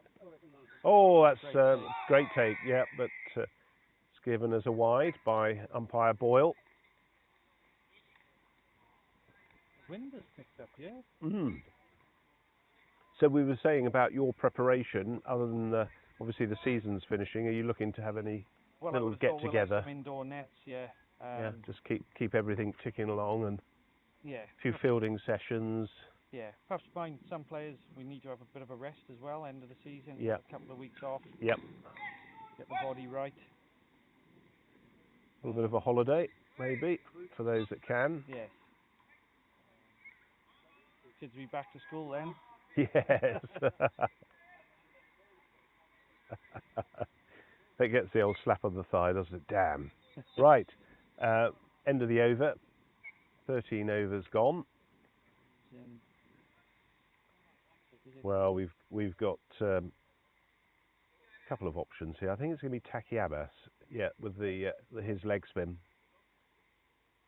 Yeah, because you've got Petflow and Fraser. Yes. Can, give it a good tweak. Yeah. I should imagine we'll see Petflow bowling from the bottom end. Although Taki Abbas bowled well from the bottom end yesterday. And Ben Fraser bowled from the commentary end when he got his fifer yesterday. Bowling? He did. Yeah. Yeah, and I was saying, I think I might have been saying to Bob actually, I quite like that combination of you've got an accurate right arm off spinner who can bowl tight into the pads, no width. It's quite a nice combination to have, whether it's left arm. I like the medium or quicker bowler with a spinner to open the bowling. Yeah, you try and get through your overs a little bit, a little bit different. A bit less pace. Yeah. And the other thing is, I don't know whether they obviously do, but it's not as common, is it, for the openers to face a lot of spin early on? No, it's not. Where they're used to the ball coming on and they can play through the line. Yeah. It is harder, and then they're taking the risk of getting it over the top, getting it through the infield. So, good start by Wells here. Oh, that's gone up in the air. That might be out. It's being chased down by Park. He's very quickly round, but no, it's evaded him. With his sticky hand. Yeah, he had a cut. Yes, he did. On it, so. Yes. I was talking to him earlier. He was joking. He said it's like glue. Brilliant. Yeah, I think he did a dive and he had a let's go straight to him again. He had a blister that was all down. It was over here. I saw him doing it, and a blister came up and down his arm, and it's obviously popped. So it's yeah, he said it was painful. Very painful.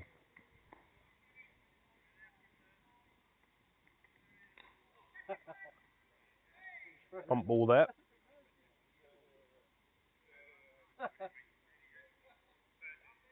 I'll probably let you go with your son. It may be the end of the power play. That would be nice if you can. We've got another over after this, if that's all right, and then Stuart Felstead's going to join us. Oh, that's going to go away. Yeah, 4 runs. Is it gonna? It could be there. Jaden, is it now? Yeah, well fielded. Yep. It looked as though that was going to go for 4, but just got held up. George Brookbank. Johnny Whiteman, I think. Was it Johnny Whiteman? Johnny Whiteman, yeah. Nice little combination there. The 2 opening bowlers running that ball down. Just seeing George Brookbank coming across there from that sort of backward square leg region. Well, we're going to go for 1. I'll catch you later, Stuart. Take care, mate. See ya. Right, that's the end of the over. 86 for 1. Is there 1 more till drinks, is it? 1 more till drinks, yeah, in the end of the first power play. Yeah, they've taken the pace off you a bit and slowed it up. Still keeping up with the run rate, well, as best as they can, 6.22. At 10.19, that's a big challenge. It is. 8.51 to start. It's a funny old game, cricket, and your man Qureshi is there. While he is there is hope, and then there's all those batsmen to come. It's one of those innings where people have got to chip in with 50s, haven't they? You're not going to get there in 20s. You're going to get there with a few having 50s, aren't you? Yes. And that's got to be the order of the day. So if he can get a big score and some of those supporting him can get 50s, then it will be a very interesting contest. Absolutely.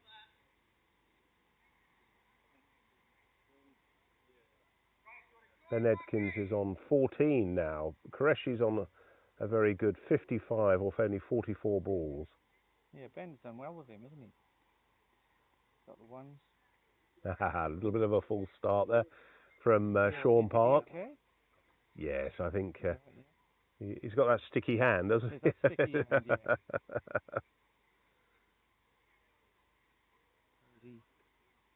Oh, no, or maybe he has injured himself. Groin or something? Is he... Oh, maybe he has.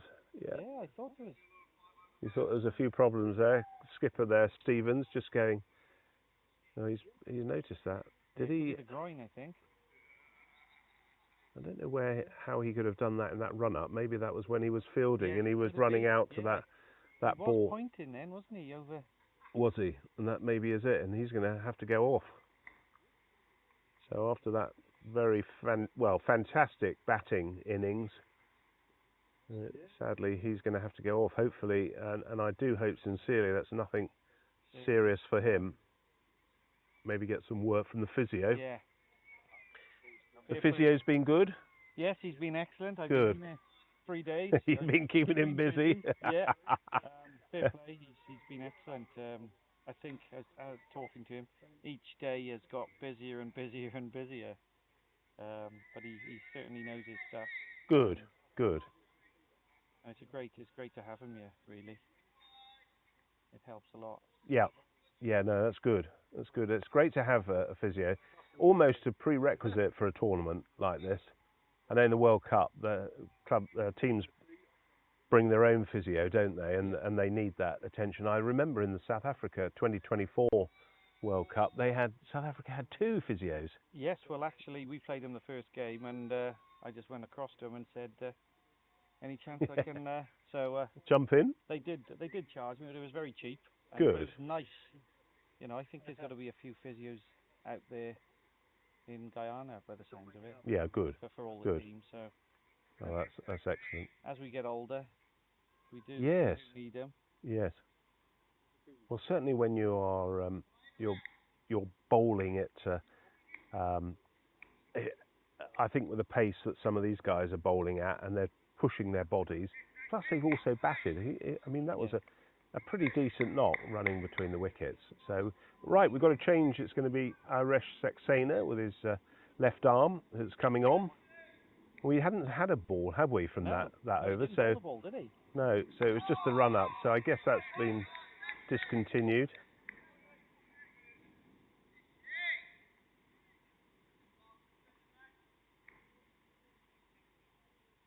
Drops onto a nice, and that's a lovely take. That was a very poor shot from Qureshi. Just before Shot drinks as selection well. just before drinks. He'll be kicking himself, and Wales, well, they've been undone there. A little change in the dynamics of the game, but England needed that wicket, and they've got it. And that's a fantastic piece of work from Saxena and Canning there. So second wicket falls for Wales on 86, just before the drinks. Right. Thank you. Yep. Thank you very much, Dylan. It's been a pleasure with your son Ruben, and Ollie popped round, didn't he, earlier? Yeah. So good to see you. Enjoy the rest of the afternoon, won't you? Possibly see you. I'm not sure if I'll see you before now. Yeah. Yeah. See you in the World Cup. I think we could be on the plane together, are we? Or... Oh, I don't know which who we're going with actually. Might be British Airways. Yeah, that's if you're in BA. I think we got the flight and maybe the hotel as well. You'll clearly be in first class or business. Absolutely. Right, thank you. Lovely. Great to see you. Thank you for sitting alongside me. And I'd like to welcome Stuart Felstead, who's joined me now. They're just having a drinks break before the power play is due to finish. So taking a drink. All happening here. Got a wicket and an injury. It's been interesting. Hi Woody, how are you? Good, thanks. We haven't got you mic'd up, so you're gonna Right. you might have to cozy up to me. Oh, but there we go. I understand that Bob likes cozying up. Oh, yeah, well, I don't think we should talk much about that. That's probably not right for To broadcast. me. So, because we sit alongside each other quite a bit on commentary with the over 50s, so he's not averse to it. But we've only got the one mic here. No problem. So, but I understand that you can be heard quite clearly. Well, let's hope so. Let's hope so. So you enjoyed the last couple of days? It's been great. It has been wonderful, yeah, and yeah, it's never quite know what to expect other than good cricket, and the cricket's been fantastic, and the weather's it's obviously a bonus, but you're here for the cricket. The ground's been fabulous. Everything's been run well. I think one of the nice things about Bishop Stortford. I mean, I'm a former player here. I used to play at Bishop Stortford, and coming back here, and we've really been treated to a fabulous surface. I mean, there's been, I think England scored 1,000 runs, haven't they? They have nearly practically 1,000 runs in in 3 innings, which is testament to the quality of the surface, and also the quality of the batting. I mean, the batting has been just fabulous quality right the way through. Lots of people, putting their hands up and scoring the runs, and in different batting positions, over the last 3 days, which has been great. Yeah, it's been a test to the strength, hasn't it, of the England setup, where, for example, Fraser, as you said, came in at 8 or 9. He got runs, but he got runs higher up the order in one of the earlier games. Stevens has always come in at 4, got runs. Nice to see Canning as well get 100. It's been brilliant. Right, Saxena is going to continue. Only 2 balls into his over, and it's going to be Jones, Simon Jones. No, it's not. It's going to be.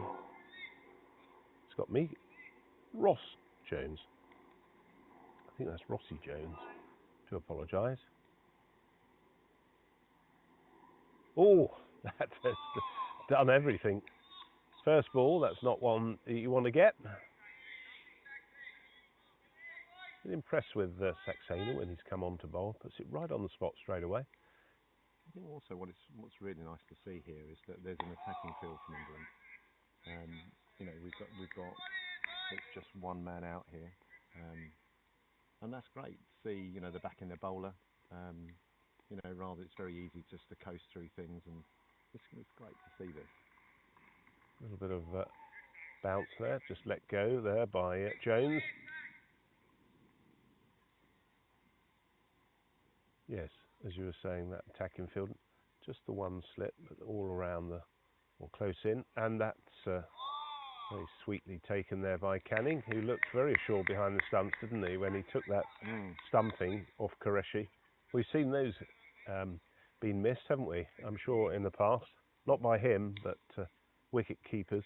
end of the over. So that's what would have been the end of the first power play. What it is actually. The drinks break has been had. So 15 overs in now. 86 for 2. It's going to be a big ask now for Wales, isn't it? I mean, I think it's so difficult when you're, when you go out and you've got 400 to chase. What do you do? How do you approach it? Do you go at it really hard, or do you rely on, trying to score some runs, in the middle or at the end? I mean, England, relatively were quite, they were going at a runnable in the first 20, yes. and then they stepped it up slightly when Steve-O was in and just pushed it round, took their singles, and then it was really interesting. I think if I remember, it was about halfway point they got 160. Yes, that's correct. You then score 240 runs in the last 20 overs. Absolutely. Yes. Yeah, that was some hitting, and that's the way to do it. You've got to build partnerships here. I liked what England did was, though, they settled themselves in and then they played those big shots. The bowling wasn't too bad from Wales early on. It did contain. Indeed, but I think what was nice to see is that when you're the batting side and you're scoring, north of 300, what is great is that you don't then coast. You actually still continue to show intent, and I think the guys absolutely showed intent right the way through, which was great, because it was then about, right, well, can we get to 400? And then what was really fabulous, I mean, that the reverse yes. In the last, on the last ball to hit it for 6. Big shout for LBW there, but not going to get that. Yeah, and the reverse to 6 to bring up 400 was just an amazing thing. Oh, and incredible there was a great noise around the ground when that happened. Yes. It's always a big milestone to start with a 4, isn't it? Oh, absolutely. At the start of the score. It's just crazy score. Yeah, Taki Abbas is putting it all, well, I was going to say putting it in the right areas, but put the mockers on him there, and he's bowled a full toss, and that's been properly dispatched. Ben Edkins, just talking to Dylan McPhee there, he broke his leg and missed the last Triple Crown. You may have heard that. Right, yes. And it's nice to see he got 100 earlier in the week. And yeah, it'd be good for him and for Wales if he can stick around here. Well, I think despite whatever the result here, it'd be nice for them to bat sensibly and post a decent score, which just gives them a little bit more confidence. Absolutely right. Isn't it? I mean, even if what may appear a loss, that they're actually going to enjoy batting, building an innings, and just backing themselves, so that they can do it. And if England don't get 400 one day, then if it's a 275 type of wicket, then they can say, well, actually, come on, we can do it. Absolutely. And I think get our heads in the right space. There's still some positives to take from the game. I know it just feels like it's so one-sided at the moment, but there's absolute positives that they can take from the game. They can run well, they can bat properly, and they can rotate the strike. All the things that that we talk about as being these sort of professional approaches to the way in which we play, but it's very easy for your head to drop. Yes. And if I'm absolutely honest, when you looked around the field at the back end of when we were batting, the lads' heads had dropped a little bit. Yes. They? Oh yeah, no doubt. They just feel like they did. Undoubtedly. Well, it went quiet in the outfield, which is a shout for LBW, and that's going to be out. Yeah, that he didn't get very far forward, and Saxena takes his second wicket. So he's currently 2 without loss. So it's been I was going to say, from that pulled muscle or groin, there's been quite a remarkable change around here. Yeah. And I'm sure that he'll be saying to the skip, I've made the decision for you, and we've seen a change in fortune here. So 3 down now for Wales. We saw this yesterday with Scotland, didn't we? Sort of a really reasonably modest start, but then they lost wickets and they ended up 72 for 8. They just couldn't find a way through it because they didn't quite know what to do. No. But I mean, it's about the pressure that we've applied with the ball that creates those wickets, isn't it? I think the guys have done a really professional job this week, and it just shows where the 40s have come over the last couple of years. That we've got a very, very strong side, and not far away from competing in a World Cup. It's a very, very positive few days for them. Yes, hopefully that sends a few shockwaves, down the or around the world to Australia, New Zealand, South Africa, all those big players. Pakistan as well. Pakistan, just to let them know that England are there or thereabouts at the moment, and they've got a very strong side for the World Cup. But I mean, the work that Chris Mays has done in bringing all the 40s together has been remarkable. He's a guy that's worked so hard to create this sort of platform or environment where these guys can come through and pull on an England shirt, and it's just with no domestic competition at 40s level. It is very difficult on recruitment and just getting the word round, isn't it? Yes, it is. I was just watching as Morris in now. He's just that first one that went past his outside of his bat. He's just checking his guards. I'm just wondering how much Saxena was putting on the ball there and getting that to go outside the edge of the bat. And it looks as though he was doing quite a bit there. He's getting a bit of turn there. Yeah, I think here we are, third day on this pitch. It was a new pitch, wasn't it, on Tuesday? Yeah. And it might now be taking a little bit more spin. I think he's definitely coming from the right end there, slightly up the hill. Johnny Whiteman just chasing that and is not going to get there. That'll be another 4 to the total, but England won't be too worried about that.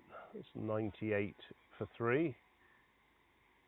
There he is, Chris Mays, just wandering around the boundary with camera in hand. You've been taking some photos as well, haven't you, Stuart? Yeah, it's kind of what I do. I do quite a bit for the 50s as well. Yep. And it's, that's an interest you have? It is, yes. It's something that I do quite a lot and done for a long time. So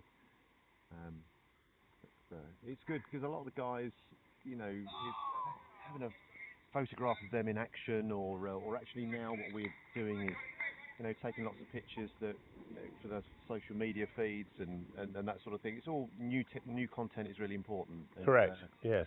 And so I think it's great that that there's a few guys here today, 3 in fact, with cameras that can all feed some images through to Chris that will eventually find their way to Harrison, who looks after the some of the social media for the 50s and 60s as well. Yes. It's all good. We're all sort of, if you like, Team England, and we're all knitting together. Yeah, exactly. Trying to make sure that we've got that brand out there.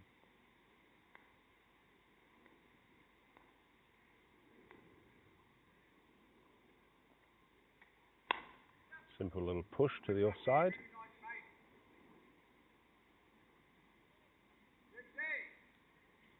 Yes, talking of that knitting together, I think Edward Gordon-Lennox was looking to try and knit together the 60s and 70s, wasn't he, with the 50s? With Chris being a part of that, obviously there's a huge difference in the cricketing, in the cricket between the 40s, the 50s and 60s. But how do you successfully knit those different groups together? I'm very much involved in that as well. So, we had a week ago a game between England 50s Lions and the 60s. They were about to go off to their World Cup in Canada, and wanted a warm-up game, a tough warm-up game against us. So we put a 50s side out against them, and we had a really enjoyable day. And that's the first time that we've had different age groups playing each other for England, which is absolutely great. And it just shows that we are one family, and although they are, we've got the 60s and 70s and the 50s and 40s are separately run, there's no reason why we can't come together and with some shared values. And I think that's what Gordon was talking about, and what we are. We're all part of a sort of a working group to see how we can make things more joined up. And whatever that turns out to be. I certainly understand that on the administrative side, and there's lots to be gained from that, and same with the sponsorship. Yeah. But I did look at the scores and the score sheets on that, and it did seem to me a sort of pointless game of cricket, really, in that the difference in the scores was just considerable, but it may have not have been that way on the day. I think the thing is that, and that's what I'm reading from just seeing the score sheet rather than being when there. When you see the score, Lions got 300 plus and bowled out the 60s for about 100. So yeah, on the face of it, you could say, oh well, that's massively one-sided. But from a standards point of view, yes. But the fact is that the 60s bowled extremely well. I was impressed with their fielding as well, because that's a nice take. Sorry, that was a lovely take there, but big swish there. He's definitely not playing down the right line here, Jones. He's missed quite a few now. A little bit more turn on the ball. Yeah. Sorry, you were just saying. I think that the what England wanted was a 60s wanted was a really tough game. Right. And they got that. So in terms of it not having any purpose, well, I would say that it had a lot of purpose. And also from our perspective, it's another game where we can showcase some of the new Lions. There were a number of people that played for their first time in that game, and it's a way that we can see players, new players, join them into the group, and so there's lots of positives to take from it. It's not all about the result, it is about us all working together, and that's I think that's very positive. Well, in the 40s, and you'll probably see where I'm coming with the next question. That's a little bit fuller, and it's just played to the offside. We've got a little bit of a lull in the action here at the moment, as we're in the 19th over, 101 for 3. The reason why I was wondering about that was whether there's this sort of breaking up of the age groups, because there's a huge difference between a 50-year-old and a 59-year-old, a 60 and a 69-year-old, isn't there? And the over 60s, am I right in thinking they've brought in an over 65 competition? They have, and I think that works extremely well. And I think there's a number of people who are playing in that, thinking it's an absolutely fantastic chance. Because and I get that. There's so many that. people now playing in the 60s group, and so having a 65 makes a lot of sense. Yes. And the 55, so a 65 against a 69-year-old, as opposed to a 60-year-old against a 69-year-old, there's a huge big difference, isn't there, as we know. But there's less difference in the 50s group. Yes. And if you only have to look at some of the highest performing players, in the England side, they're not under 55. No. No, they're not. And it's about fitness as well. And I just think that the problem that we've got in 55s, or having a 55 or even a 45-year-old group, is that it's just we've got a county competition at 50. Who are we going to play at 55, and who wants to play in 55s cricket? If you go to Australia, for example, they've got 55s competition. Domestic competition. They do, yes. And as a result of that, then that makes sense to them. It doesn't make any sense to us at all. Because, trying to dilute the amount of players that you've got that will play in both, or it dilutes as a result. But they will argue that, it means that more people stay, still playing through into the 60s. Well, I think it just depends on your view. Yeah, so I think there's lots of arguments for and against. I wasn't looking to get too far into that debate, but it was quite interesting. You talked about playing the over 60s, and I thought there was just an opportunity there to explore the dynamics between the 50-year-olds and the 60-year-olds, and just see where that goes. But no, interesting, very interesting, and well, it's going to be one of those that's going to be managed, no doubt, somehow. But it needs clear direction, doesn't it? It does need clear direction. And I guess there's always the option for countries to opt out as well if they don't want to be part of that. Yeah, I mean, I think from our perspective, we from an England perspective, we're not that keen on it.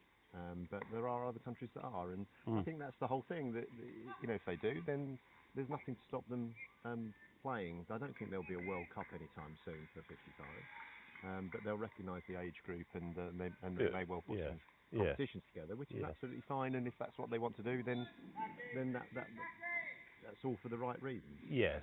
So as long as the over 50s World Cup stays as a 50 to 59, and you're not breaking that up into separate World Cups. No.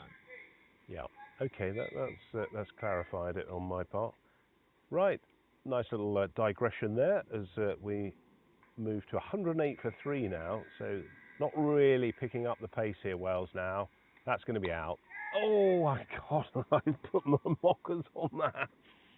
My goodness, that's probably the drop of the tournament. I'm sorry to say, George Brooksbank, that was terrible. And went right through the hands, wasn't it? It was probably spinning a fair amount, but you would have backed him 49 times out of 50. 100% I would have backed him to take that. That's why I called it before I even went to it. Very comfortable, chest-tight catch straight at him. And, maybe day 3. He will definitely be saying that was on. That was absolutely spinning like mad. Yes. Fizzing. Anyway, another a drop goes down there, and that's a very interesting one. That just shows. Look at the shot there. The ball is turning, and I think for the first time this week, it really is turning. Yeah. And so that's seeing how this wicket has changed over the 3 days. There's also a little bit of fatigue as sets in, although George didn't play yesterday. But I know the standard, and look at the bounce that we got there. Wow. That was right off a length, and just took Morris completely by surprise there. That is the length he's looking for there, Saxena. As you say, these guys, they set themselves very high standard, and I've seen some of the highest standards of cricket at over 40s here in 3 years. Oh, he's going to be given out LBW. He went back, and it looks as though that was, well, we can't see from the replay just yet, but he went back and it caught him flush on the pad. It wasn't high. It's interesting because a couple of balls before the ball really bounced, didn't it? And went through, kind of waist height, and that just kept a little bit low, but it just certainly got in front of the stumps there. That was pretty adjacent, I'd say. Yeah. We've only got the one fixed camera, which is unfortunately behind us, and all the LBWs, ironically, have been with batsmen at this end. Yeah. So anyway, well, the majority have anyway. So. 4 wickets down now for Wales, and it looks as though that's going to be curtains for Wales. But let's see what they've got to add. Saxena has been outstanding, 2 for 9 so far in the 4th over. Nice to see David Hughes as well in the group. Haven't seen him for a couple of months, and he didn't come down to High Wycombe when India played for 2 games in that sort of 3-game series. He had commitments with Score, so great to see him here. He's a nice leader of the players there, along with the skipper there, Darren Stevens. What impressed you, if I can ask you, about Stevens' hitting of the ball?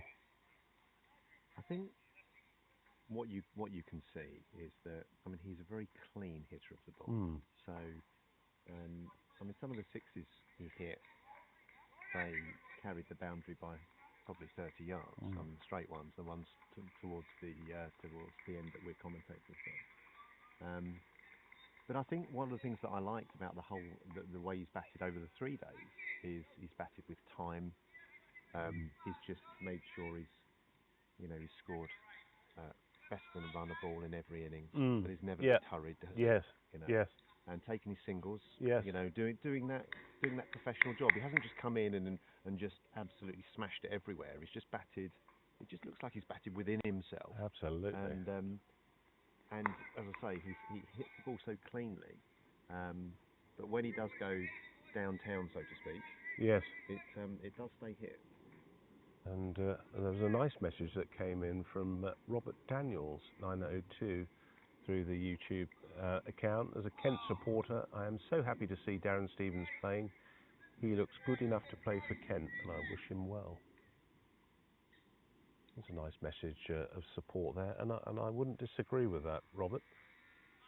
He's still good enough to play at that level. Is that he qualifies for the 50s. Yeah. Very shortly, or if he's not already. And that's testament to how fit he's kept himself and the quality of player that he's been over a very long career. Yeah. Still playing SASTI cricket, still playing, still involved in lots of aspects of coaching and training, isn't he? Yes. So he's been a very, very a good professional in that respect. Yes. When we talked about clean hitting, that's something that when you can't actually see that on a stream, can you? You can't experience that sound of the ball off the bat. When you see, and he is a level above probably every cricketer here in the batting, he doesn't spoon the ball up in the air. Okay, ever. I didn't see him spoon the ball up. It went hard and fast to the boundary, didn't it? Yeah. So it's very interesting that the way that he certainly goes down the ground, and when he goes, even if it goes across the line, the bat face is completely square to the path, which makes it clean. I.e., the ball doesn't, it's not coming off the inside edge, and the bat is not twisting in the hand, so it's not mistimed. Yes. When you time it and the blade is square to the path, yes, it just stays hit, doesn't it? Yes, it does. And because of his technique, when he goes down the ground, it's full face of the bat through the ball, which makes it so clean. Yeah, no, that's the thing that you see when you see him in person. And that's a lovely hit as well. That has got a long way. And that's right on the top of the bang. And we were saying earlier, weren't we? That was quite a big hit to hit it that far, but that's a super shot. Lovely to see that from Morris. And the new incoming batsman for Wales is James Breeze. And that was a breeze for Morris. They can hit a big ball as well. Now, how do Wales attack England here? What do they do? Do they look to just hit the bad ball like that? I think they just keep working it around. 5 and over at the moment. So a win for them in terms of the next few overs, the next 10 is, can we turn 5 into 7 and over? Yeah. You're not suddenly going to go from 5 to 10 and over. No, correct. But what can we do just to move it along, and I think that's what they'll try to do. They've got nothing to lose. They're only 4 down. I like the way England have got all the field pretty much in, apart from the 2. That's Sean Heather at long on, and I think that is who's that at deep point? Looks like Richard Sims, doesn't it? And I think what Steve-O's doing now, the way he's sort of skippering the side, is saying, right, okay, what we're going to do is we're going to ring it up, and if you want to score runs, you've got to go big, you've got to go over the top. Yeah. Which in itself makes it more exciting, from our perspective. But it also means that, it's going to bring out some big shots and maybe be rewarded with some wickets. Yeah, absolutely. He's sort of rolling the dice, isn't he? Good. That's nicely put. And summarise, 117 for 4. 22 overs gone, halfway through, pretty much. This will be obviously the last innings of the Triple Crown. England looking pretty much certs to win this game at this stage, although nothing's a given. as Saxena comes in around the wicket. A little bit quicker there through the air. That's nice, just mixing it up. Played all his early years of cricket in India, in Bengal.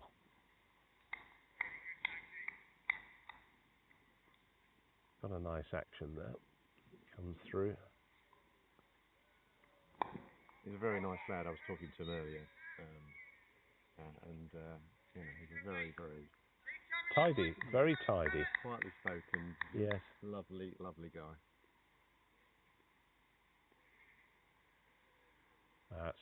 That's a beautifully flighted ball.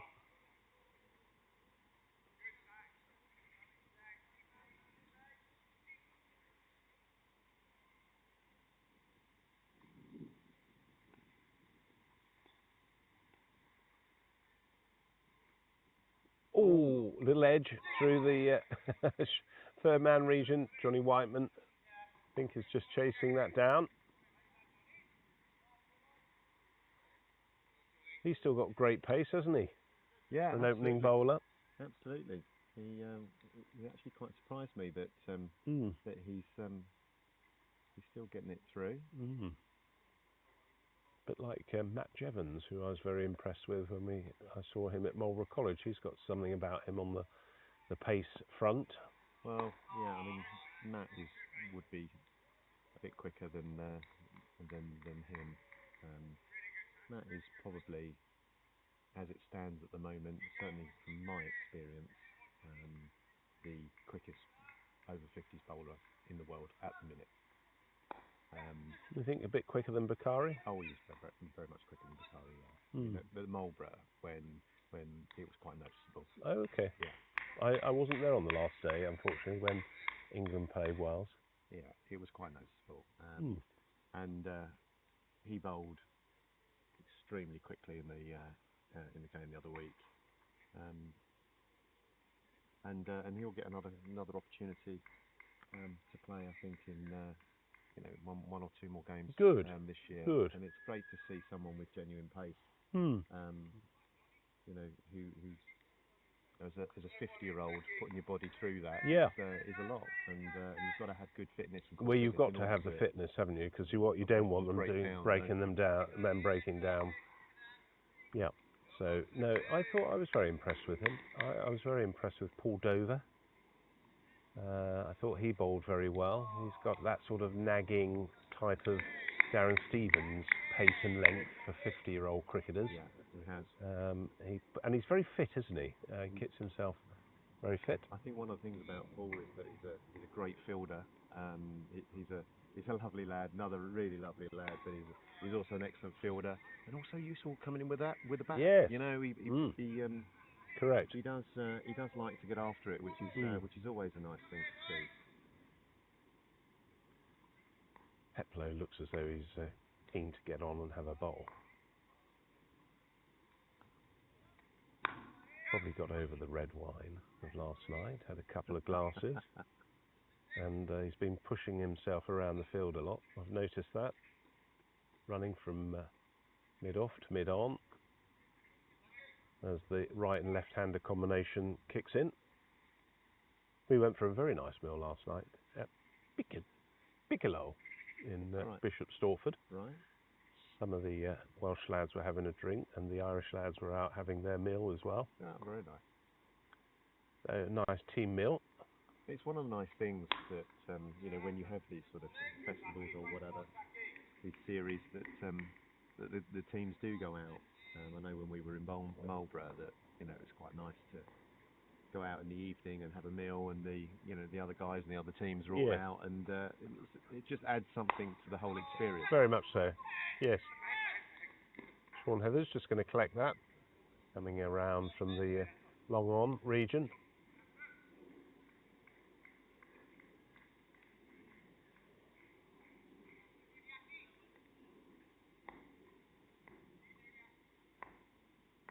Now, just to breathe.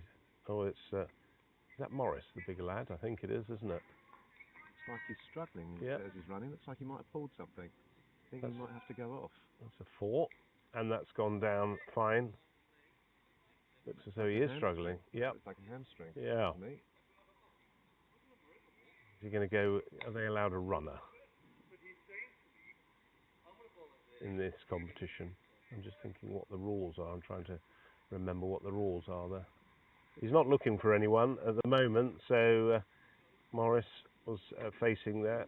He got 4. Taki Abbas finished 0 for 32 off 6. Bowled very well without any success on the wicket. So good combination between Irena, Saksesh. It is Irena, isn't it? Yeah, apologies. Perhaps he's just waving his arms around. Looks like he's about to come on. Yes. Good. Or just a message to the captain to say, I'm still here. Just, don't forget me. That's it. That's probably the jogging between mid-off and mid-on to the previous overs. Yep. Saxena. Loose skipper, don't forget. Saxena's on 3 for 12. He's been a revelation, and he's just played that down to the short third man.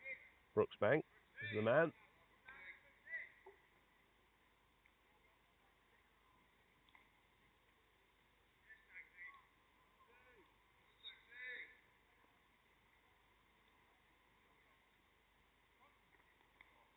Very quick hands there from Canning.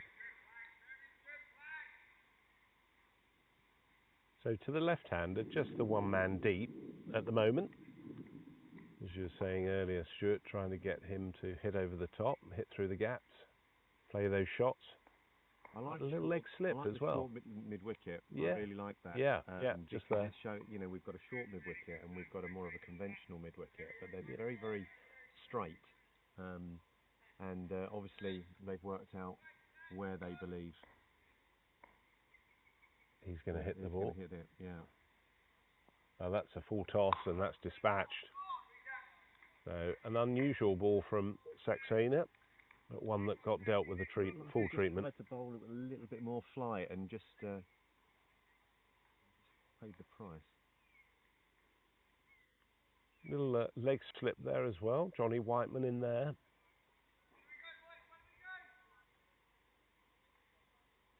Hands on knees there, just waiting for that catch as it's turned around the corner. That's the line to the left-hander. Still coming over the wicket to the left-hander and round to the right. End of the over now. So things are quickly progressing on the overs front.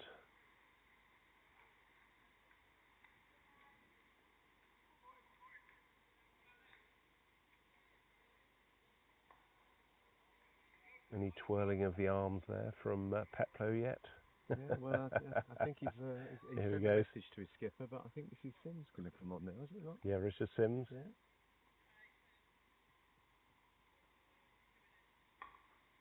He'll probably come on from the far end, I would imagine, after Saxena. So Taki Abbas has come off. He was 0 for 32 off 6. The right arm off spin of Richard Sims is coming on. And the run rate has gone up to 13.6 now. So that's not very relevant to the equation. What is relevant is England need to polish off these wickets. I think that's the key for England here. We just don't want to have a situation that the game just fizzles out. What you want them to be doing is taking wickets, don't you? And I think that's what Darren Stevens is trying to do here. He might be just trying to shout for LBW, and looks as though that was probably just outside the line. And a little reverse sweep there. Well, it's Sean very Morris. interesting with 3 out on the leg side. You think the line that Richard is going to be bowling here is going to be pretty straight. To see if they'll go across the line, pick up the LBW or the bowled, and in response to that, he's tried to reverse him. Because where there's gaps on the offside. Yes. Which is again, leaving those gaps creates the shot which ultimately might bring the wicket. So it's great. It's good for both sides. Morris is still struggling with that. Looks like an injury to his hamstring. Just turned around the corner. They run. The breeze. Go Morris is going to be taking too many quick singles. Do like watching Sean Morris bat though. Very experienced batsman. He's got a lot of runs for Wales over 40s, and he's got 100 as well against England, which was a very high scoring game up in Bangor, I think it was, in North Wales, a year and a half ago.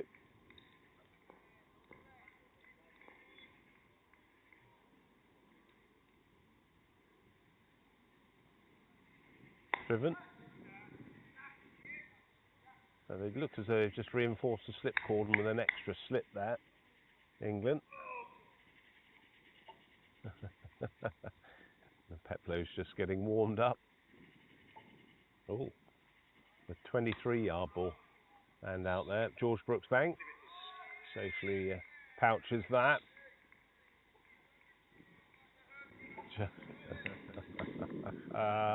I love that comment. Yeah, that's really funny. That's very good, isn't it? It's a bit of an in-joke, but he'll have a laugh about that. I'm not sure we can repeat it. Maybe we can. Yeah. Right, are we going to have a change of bowling now? I think this is it. We are. Mr. Peplow is coming on. Finally, the waving of the arms has made a difference. He's a very happy chappy, isn't he? Absolutely. He's always got smart. I love that. I love that. It's so important, you know, enjoying yourself. Hello, young man. Sean Park's just come over to join us and refresh things. How are you? Doing the drinks. Are you? Yeah. Very good. Yeah. The groin muscles won't go anywhere. How is it? Oh, that's a nice little bit of bounce there for Peplow. How, are you injured, or was that precautionary? More precautionary, but I was cramping up in the groins. Okay. I was running up the hill, and when running into bowl, I felt like my groins were going to snap. Nicely played on the offside. Nobody's there. That'll be 4 runs. Peplow's left quite a big open gap there. So. Physio informs me no strain or tear, but very good. Tender. Very tender.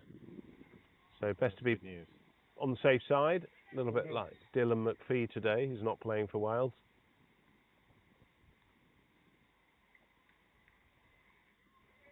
And how are we doing on the other pitch? Can you see the scoreboard there? I'm very keen to know how Scotland was struggling early on.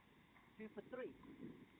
No. 74 for 3. 74 for 3. So there's a nice little bit of a revival there. Chasing 250-ish, I think, weren't they? Yeah, about 250. I think Sean Kutzer and his brother, I think. Sean Kutzer and Sean.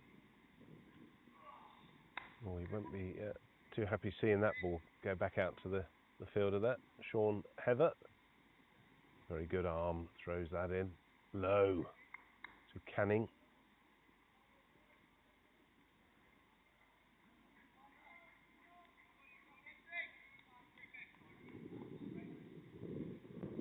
There's me thinking he's done the drinks for us, for the players.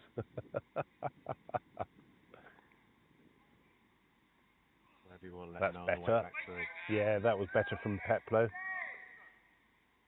Just getting it outside that off stump to Morris.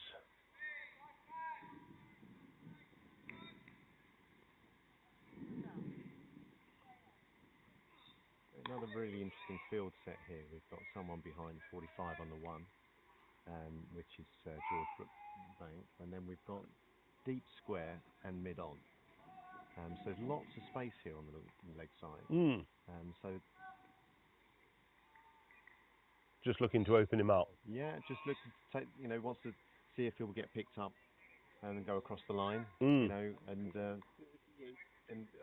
hack to offside field. But he's obviously looking to target the off stump rather than as more leg to middle line. Yep, it just looks as though he's brought the man across to that mid wicket, short mid wicket. Yeah, that's good bowling there from Peplow. That's very good bowling. 6 off the over. The 4 and the wide, and then the 1. But yeah. Very good start from him. He'll just be looking to get loose. expect a reasonable spell from him. Interesting hearing from some of his stories of when he was a professional cricketer last night as well. Right. With Middlesex, obviously played for I think 6 or 7 seasons.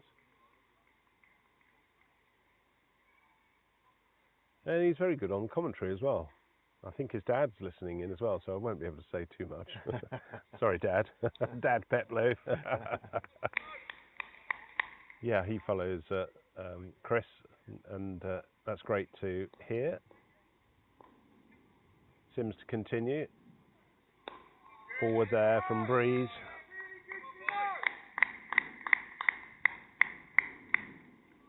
Run rate has now gone up to 14.67, so we'll be looking for some shots from you, James. Get your head down, but play through the line. Oh, he's content to just let that one go. We have one of the chaps here who commentates on Disability England, who's just walking around the boundary here, Woody. Oh yes. So I chatted to him earlier, and maybe it might be interesting to get him on commentary and just have a chat to see what he does. I think he's done quite a bit with Gloucestershire as well. Okay. Yeah. Maybe have 5 minutes with him.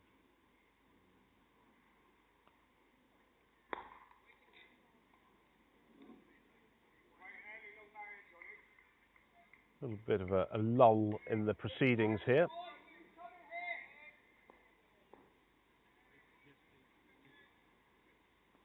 As he played on the onside. Oh, could be a little bit of a miscommunication there. Excellent fielding. Excellent fielding. The bails just came off before the ball came in.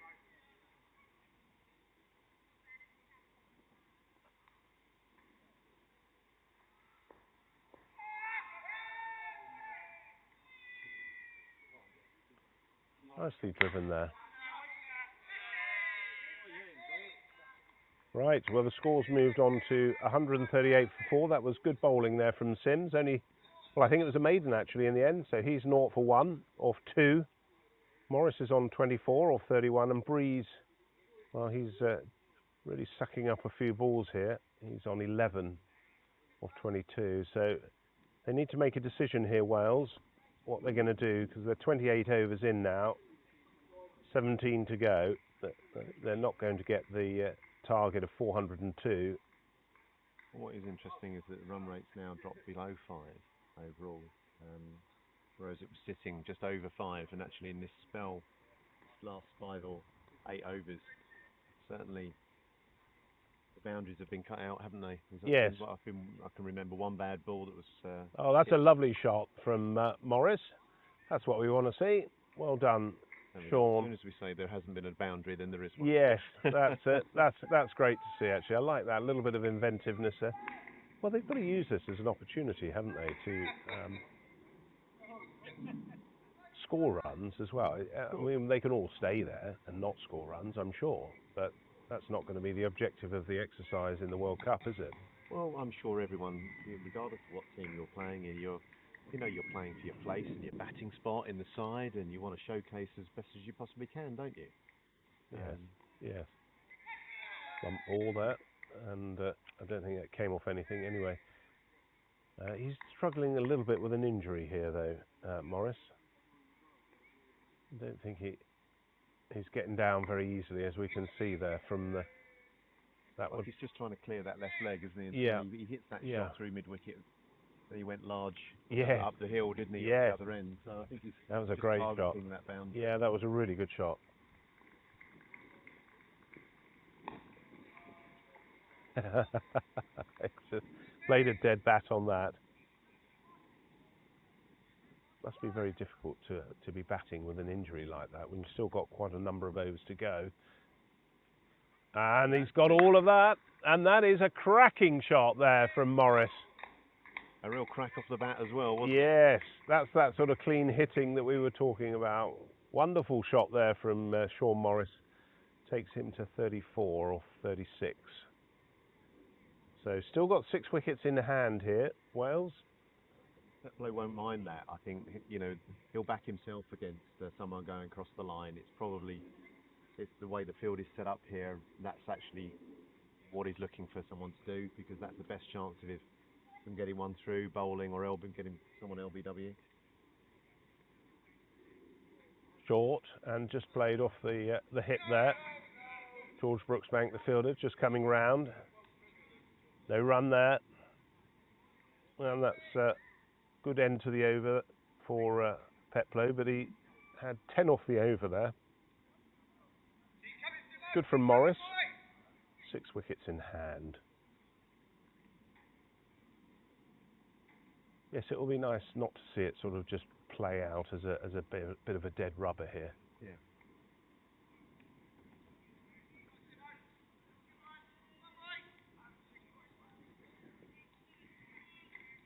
This is when you have to be quite inventive on your commentary, because it's difficult to know sometimes if the runs are not coming, but they are now.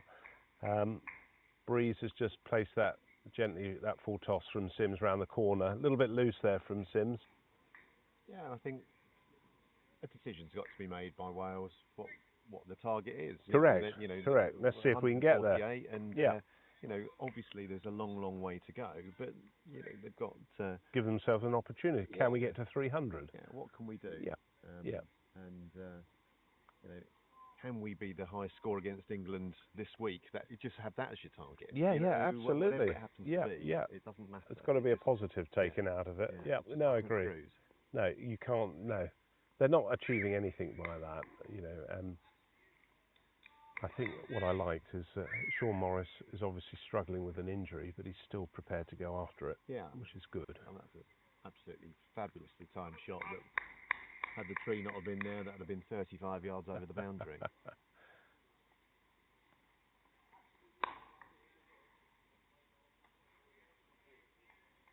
2 dot balls there.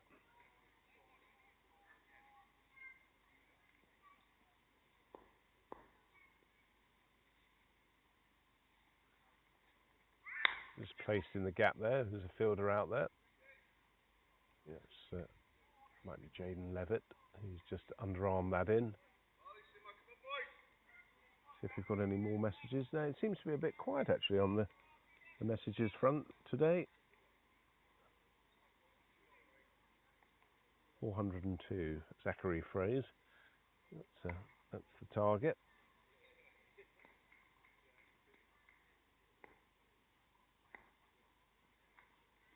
Lovely shot. Cracking shot. From a man with an injury. Really hobbling away. Yeah. That's an absolutely fabulous shot. Wonderful shot there from Sean Morris, just tickling it round the corner there.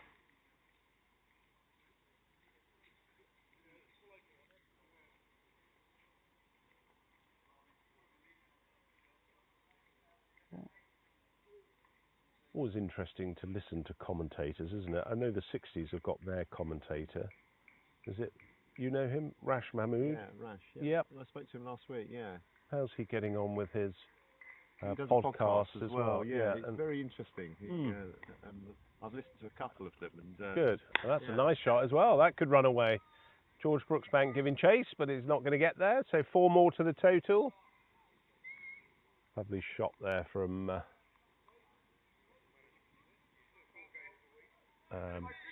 Sean Morris. Goodness, have I done that's the wrong game.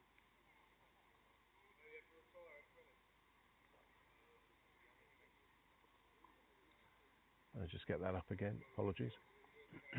Sean Morris has moved on to, at the end of the second power play now, I think he's on to 44. But it's showing, 42, apologies, off 39. So good from him, 161 for 4. Players are going to have a short drinks break. And we were talking about podcasts and commentary. Not a lot of people coming forward, though, to try and get into commentary. And I just wonder how we try and get some people interested and involved in commentary. Yeah, I suppose I guess it's a bit of a new thing that, with all the games being streamed, a lot of people do it at club level. Or do bits and bobs at club level, but often some of the streams that you see are just completely muted. Yes. And it doesn't really doesn't really give you the full feedback of the game. But it's, you know, you've got to know all the players. I mean, you're very good. You know, you do all your research, don't you, on all the players? I try to. Yes. And that makes a big difference because you know you've been doing this a long time now, so you know the players, and you know the clubs that they play for, and how they've performed and what have you. And I think those things are really are good to hear about, because it builds a background, doesn't it, of of what's going on. Yeah.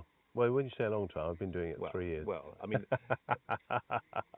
it seems like a long time, but yes, it's certainly been interesting since those early days in the over 50s World Cup in Cape Town, and you build up good memories as well, and that's why I'm keen to hear of others who want to get involved in commentary, and also for other countries as well. I was suggesting to Craig, who helped me Chris, get his name right, who helped me yesterday from Scotland.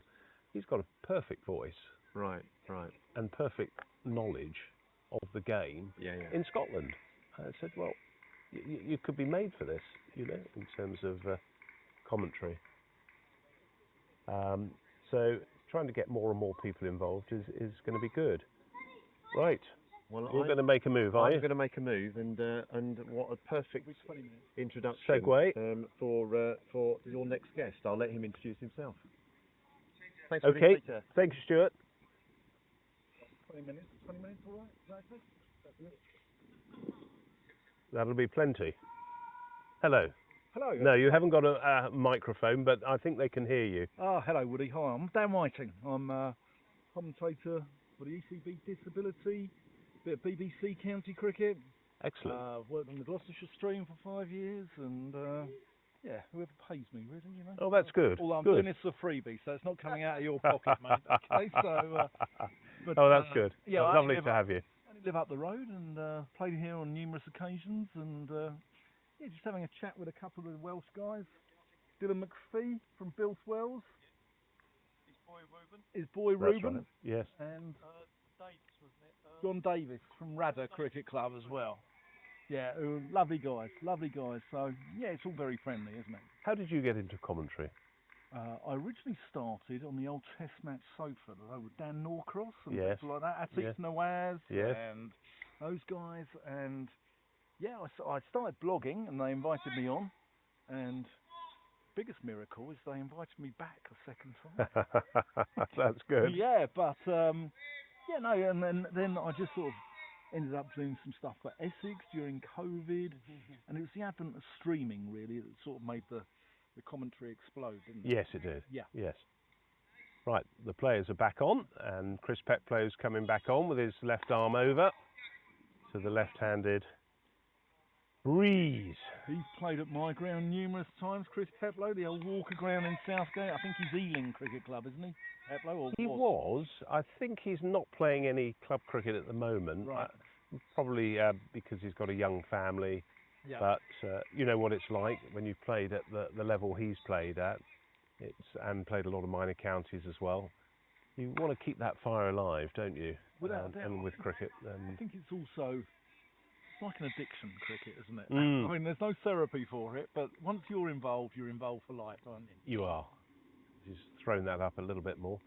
Interesting here I was just talking to Stuart about what the approach will be from Wales here. 161 for 4, obviously 402 looks a very, very long way away. How are they going to play this out? How do you see them looking to play this out? Yeah, I don't really know what the sort of table's looking like over the last couple of days, or how their net run rate's looking like, but I think they just go and enjoy yourself. Yeah, I think that he's going to start to do a little bit more of that, actually. So let's talk about you started off introducing yourself and talking about the disability cricket, you would call it. Yeah. Now, what does that actually involve? Yeah, I'll come on to it after this ball. There's a man out there. Oh, there's a lovely stop, one-handed, and he's got that straight back in. Sean Heather. So there are 3 forms of disability. Blind cricket is something completely different, but it is learning disability, physical disability, and deaf. and we do this thing called the Disability Premier League, which was the brainchild of a guy from the Hertfordshire League, actually, called Richard Hill, who runs disability cricket in the UK, him and Ian Martin. And I've got a series coming up against India, which will be streamed on the ECP channel as well, which starts on August the 5th. So we've got 2 at Derby, 1 at Leicester, 1 at Hove, 2 at Arundel, and then we finish up at Lords on August the 9th. Wonderful, wonderful. So you've been doing all your research, and you obviously have got to know the players pretty well. Yeah, you do. You end up sort of sharing hotels. Absolutely, yeah. You know, I'm sure you do with these guys. Yeah, very much so. Yeah. You get to know them as friends, don't you, in the end? And I volunteer in this capacity. I'm not in a paid position. None of the guys are. We all pay for our own way here. So it's done because, as you said, once you get into cricket, you have that love of the game. Yeah. And whether it's giving a little bit back to the game. Yeah. A dull stream is one that people turn off very quickly from, whereas if there's a little bit of context, a little bit of background on some of the characters, family, friends, and the like, they're listening, and you might just get a couple of guys who say, yeah, I wouldn't mind doing a bit of commentary work, or I wouldn't mind playing for England over 40s. Yeah.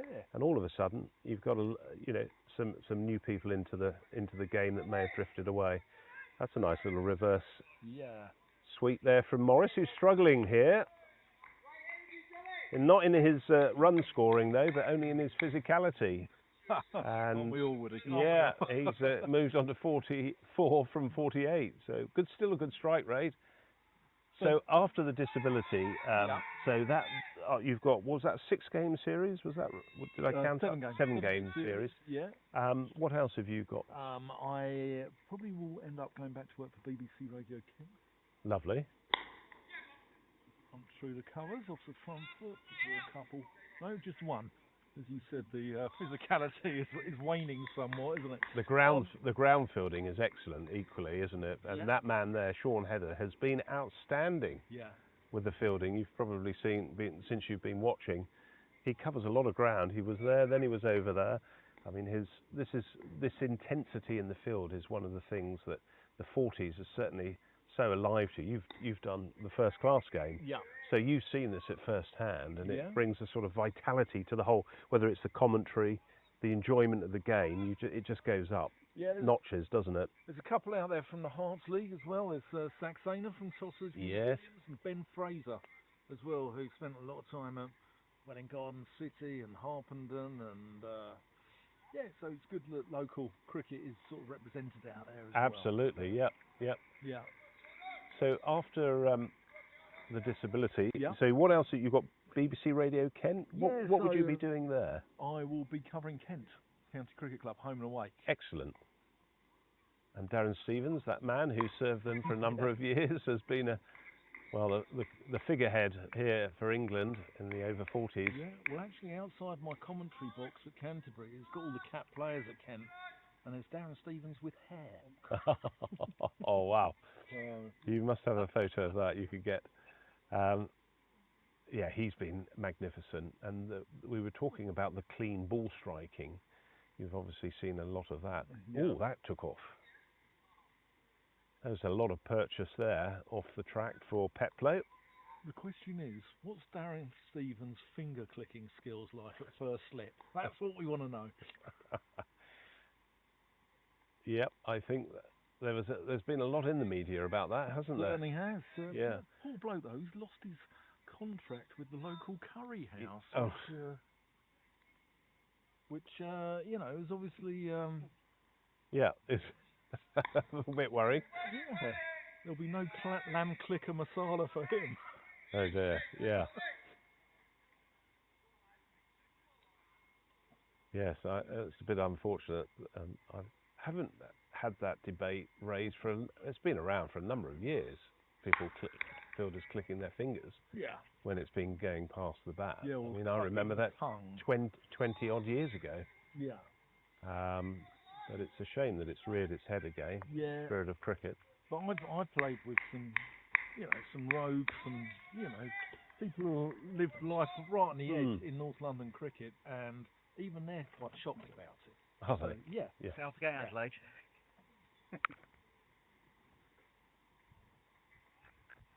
Morris to face. These two starting to build a partnership. Breeze is on 19 now. Morris is approaching his 50, just mindful of where he is with that injury. There's still a mammoth 234 runs to win. Oh, I've even been given a microphone now. I'm going up in the world. You are. You've got a lapel microphone. But what's your club then? Where are you based? Well, I'm based over in the West Country in Malmesbury. Nice. Well, I live in Cirencester and play for Malmesbury Cricket Club. Right. Yeah. Wiltshire or Gloucestershire? It is in the Wiltshire League. Yep. And no, it's really. I don't play to a high standard now. I'm 60 and I enjoy the cricket. Yeah. Play social cricket as well, and I'm touring at the present time. England, funnily enough. Well, we played in Northern Ireland. Shout for LBW. Played there last week. That was lovely. Yeah. 4 games there. Very strong opposition. Played in South Wales at the weekend and Monday, and then drove straight up here to be here for 3 days, and then back to the tour. So I'm going to be fined heavily for having left the tour. Quite right. And quite right. that is quite right. I can't knock that. Can't avoid that. No, well, I've worked There'll be some penalties. I've worked for Gloucestershire for the last 5 seasons, so on their street. Yes. And do you watch this ball? Sims, that's gone up in the air. There's no man out there, and he's never going to get that. 6 of the best, and that brings up Morris's 50. So that's his 50, which he acknowledges. 53 or 57 balls. So well batted, Sean Morris. Yeah, nice clean hit that. Yeah, Gloucestershire obviously got the Cheltenham Festival coming up as well, which is always a wonderful occasion. It's been lovely with the Metro Bank Cup going on. There's been some wonderful outground cricket. Yes.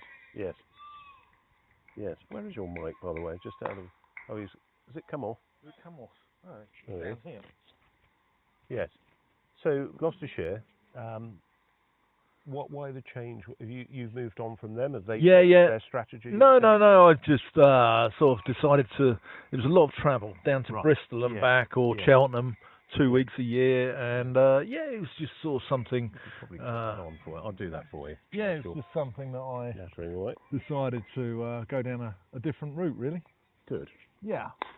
There we are. Yeah. Might be a little bit easier than holding it. But lovely county, players are very nice guys, and there's a lot from Oxfordshire down there, aren't there, in the Gloucestershire side? Yes.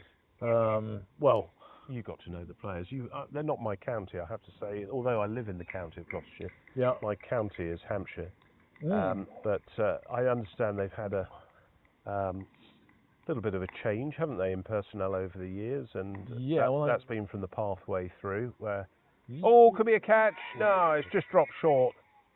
Johnny Whiteman is the fielder there. It's going to run away for 4 runs. Yeah, they lost 6 seamers last year, which isn't ideal for any county. But there's one from the Hertfordshire League actually playing for your county at Hampshire, who's doing very well for them in the Metro Bank. That's Andrew Neal, the slot left armour. Yes. He's from Harpenden Cricket Club. Yep. And it's good to see, guys from this club as well. There was one who was at Gloucestershire last year, who's now at Essex, called Zaman Akhtar. So it's good to see these guys, coming through sort of the club Premier Leagues and moving on. Yeah, it's lovely, that pathway. Yeah. Very important, actually, that players have got that, and they used to come when I was playing minor counties in your pomp. Yeah. That seemed to be the natural progression. Yeah. And the better players got then to get a second 11 contract and went on and played. Yeah. First 11 if they were good enough. Yeah. Very few did, because pretty much if you're playing minor counties, that was the level that you were at. But I also started out at Swindon Cricket Club. Okay. And Lewis was Johnny Lewis, yeah. I knew you'd know him. Rocky, as he's known at Swindon Cricket Club. Was Liam Dawson through there as well? No, he was through Goataker. But he's a Swindon lad, isn't he? I think, he's certainly been involved with the clubs, and some of I don't know specifically whether they've rotated through the clubs, but Rocky was very much a big part of Swindon Cricket Club when he was younger. Yeah, and, no, he's Johnny Lewis. He's a great guy, really good guy. Yeah, no, he's a great guy. He speaks extremely well as well. I was actually quite, I know people generally do who are at that level. Yes. But his communication skills are first rate. Good. In comes Johnny Whiteman, and that's nicely picked up by that man again, Heather. Who's after that reverse switch hit 6. Unbelievable. I don't know if you saw that. No. Shot of the day. No, I got here. Shot of the day. I got here probably about 10 overs into the Welsh innings. Okay. So, yeah. Unbelievable. Cracking shot it was from where Sean Morris is now to the over there in the reverse hit for 6. Absolutely cleanly hit. No runs there for Breeze. A lot of width though on offer from Whiteman. See if he can tighten up on that line and length. Yeah, I've been called in as a sub for Sunday as well. I'm doing Leicestershire against Somerset, so okay. I'm sort of like the super sub, a bit like David Fairclough yes, at Liverpool without the ginger hair, And there's some very good commentators on the BBC circuit. Oh, it's going to be if it was off the bat. Yeah, that didn't looks get up, very did close, didn't it? No, didn't a little get bit up. variable bounce. Yeah.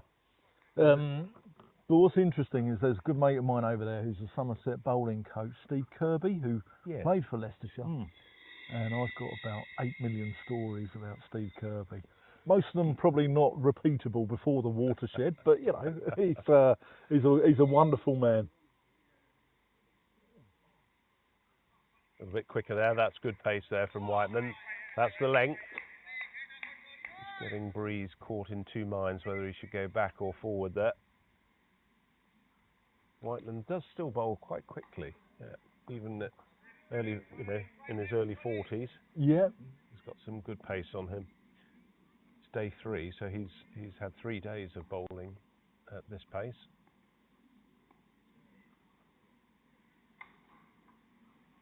Ooh. Yep. And I've noticed there's a couple of guys over playing for Scotland who've also impressed with the ball. Dan Steyer, who's played for South Africa, has moved up to Scotland. He's bowling. Kurtzer, he's over there. Kurtzer, yeah, with his brother Sean. Or Durham, was he? Yorkshire, Durham? I'm not entirely sure which club he's with, but he's recently been acquired by Scotland, and that's going to come our way. So it looks as though that could run away. That's going to be 4 runs. Oh, good to see friends of mine, John Thorpe and Kevin Gardner, I'm with today, like doing the fielding there as the ball crossed the boundary, and just letting it go, and then poor old George Brooksbank, who's down in front of us there, has to run another 30 yards to go and retrieve the ball. So I'm sure George is very chuffed with your fielding efforts there, gents.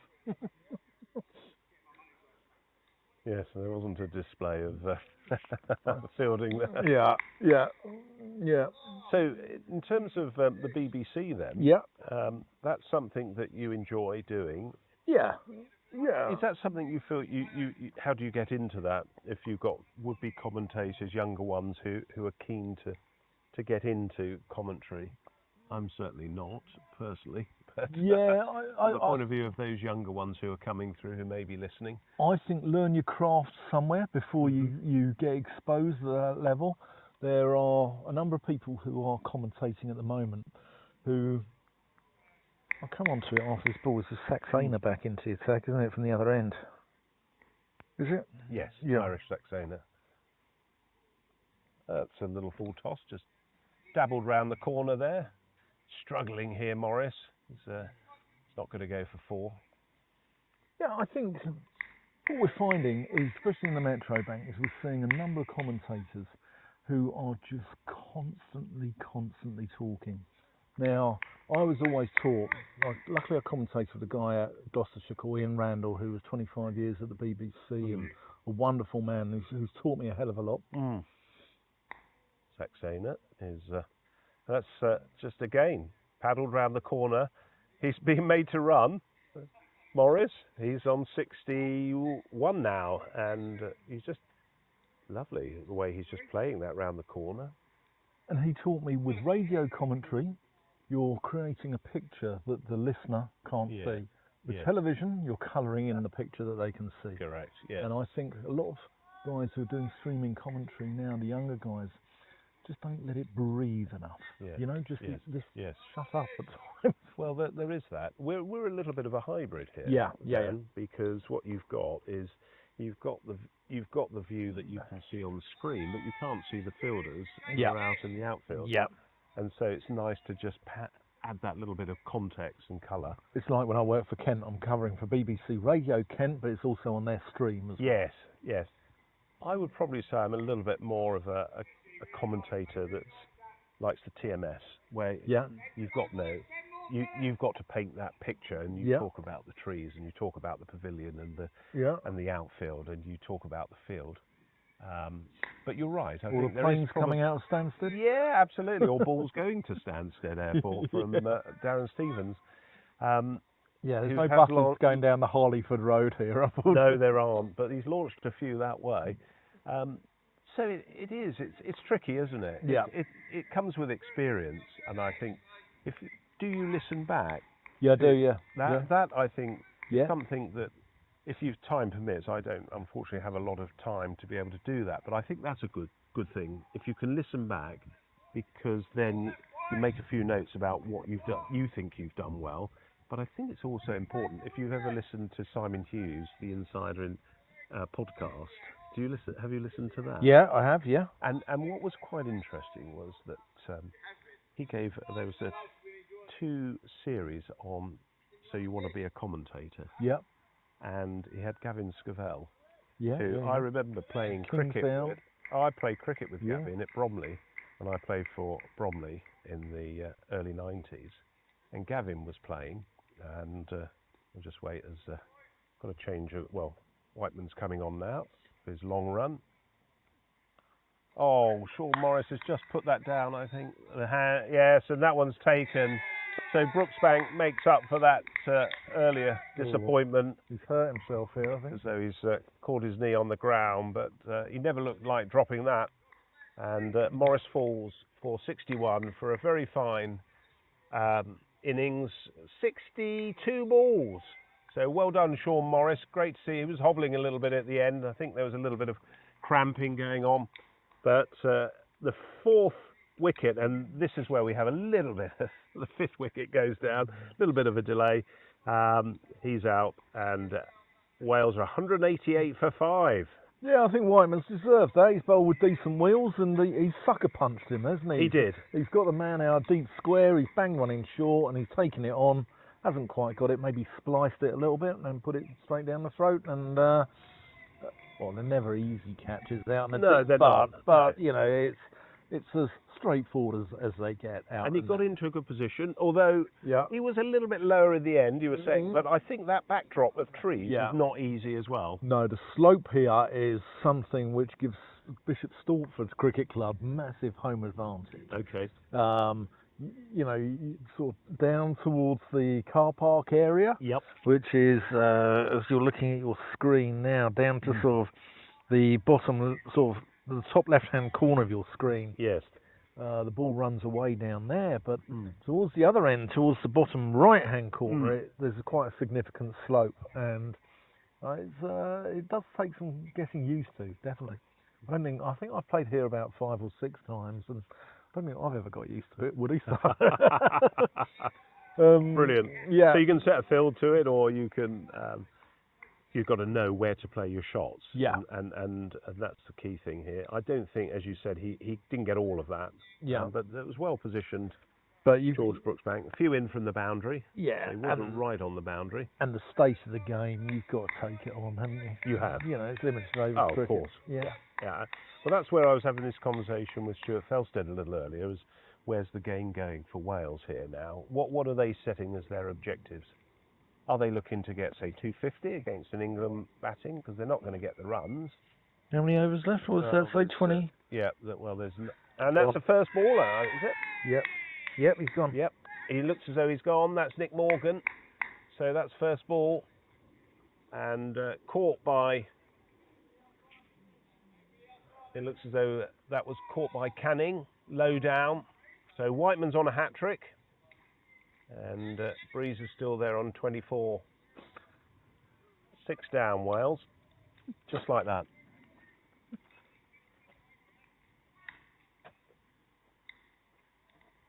Yeah.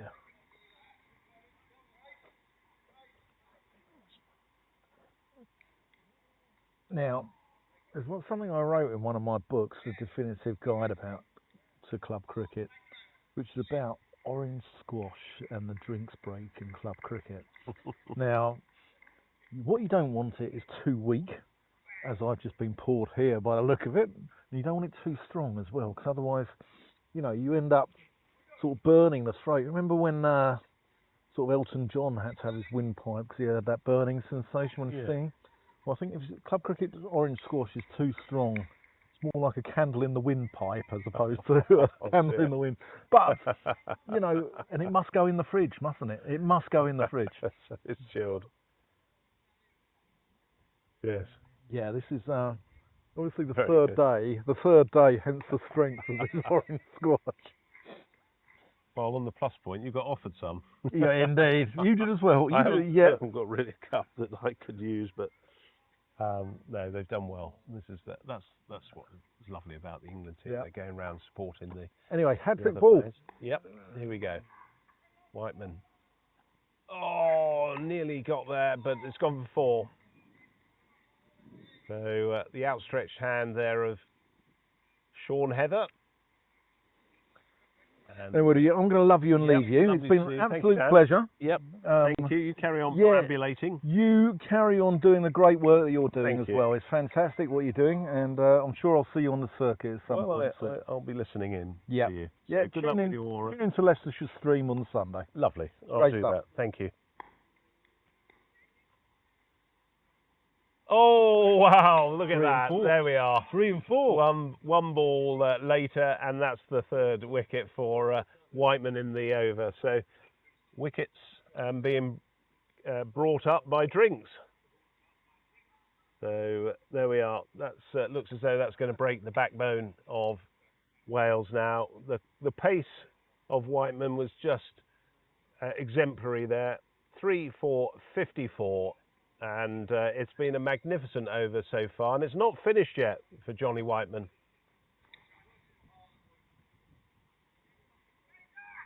Just going back to a ball, kept a little bit low, but that was good night.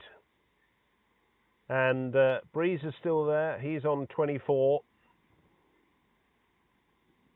3 wickets left for England to wrap up the Triple Crown, and it will be nice for them to get all those 3 wickets. They've worked hard here. In the 37th over. It's waiting for the new Wales batsman to come out.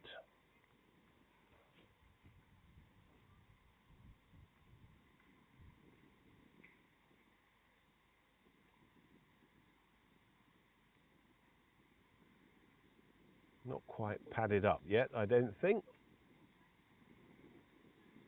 It's not going to be timed out, I'm sure.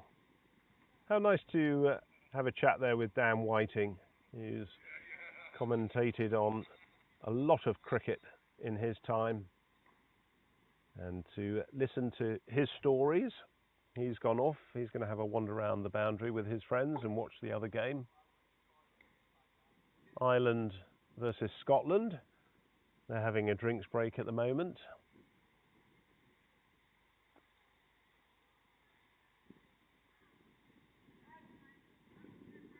Right, new batsman's coming in. It's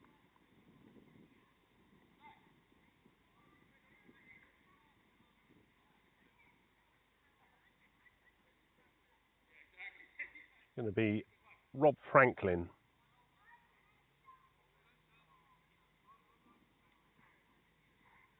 As he gets himself set, right-handed bat.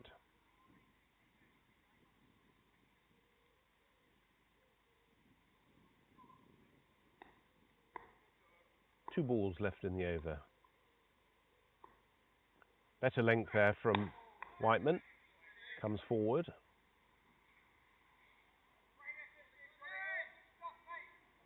I wonder if we're going to see a short ball here.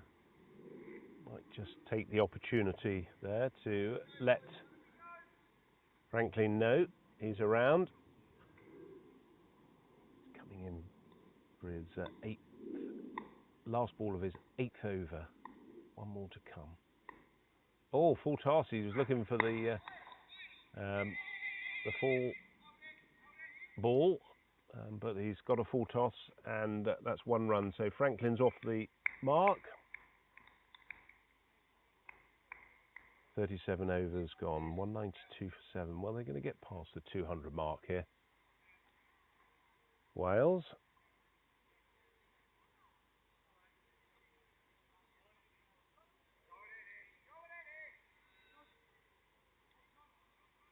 It's that man, Saxena, who's coming on. There we see Qureshi, 55, and Morris, 61. They're the only 2 players that have really made much of an impact on the England bowling. Qureshi liked the short ball that Whiteman was bowling to him. Saxena. And that's driven. Cloth that a little bit, just to the mid-on region. Sean Heather is the man there.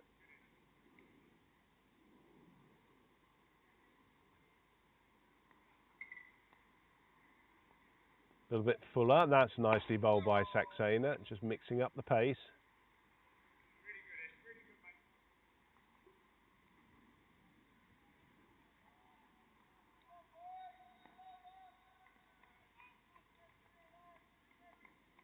And that looks as though it's got a little bit of a top edge. May not go for 4. It's going to go for 2 runs. Great fielding there from the England fielder in the deep. I think that's Jaden Levitt. Great throw right over the stumps.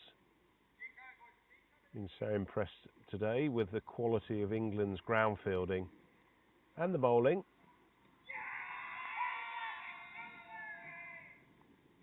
And that's a shout for LBW, and it's been given. He's just gesticulating to the umpire that he got a bat on it, but he's been given out LBW, so he's got to go. And that's the end of Rob Franklin. For 3 of 6 balls, England take their 8th wicket.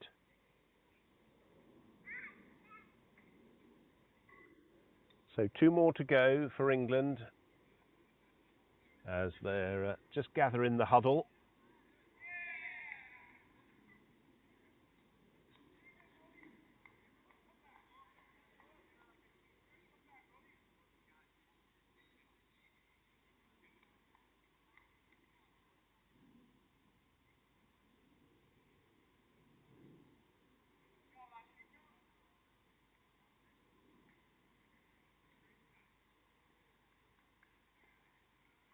Saxena has been outstanding here, 4 for 21. And he's due a little fifer. He's bowled very well.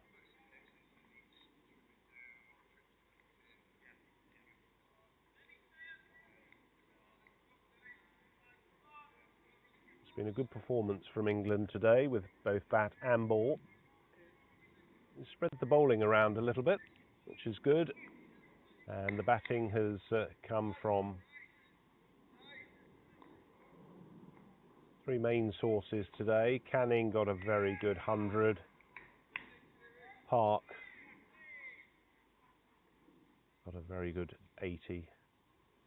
And that man, Stevens, as well, got a very good 80-ish. Oh, just short of the man at short extra.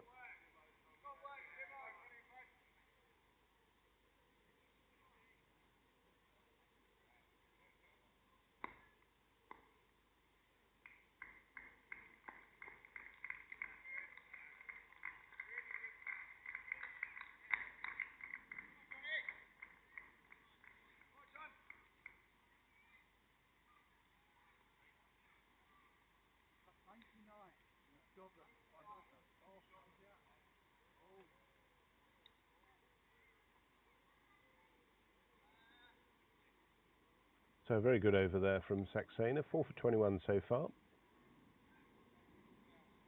Whiteman, well, he's been the pick of the quicker bowlers, 3 for 55. Saxena, the same on the slow bowlers, 4 wickets. Just heating up a little bit here. The sun's come out, beautiful day. We've had 3 glorious days here. Just like to thank Bishop Stortford Cricket Club for some wonderful hospitality and great cricket wickets and a great enjoyment, wonderful enjoyment we've had playing here, England over 40s, and we've been hosted right royally.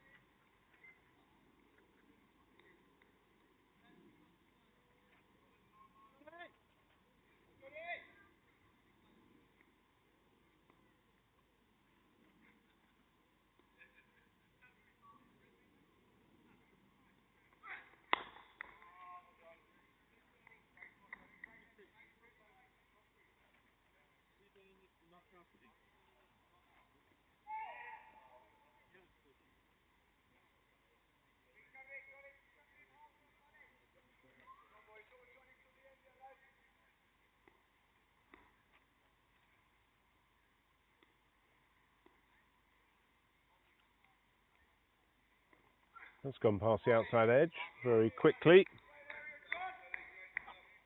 Just like to thank also those that have been on commentary with me.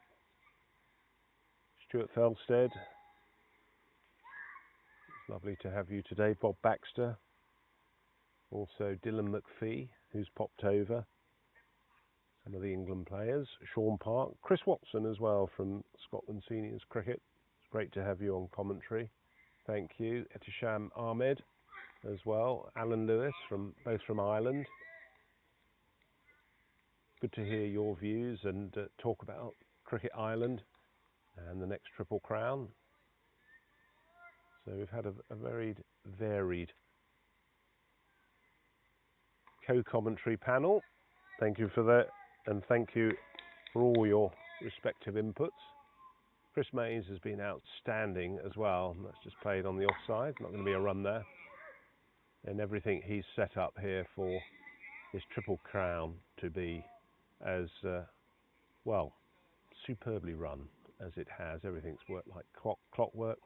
Weather's been wonderful, although I don't think he's put that on. But yeah, it's been brilliant. Everyone's had an absolute ball here, so well done, Chris. Paul Coffey also with Scotland Seniors has been involved, and that might well just run away. John, yeah, just gone over the boundary there. Brooksbank giving chase. Paul Coffey from Scotland Seniors has set up Frog Box on the adjacent pitch here where Scotland are playing Ireland, and that's been pitch 2.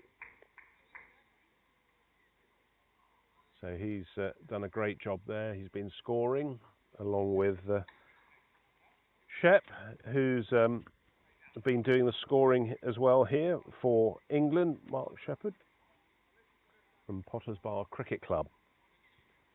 The umpires, Chris Johnson, John Holland, Rafiq Patel and Keith Boyle have been the match day officials, and they've shared the games between them. Also done a sterling job.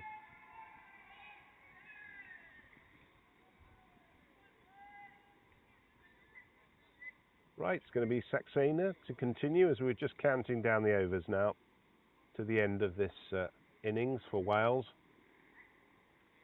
Let's see how they approach the last 6 overs. 1 run there.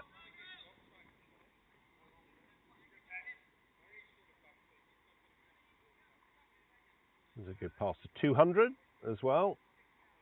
So 201 now for 8. 2 wickets to get. Hopkins has joined Breeze.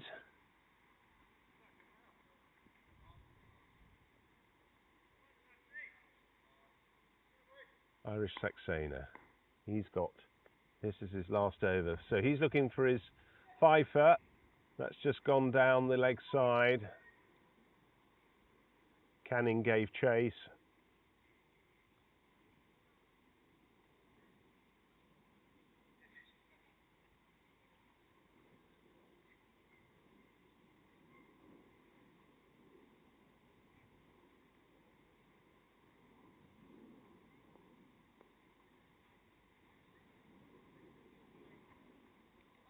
That was close. That was close. Just went past the outside edge. You can feel the urgency that Saxena is giving to this now. He's got 4 balls left. He's looking for that 5th wicket. Coming over now, the wicket. Oh, that's got a little bit of an inside edge as he played onto that. Could so easily have been run out.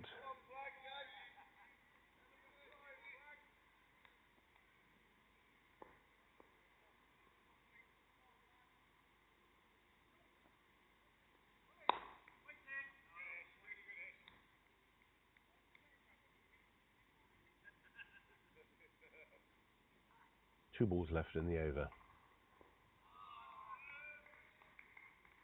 Oh, that's a super shot. Just used his feet and popped it over the top. And that's 4 runs. A couple of bounces to the boundary. Good use of the feet over the inner ring there, which was being marshalled by Sean Heather.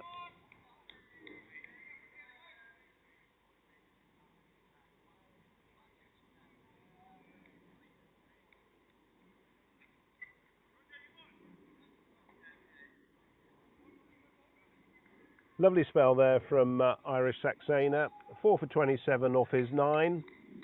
Just finishing that last over with 6 off the over, but well bowled, Irish. Top spell from him. He gets a nice round of applause from the lads.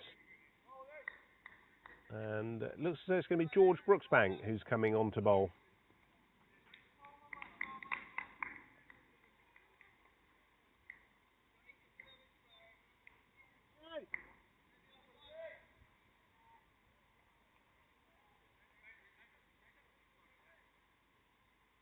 Coming up the hill this time, having previously come down the hill in his first spell. So he's 1 for 33 off his 6, 3 left, and that will see him out to the 45th over if he continues.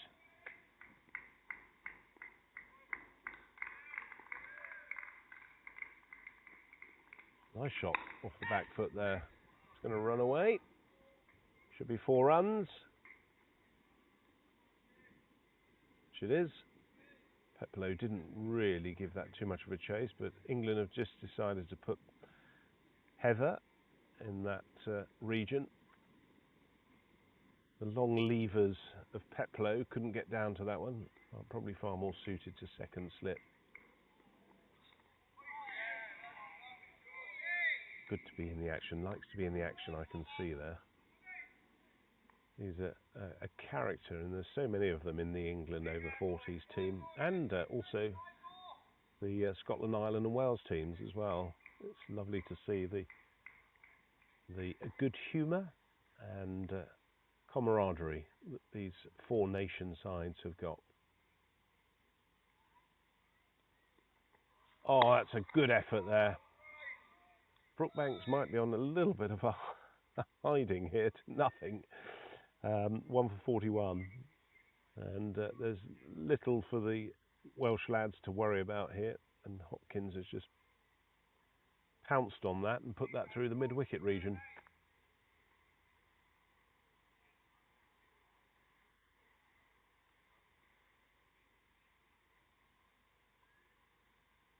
So while they're retrieving the ball,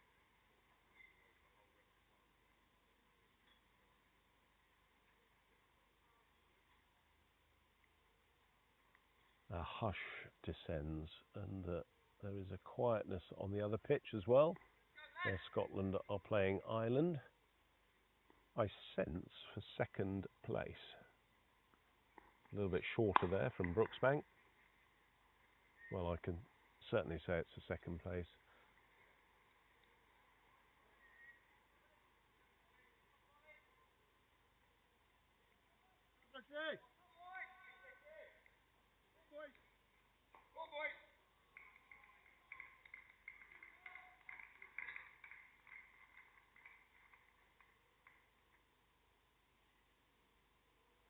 Breeze to face. He's got a well-constructed 30 so far.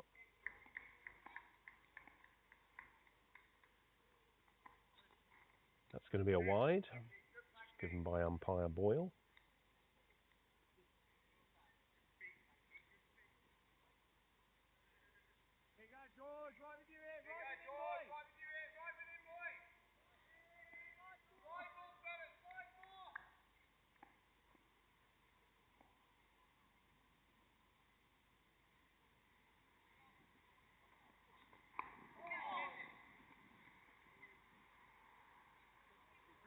Defends that one quite nicely. Just got up a little bit big on him.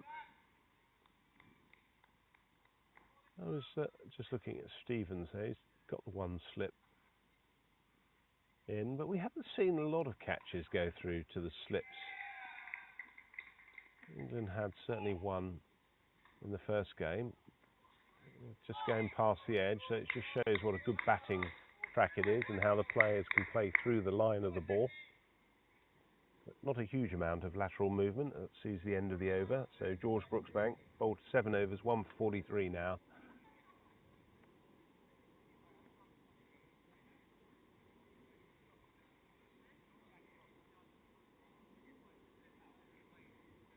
See, that's fairly wide of the stumps.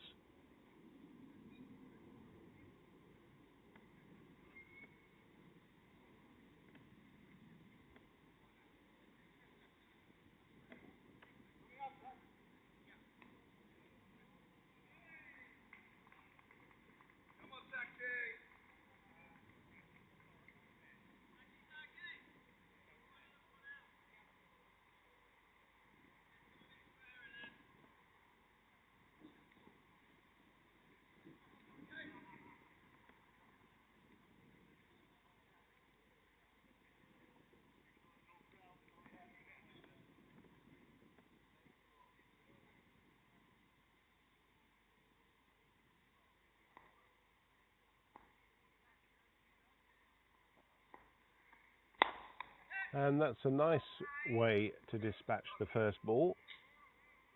Straight down the ground for 4 runs. Taki Abbas back in the frame. He's bowled 6 overs.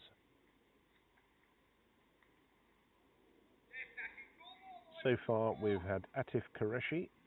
He was stumped by Ryan Canning, bowled by Irish Saxena for 55 of 46 balls.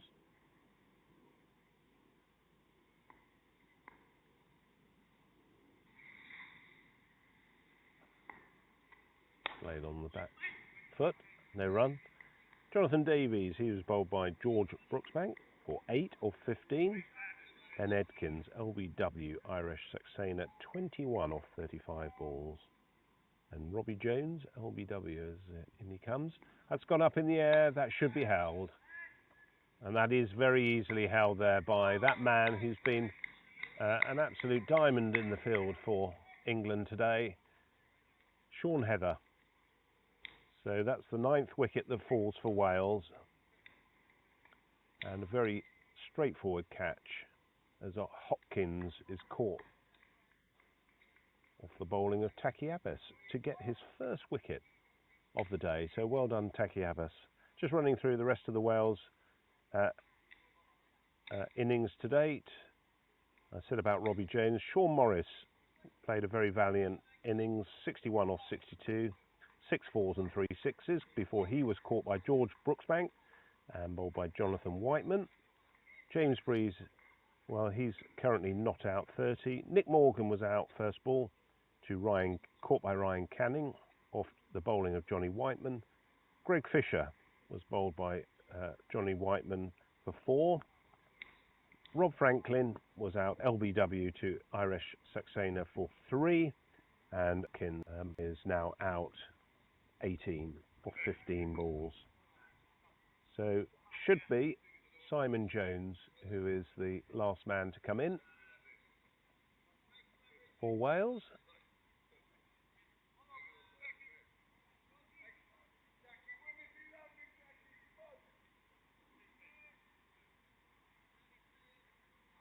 So the bowling pretty much has been dominated by Johnny Whiteman, 3 for 60 off 9.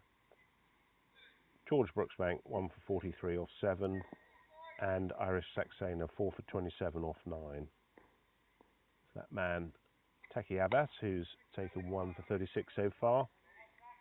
He's looking to wrap up the Wales innings. It's been a good effort from Wales here, 220 for 9.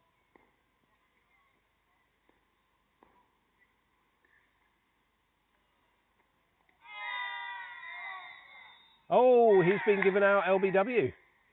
So, sorry, stumped. I do apologise. And that was, must have lifted a foot because that was very quick from Canning. So, handshakes all round. That sees the end of the game. Wales are all out for 220. And that last wicket going to a stumping by Ryan Canning off the bowling of Taki Abbas, who ends with 2 for 36. So a fine win for England. Let's just run through the England batting for you, if you weren't there, as the players are shaking hands. Jaden Levitt started off the batting for England. He was 61 off 58 with 8 fours and 2 sixes before he was bowled by Atif Qureshi. Richard Sims was bowled by Atif Qureshi for 39 off 37. Ryan Canning, he was the man and possibly man of the match, not out on a 101 off 81. Darren Stevens was LBW, bowled by Gareth Edwards for 80 off 51 balls, a wonderful strike rate of 156. And Sean Park, who played a fabulous innings, 82 off 37 balls, a strike rate of 221.61. And finally at the end, with the shot of the tournament, Sean Heather, 22 off only 6 balls with a strike rate of 366.67. So England win very convincingly, and brings an end to the Triple Crown for both of these sides. Nice round of applause as both teams are going in just outside your screen.